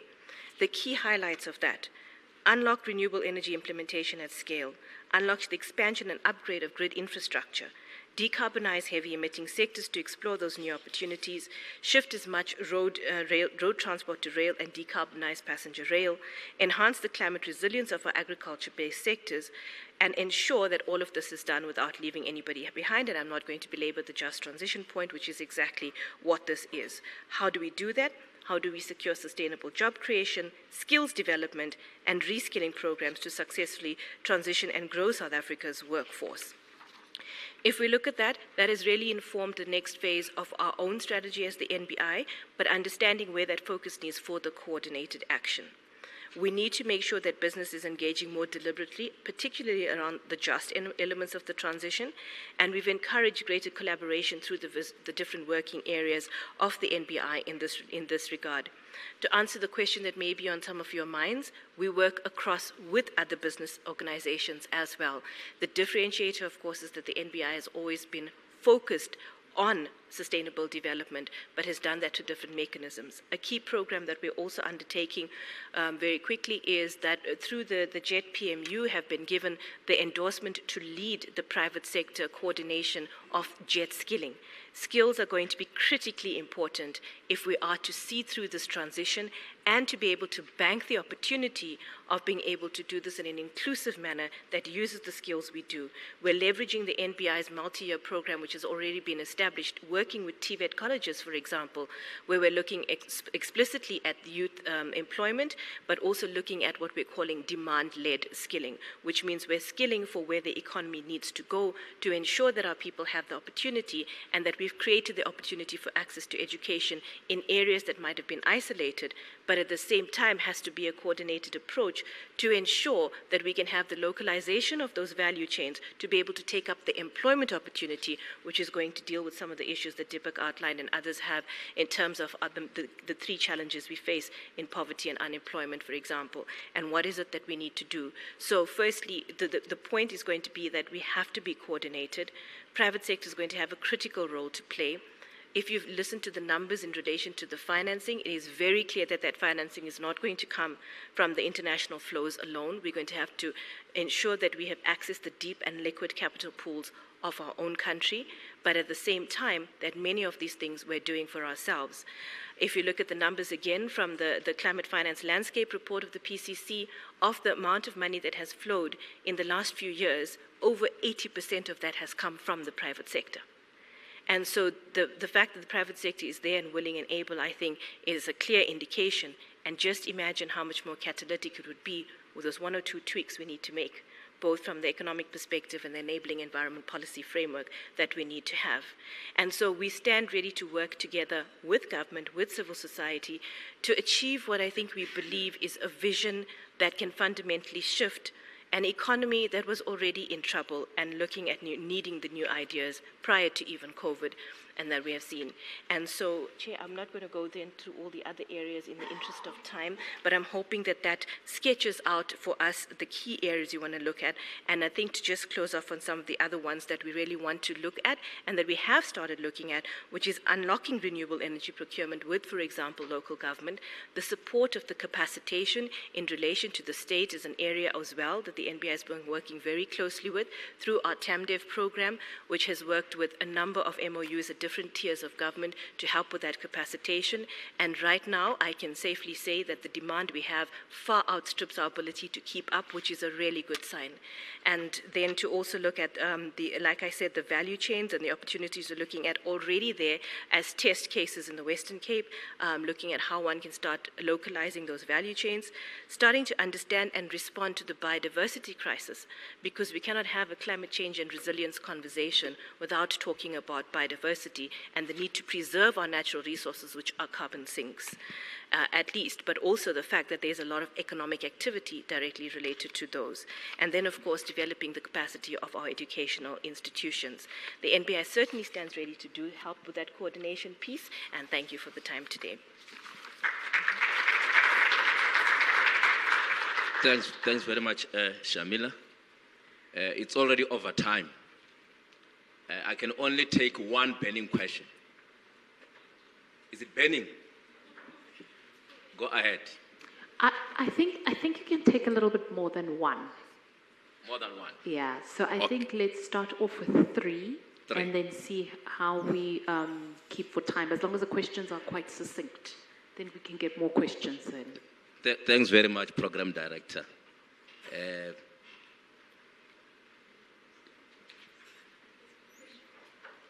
Can we maybe just have a raise of hands so that we can ask all three at the same time? If you can just say who it's directed to and introduce yourself. So we've got one here, right here at the bottom. Sorry, you'll be number one. You'll be number two right there at the top. Is there any other hand? Is there any other hand? Number three. There we go. There's three. Okay, fantastic. Thank you. Hi, everyone. My name is Leanne. I'm from the Centre for Environmental Rights, also part of the Fair Finance Coalition of Southern Africa and the Life After Coal campaign. A huge thank you to the panel. I think from a civil society perspective, really interested in the presentation from the DPME, and so glad that there was so much reflection on coordination. And I think that, one of the key questions that I have is whether there could be a detailed guide on all the different pieces of work that is being held across government. We've heard a lot about this being about combating climate change and addressing climate finance issues as being an all-of-government approach, but it doesn't always seem that all of government is involved. And so from a civil society perspective, as we are involved in also monitoring projects, also tracking different finance flows, it would be so useful to have a good sense of where the different pieces sit, who's holding it, and where key decisions are being made. So that's the first thing, and I hope you can indulge just two more points here, is that the issues that you raise around monitoring and also reflection and planning. From a planning perspective, I think everyone is aware that there are very big concerns about the green hydrogen commercialization and the economy. And so is there a space for us to have a really robust, real discussion about the water impacts, the land impacts around green hydrogen as a key priority sector in the JETP? It seems to be moving along despite all of our concerns. And is that within the planning function, where we look at reprioritization or assessments? And the last thing, I think, from a reflection perspective, there are a number of concerns about, let's say, local community trusts under the REAP program. Has there been a full analysis of whether local community trusts have, in fact, given rise to community benefit? Is that something that could fit within the remit of the DPME? Yeah, thank you.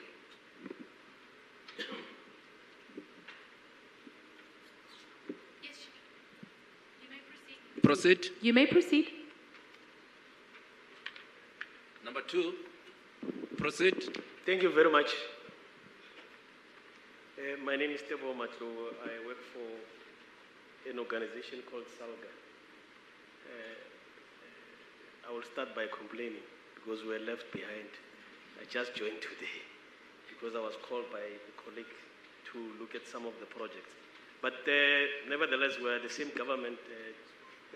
You said something, Chairperson, about you started with the gov.za. But here are my few questions that I was writing them down, but also to the previous panel because we didn't get an opportunity to ask. The first one is more on capacity building initiatives that both panels spoke about to support both the just energy transition and the blended finance. What are the key initiatives that we need to work on? Because most of the time it's research, people that are doing in universities, but they don't also feed down to the same municipalities that are being studied on, so that we are able to support these initiatives and the other initiatives. The second one is more on the role of data, because we can talk, but as long as we don't have numbers of who benefited from the SMMEs current today, and they are not here anyway, we left them behind. Because the key thing is, if you want to leave everybody not behind, because they are the beneficiary of the work that we are doing today. So when we have this conversation, it will be proper that we have also civic society organizations that are key to take these issues forward to communities, because that's where things are happening. Everything happens at local government. We can talk about these issues at that level, but when you come to implementation, it happens at local government. The issue that was raised also about political risk in the previous one, I'm sure they are not here, but they are around. What is it that we need to work on? Because the previous one also spoke about the interference of capacity of politicians not to get involved in those projects, which is how we're going to do that. Chair, the last one that I wanted to raise is more on aligning this work with the SDGs. As a country, we are good in complying, but with doing the key issues at local government, most of the departments, DFF, it's at SDG 13 and 14 and 15, but also cross-cut all the SDGs. But when we want to align this work that we are working here, it must start either way around, where we start with what is it that we want to achieve and what impact are we going to meet, so that we are able to respond on that. I think they are now sitting at, in New York, presenting only 17% of the SDGs are achieved today. And out of all the cities that have reported, in South Africa, we have moved from 1 to 10 of the cities. In 2019, it was City of Cape Town. Today, we've got 10 that we have supported to do that. But the challenge is based on how do we align this work at the beginning, not at the end, as part of the MNE. Thank you very much, Chair.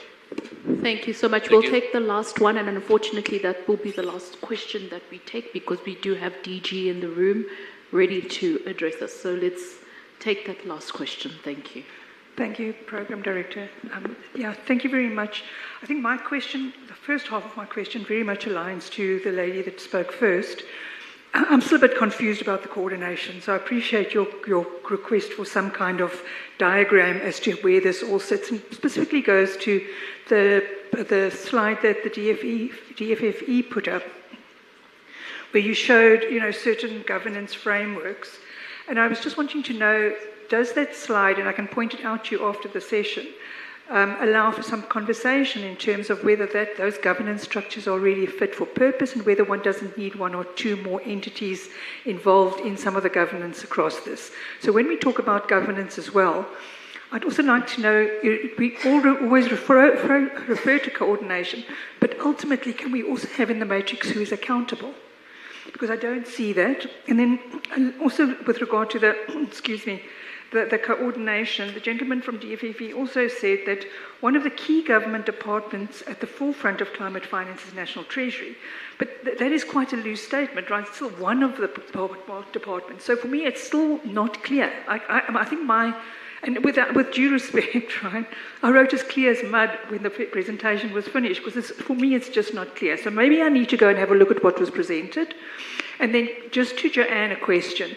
Joanne, you started off by kind of saying or identifying entities that are going to be the coordinating mechanisms, and you talked of IDC hydrogen, you talked of IDC NEVs or HEVs, and then you talked about skills, Department of Higher Education. Then you kind of segued into, and then you've got SIF and a team at National Treasury, Eskom and government departments working on stuff, but you never addressed where does energy sit? Because energy, you're looking at that one, maybe small piece that's aligned to SIF. But where do the broader energy sector issues sit? And, what is that coordinating mechanism that you might have identified, or maybe you haven't identified it yet? Thank you very much. Thank you. I'll start with the DG. And I think most of the questions are directed to the President and DPME. Over to you, DG. No, thank you very much, and thank you very much for those questions. And also some of them were also highlighting certain areas that we need to look at as government in terms of consultation and involving stakeholders. I think I'm going to just comment briefly on capacity building, and I think the gentleman up there from SALGA was raising issues around the initiatives of capacity building. Maybe, I think there's quite a number of initiatives that are there, but from a Department of Forestry and Fisheries perspective, we are looking at working very closely with municipalities in assisting them in putting together their mitigation and adaptation plans, because that's going to be a key requirement in terms of the climate change bill when it comes into effect. The different sphere of government, but mainly local government, must have those in place, and they must then be discussed and implemented as required. So that is one of the key initiatives which we are going to be prioritizing as soon as the bill comes into effect. Thank you very much. Thanks. I'll respond. I also want to just address the issue of capacity building. I am quite skeptical. I know there's a lot of money that goes into capacity building. I think the question of what it is generating on the other side is a very big question. And for me, certainly in the work that we've been doing, one of the big gaps is around the need to support in a much more, I suppose, practical and output-related way to support both to support municipalities, to support worker organizations, and to support community organizations to identify and develop their just transition projects and to be able to support them so that those projects get sufficient traction to be able to be fundable. I think for me, we need to be linking capacity building to those kinds of outcomes. And I think that's a critical need in the country. And I think it's one of the things that we would hope that the funding platform that we spoke about yesterday that we are setting up would be able to support. Penny, in relation to your issue, there isn't a lead institution identified for energy. I think there's still going to need to be a conversation with the Ministry of Energy and Electricity, and also a conversation around the extent to which existing institutions such as NECOM and OV might in fact be able to take on some of that work so that you aren't replicating or duplicating. So that isn't resolved. In fact, there's the issue of who's going to lead on municipalities is also not something that's resolved. So that over the next few months is something that we hope that we'd be able to give clarity on. Thanks. Thank you very much. I was hoping that my DG is going to respond on my behalf, but she decided to throw me under the how train today. So, Leanne, the issue of the coordination of plans, yes, the MDTP provided platform. The PME has been going through a series of engagements, workshops, to see how the plans are coordinated together by different stakeholders from different levels. In terms of whether no one is going to be left behind, those workshops are ensuring that we are ensuring that everyone is part of that, which is in line with the key principles of just transition, the procedural, as Patel has indicated earlier on. Around the coordination is tried to be rallied around a sectoral approach, and those sectoral approach are looking at synergies from different interventions and say how are those synergies are going to be pulled together for effective and relevance of those in terms of the resource allocation, which is going to be aligned to what Treasury is going to assist us going forward. Thank you. My last word, I suppose, is with respect to capacity building. You know, the PCC, jointly with SALGA, has launched a project for 10 municipalities. But it's not just going to be generalized capacity building, to Joanne's point. It is targeted on specific outcomes. And for these 10 municipalities, we're already underway with having done an assessment of what the key strengths and weaknesses of these municipalities might be. The next phase will be jointly with the PMU to begin to look at, especially from an energy transition planning point of view, which includes distribution as well as local grid infrastructure. How do we capacitate municipalities to develop their own energy transition plans and begin to find ways in which to strengthen their capacity to not only roll out infrastructure projects, not only to do maintenance effectively and properly, but also to look at what opportunities there might be in the market to crowd in private sector financing and projects for energy security in those municipalities. Okay, thanks very much. This concludes our session. Apologies for working over time, but it was a very interesting session. We managed to keep you awake, but thank you so much.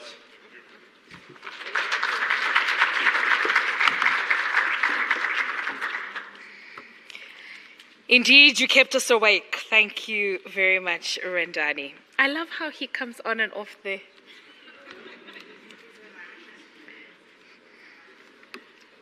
You do the comrades, Rendani. You see?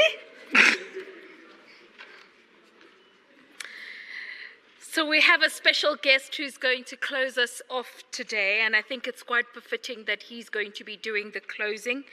It is the Director General from the National Treasury. Of course, this has been brought to us by the National Treasury in partnership with the various donors that we mentioned a little bit earlier on. So please help me welcome to stage Dr. Duncan Pieterse.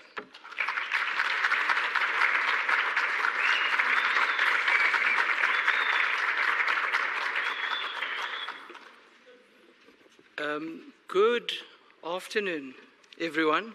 I'm positively surprised by the level of energy that still exists in this room. So it must have been a very good few days. Thank you, Tommy, and good afternoon, everyone. I would have liked to be here from the beginning of the week, but unfortunately I had to spend the last 2 days in Cape Town. We have a small matter of an appropriation bill for this year that has still not been passed, and that we are hoping to pass before the end of the month, so that the spending allocations that have been made to departments can continue. So that's where I was the last few days, but I'm very happy that I was able to make it today, and I was able to follow some of the conversation that happened in the post-lunch session. It is my honor and pleasure to give the closing remarks to the National Treasury Climate Resilience Symposium for this year. It's clear that the symposium has brought together quite diverse voices based on the discussions that have happened today as well, starting with our president earlier this week, and other policymakers, representatives from business, scientists, economists, the youth, community leaders, highlighting both the progress that we've made over the last number of years, as well as the areas that are going to require further attention in our fight against climate change. I think our theme, moving the needle on climate change, underscores the commitment of everyone here to make tangible progress. The theme also suggests a shift from the business as usual approach and underlines the need for urgent reforms that requires innovative approaches to some of the existing policy dilemmas, as well as the way in which we use our fiscal levers. And I'm pleased to see that there's certainly been, in some of the sessions I've followed today, a sense of urgency to some of those discussions. Allow me now to share some of the reflections from the symposium as we consider the way forward. The 2024 symposium highlighted the need for innovative approaches to enhance climate resilience. It also expressed the importance of maintaining and further strengthening the link between science and policy making to support an evidence-based policy making approach. One of the key resolutions from the symposium included the need to scale and improve the quality of finance for our just transition, exploring the National Treasury's instruments and policies. Some of the key issues raised included shortcomings in funding for municipalities and state-owned enterprises due to revenue-raising challenges and weak project pipelines. It was noted that international support for South Africa's just transition through the JETP program has been encouraging, but challenges remain, including low levels of grant availability and expectations for sovereign guarantees in support linked to SOEs and municipalities in particular. We will therefore continue to work closely with our development partners to increase the scale of the concessional funding and to make sure that the terms of the funding and the risk appetite of the lenders is in line with the capacity of our municipalities and SOEs. And I think there was a very interesting discussion earlier today about risk allocation and how we think about that as we develop our pipeline. The infrastructure reforms that the National Treasury is currently working on is going to be very important as we work on a comprehensive JET project pipeline that can be linked to concessional funding. Many of you in this room have worked with us on the infrastructure reforms that we plan to announce at the time of the MTBPS later this year. And we've received a lot of support from many of you.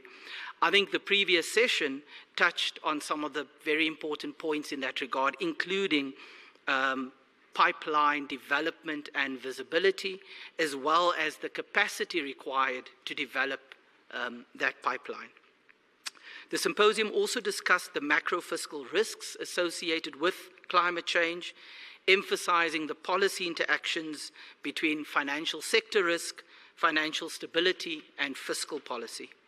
To address these risks, our regulatory authorities have developed voluntary guidance relating to disclosure of climate-related risks for banks and insurance companies that need to be embedded in a mandatory regulatory instrument going forward.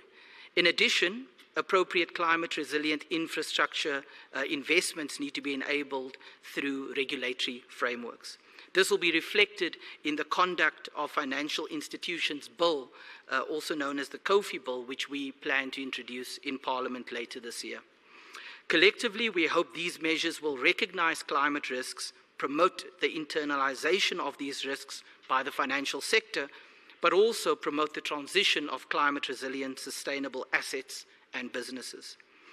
The symposium discussions also highlighted carbon pricing as an apex mitigation policy, contributing to the suite of climate change policy instruments to achieve our nationally determined contributions. The transitional support through the tax-free allowances that are part of the carbon tax provides high emitters the time to transition their operations to cleaner technologies through investments in energy efficiency, renewables, and other low-carbon measures. The presentations also highlighted that carbon pricing is becoming increasingly important globally as more pricing instruments are being introduced in various countries. A credible, well-functioning carbon credit market, which reduces the cost of climate-resilient assets, is being developed. To achieve this, we will publish policy recommendations on enhancing carbon markets shortly. We are also coordinating to align the new Article 6 mechanism under the Paris Agreement. Carbon offsets are a key component of the carbon tax design and have stimulated carbon markets in the country. To provide policy certainty to taxpayers, a discussion paper outlining proposals for the second phase of the carbon tax will be published for public comment and consultation later in the year. We were also fortunate to have received perspectives on the strides made to operationalize the Global Loss and Damage Fund, which is intended to bridge the adaptation finance gap and international commitments to climate change action. The deliberations emphasized the importance of blended finance for mitigation, adaptation, loss and damage, as well as economic diversification. We keenly anticipate the work led by the Department of Forestry and Fisheries in outlining operational modalities for the South African Loss and Damage Fund. We will also work closely with the Presidential Climate Commission on strengthening our climate change response mechanism and funding, as discussed during the course of this week. While deepening finance for disaster response is necessary, so too is getting the basics right. We need to ensure that the delivery of our basic services that reduce the vulnerability of citizens is effective and universal. This requires institutionally and financially resilient municipalities that are investing sufficiently in the maintenance and the building of infrastructure that is also adapted and can mitigate climate impacts. A cornerstone of this effort is the enhancement of our data collection and management capabilities. We must prioritize the creation of a comprehensive national disaster database, which will be instrumental in shaping our risk financing strategies. The symposium also provided an opportunity to profile progress on the climate budget tagging system that is intended to improve transparency on public climate flows. Through various pilots, the National Treasury is simplifying the methodology in preparation for rolling out more broadly across government. At the symposium, we received presentations on the international experiences in institutionalizing climate budget tagging, including reflections on the experiences of cities and metros, while highlighting improvements for future iterations. The discussions on the development of a hybrid climate economy model reflected on the complexities of introducing finance and a damage factor into economic models. The collaboration among modelers and policymakers to develop appropriate models and tools is encouraging, as these play a very important role in sustainable development. And as we know, their value lies in facilitating informed decision-making, highlighting both opportunities and vulnerabilities in the economy as it interacts with climate change impacts. As I conclude, I want to repeat the President's message of the role that the Treasury has to play in South Africa's response to the shocks of climate change, as well as the opportunities to use the just transition as a springboard to build a more inclusive, resilient, and sustainable economy. The President encouraged the symposium to draw on the wisdom of in the room over the 3 days of the gathering of minds. As we reflect on the insights of the symposium, it is therefore essential to translate the collective wisdom in this room into action. In the symposium, again and again, we were told of the importance of collaboration. Fortunately, in the last few years, we have developed very effective models for dealing with some of the wicked problems through collaboration. Operation Vulindlela is one example of how collaboration can fast-track policy implementation.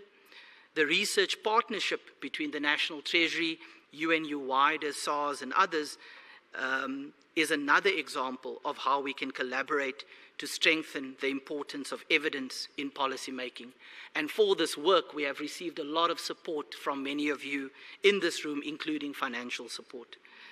NECOM, which was referenced in the previous session, the NLCC and the work of the PMU are further examples of how we are using innovative collaborative mechanisms, including collaborating with the private sector in order to solve some of these complex problems, and we will certainly continue to leverage those mechanisms going forward. The symposium has provided a critical platform for dialogue and learning, and it is only the beginning. We remain committed to wise, informed, and inclusive climate action as a government and certainly as the National Treasury. Finally, allow me to thank those individuals inside the National Treasury and outside of the Treasury that have worked extremely hard over the last few weeks and months in order to organize this wonderful event and to make it a success, as well as the support of the various donors and all of you who contributed to the event over the last 3 days. We have all of you to thank for making this event a success. Thank you.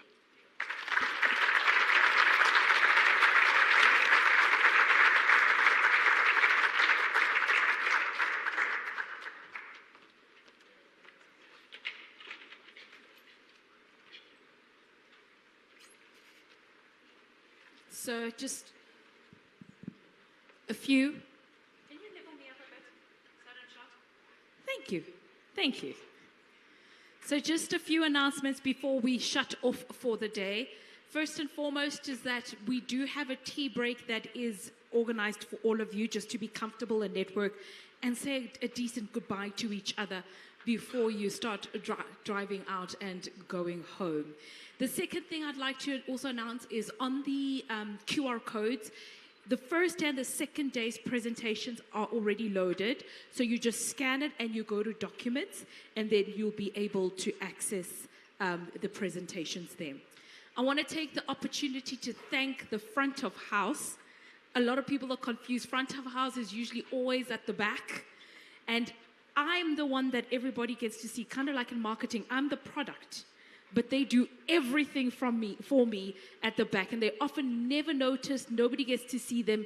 But through that little window is a bunch of humans who are running absolutely everything you see here on stage.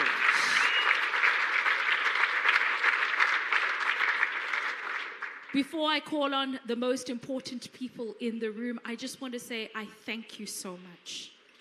My work as a message architect is not a job. It is a calling. It is a mission in life. And so for you to all trust me to be able to do this on various stages means the absolute world to me. I would have nobody to talk to if you didn't attend these conferences and allow me to complete my life's mission. So for the last time on this stage, my name is Thabeng Kadimeng. It's been an utmost pleasure.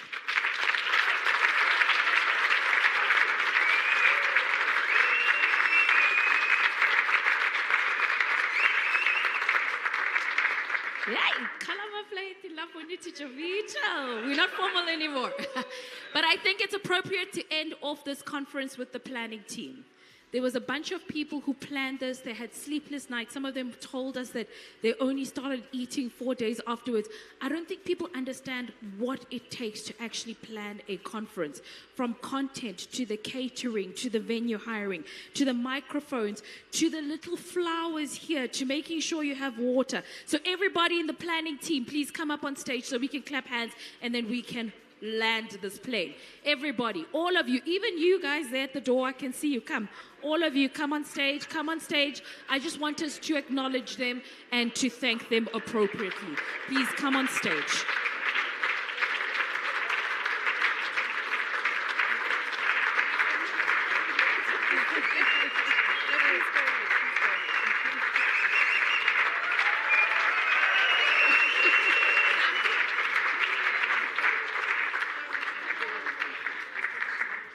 So the ladies say to me, we're not used to this, I hope you didn't, but it's important that we start to recognize the people. And I don't, it's already hard and very tough to organize an event. Now add a president to it.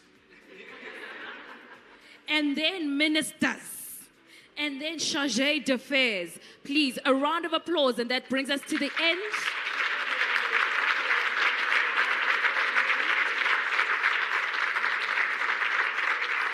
And that officially brings us to the end of the Climate Resilience Symposium brought to us by National Treasury. It's been amazing. Goodbye, everybody.